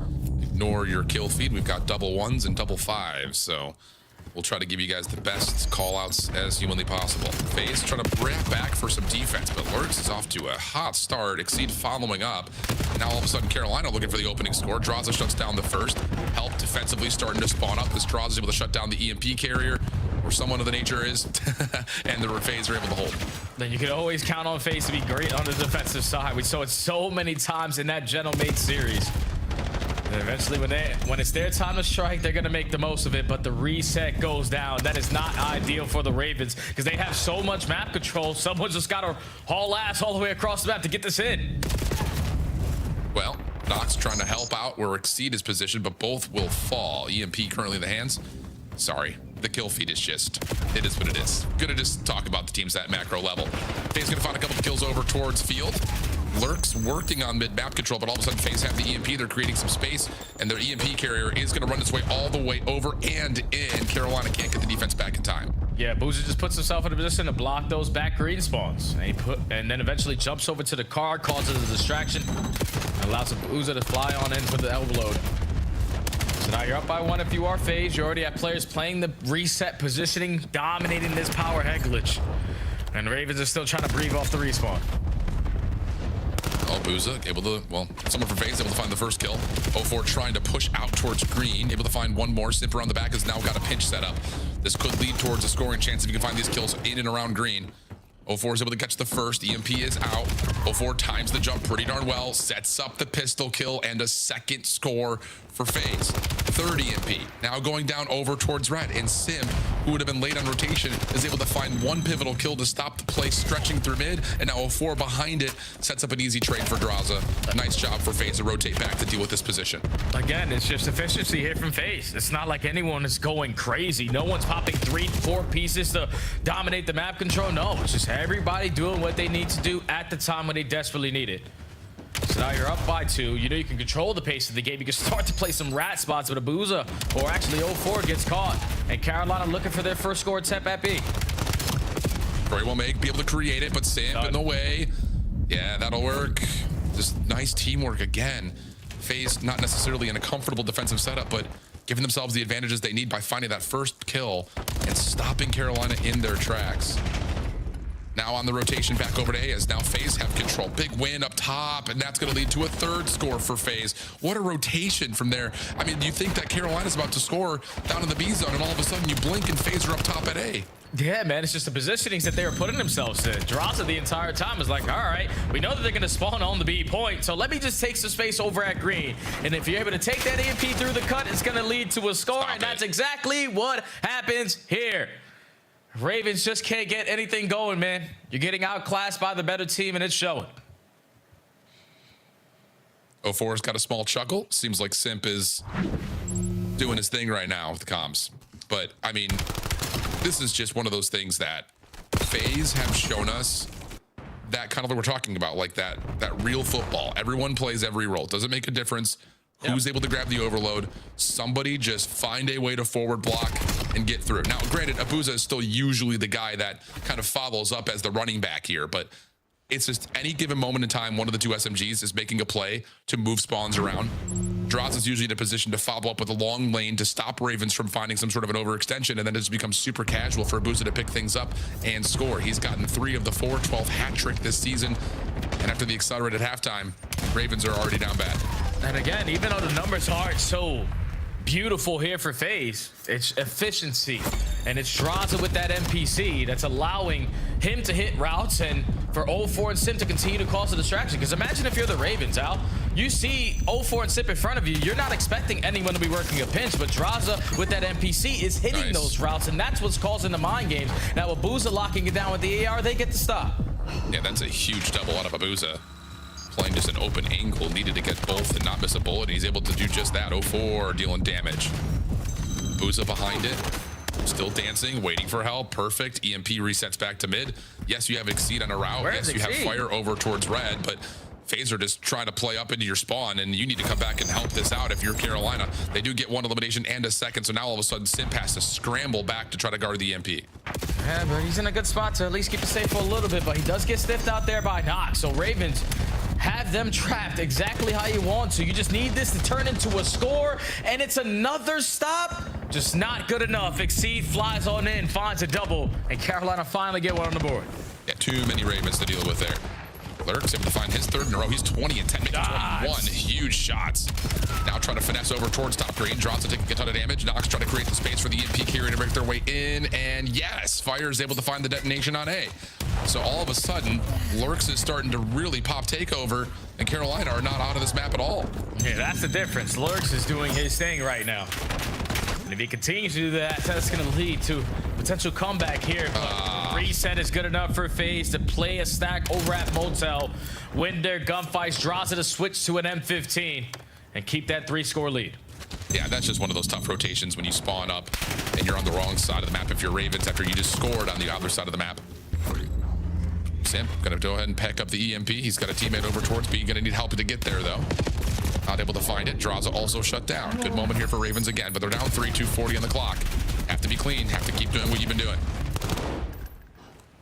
We have to find kills in sync now because you know FaZe aren't gonna really go for ego, Charles, especially when they're on a defensive approach, but still on the attack with Simp roaming in blue. 0-4 finds a kill through mid connector. Exceed is able to get the trade, but Simp is gonna make the big play. Someone just grab the EMP. Well, it stays on the ground for now. Simp, big shutdown over the top, but will be traded out. Follow up from 0-4 and Abuza is solid. Carolina still have some room to work with though, but they're running out of time. 2 minutes on the clock to play with, down 3. Good first there. If you can get the shutdown into Draza, it would be big, but he wins his gunfight. And Carolina are now a little bit stuck at this mid-market position, and FaZe are running through them. And that's just one of those situations where FaZe are understanding, I got to use a certain gun for certain routes. Draza not allowing those playmakers to get lost. Holding his lane and allowing his teammates now to fill all the gaps in the middle of the map. They keep on dominating this time of possession. Simp with the pistol, locates 2, dancing, eventually gets shut down by Nox, but a minute 30 left to go. Yeah, it looked like Draza was anticipating that maybe the spawns for Carolina would have been over towards mid, so he wasn't in a position to help over towards white wall. Carolina able to fight back, but like you call, time is running out here for Carolina. Simp still trying to stretch forward through field side, does not see the player over the top of the back wall. That's Fire, and he finds himself a big pick. But what can you do with this? The time is running low, and it just feels like it has to be now or never on this next break attempt. We just need kills to go in sync. Lurks gives you 1, Lurks gives you 2. Trying to grab the EMP and just push it forward, but every time you're finding kills, FaZe are finding the most important one. And that's the EMP carrier. 55 seconds. Carolina got mid-map. This is where you gotta go. Gotta go. Gotta find the kills. Nox putting in the good damage, but there's no one to help out where Exceed is. A couple of shots come through, but Exceed cannot quite slide all the way through the portal. And that may have been the last chance there for the Ravens to put together some sort of a heroic comeback. Simp really putting on the punish. Draza following up, and the map control tilts back over to FaZe, who are looking to put the nail in the coffin here, but it will drop. Carolina will have a chance, but time is just too low, and FaZe will take the 3-0 versus the newly formed Carolina Royal Ravens team. Well, and this is a good form to be in if you are FaZe, man, because you handle the Falcons with ease, and that was one of those squads that we expect to be around the top 4, top 6 echelon. We're all expecting this result here for the Ravens, but just how efficient they played in this series. The Hardpoint was beautiful. The S&D, all right, yeah, we need to figure out how to stop a goddamn B-bomb plant, but this overload, especially on that first half, it couldn't get any easier. It's taking these guys to get 1 kill each for them to find quick scores. That is how you want to play the game, especially going into the final couple of tournaments of the year. Agreed. Clean. Smiles all around. Why not? Great stuff from FaZe, keeping on their momentary dominance. The only thing in their way was the shocking loss to Miami, and of course the 0-3 loss to Thieves in the minor, on top of the map 5 loss at the beginning of this qualification period. But really outside of the search and destroy, I would say that FaZe is neck and neck with what Thieves are doing. They were able to win both hardpoints, for instance, in the qualifier match. They lost by 6 in the minor. So there are a lot of things that FaZe are looking at in terms of comparing themselves to the current team on top and saying we're right there with those guys, and this is an extra level of polish on the overload that I think really needs to show up if they want to have a chance to win pairs. Yeah, I think if you are FaZe, like, your focus at the major. Hardpoint will be 50-50. Overload is going to be the same exact thing. But just their recent form in Search and Destroy, even though they won it here, is going to be the thing that allows them to actually win the tournament or go to a championship Sunday, because realistically or historically, these guys are always outstanding on land. But just some of these little mistakes that I'm seeing in their S&D shows that they have kinks in their armor that they quickly need to fix, especially versus a different level of competition when we get to Major 4. Yeah, I mean, the biggest for me in that Search and Destroy comment is that they need to be able to put together something on Hacienda or Sake. The 2 times that we've seen them play both those maps today were versus the 2 top teams currently maybe be in the game with Paris and LA, and they didn't win a single round. So those are the things that I think they really need to look at. Yes, you would love to be a little bit cleaner versus Carolina on raid, but overall, I don't think they're really that worried about what their raid looks like. I think it's just a macro search thing, especially on the bigger maps that we just talked about. That's our last match, though, Al. That's the last one of the online stage, man. That's how we do it. I can't believe it has came and gone so fast. But what a way to end it. And I know that Des is even more excited to talk about this breakdown of this series. The sun's still out. I'm excited. A 3-0 to end the online qualifiers. Gentlemen, we'll see you in Paris. In the meantime, Rosalie, you went 3 for 3 today. I am so impressed. Well done. I needed that. I thought like we were going to go into the major and it was just going to be Nameless's trophy ready to hand over. Like I wasn't leading for majority of the season. You are very much still back in the hunt. Let's take a look at why you had faith in FaZe Vegas. I wanted to tell the Cinderella story that Nox was going to come in and be a superhero and FaZe was just going to let some wildness happen. That was the story. That was... He kind of had a welcome to the CDL moment here, too. Yeah. So did Exceed. He got slammed. Yeah. The whole team did. It's hard, man. Like, you bring in a guy, obviously they probably have, what, 1-2 scrims with him, and you're going up against an angry FaZe playing for the winner's bracket, by the way. So, yeah, it's going to be hard to beat them. And as soon as they lost that round 11, this series was done and dusted. And to be honest, they had an advantage. They killed the pimp immediately with the first blood and then just got way too over-aggressive in ring and gave up that round. I was going to ask, if they win that round 11, do you think we go further in this series, or would FaZe still finish it in 4? No, I think FaZe would finish it in 4 just because Gridlock's one of their best hardpoints right now, considering their hardpoint pool isn't really in a good spot, so that should have been their map 4 for sure to lock it up and close this one out. But I think that map 1 as well, though, that Sake was a statement for FaZe. If they can add that to their map pool, it's going to look real dangerous heading into Major 4. Who is most impressive right now at this state of Black Ops 7 for FaZe? For FaZe? I mean, it's easy to say Simp, but I'm going to go with Twin. I feel like he's the playmaker in Search and Destroy. In the beginning of that game, he literally was 7-2. He just makes so many plays for them, and I think he's probably the most important piece right now. If he continues to perform that way, they can win. I believe they just said the word bracket in my ear. Are you serious, graphics? Swift fingers create screenshots. Take a look at this one. LA Thieves are going to welcome the Carolina Royal Ravens into the winner's bracket. Meanwhile, you will have the Gentlemates versus FaZe to open things up in Paris. This place is going to be popping. We couldn't have gotten Boston Breach or something. Sorry, my bad. No, Boston and G2 are on the other side, though. If you make it to that winner's final, it might be fun. Best of luck, Gentlemates. It could be a long road for teams like Toronto Koi as well.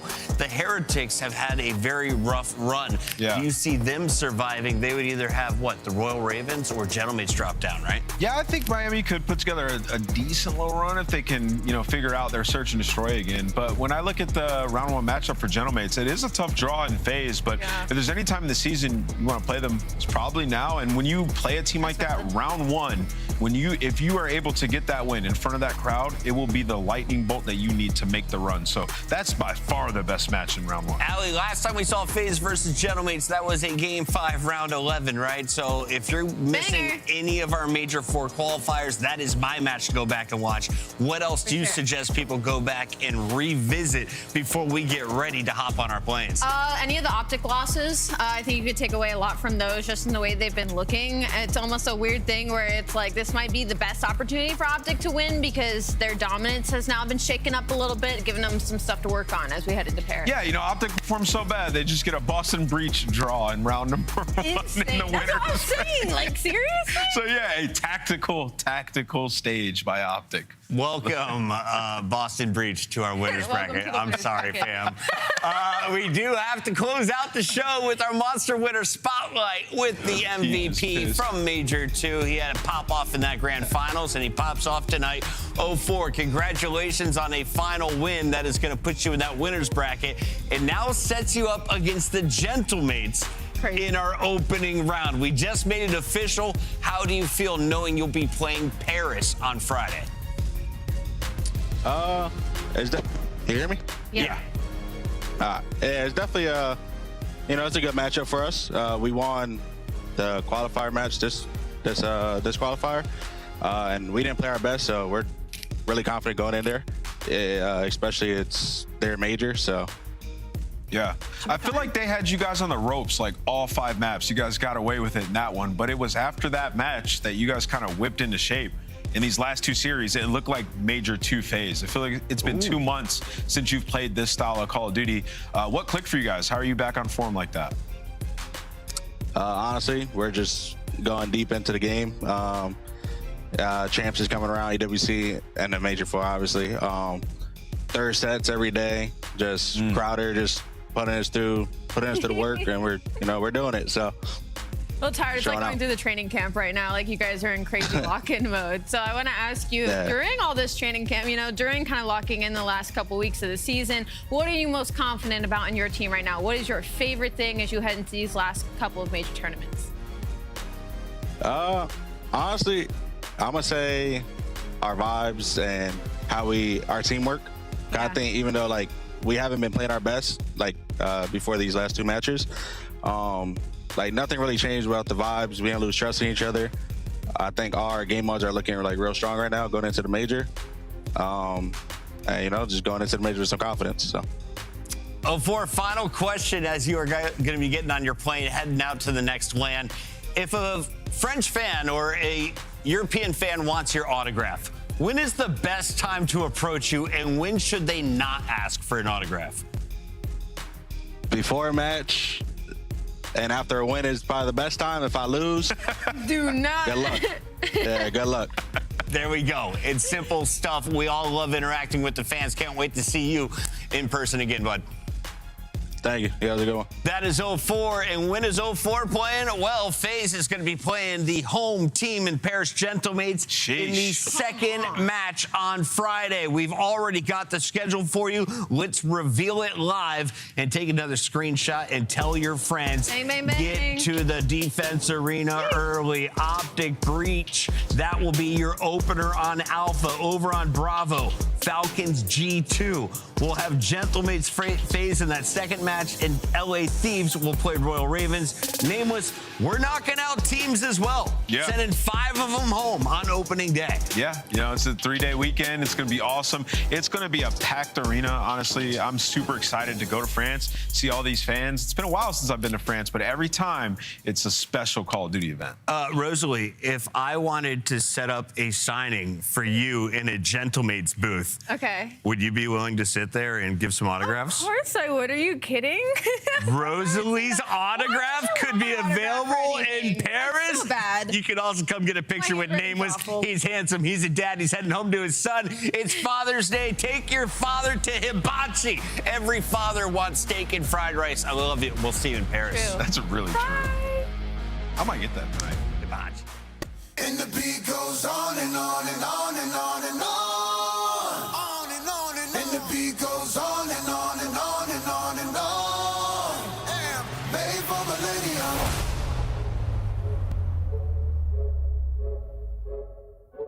I am made for millennium. G-O-G-O-G-O-A, keep time, we don't need you. We the greatest of all, and time you'll believe me. Greatest don't evolve, happens in the feet. See my gritted jaws, wonder who gon' feed us. Hungry to win, hard pressed to beat us. Hundreds and tens, hard fresh to beat us. Thought I knew men, most of them was divas. I'm more than man, I'm a natural born genius. Where my medal is at, I don't pedal back. I'm too smart to meddle where the fellows keep the metal at. They pedal for the stacks, I'm making benefactors, landlords without the pot to call the kettles black. Hello. I know you feeling mellow. You thinking life is gonna be cinematic as these cellos, but that's just the rumble for the build up like a bellow. If they gon' hear you roar, time to let go.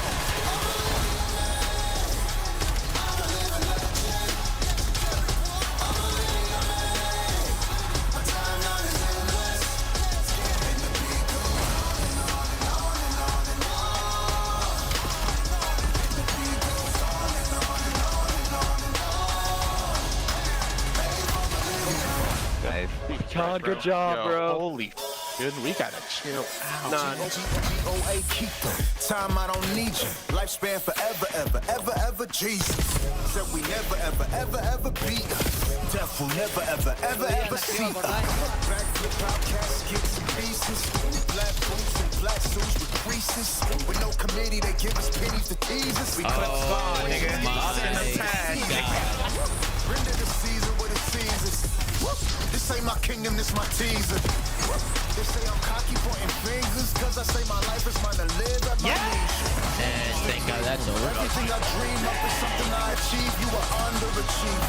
I'm Kakarot, I surpass you, Vegeta. Standing by God, pull your feet up. Yes! Holy!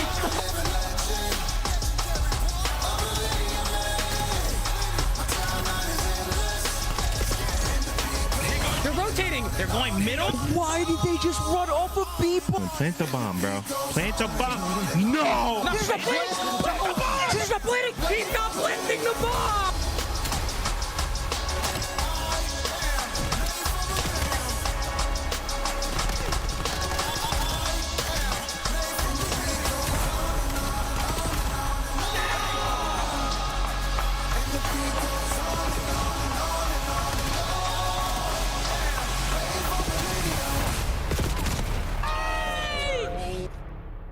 Oh my god, I didn't think he'd be chowing.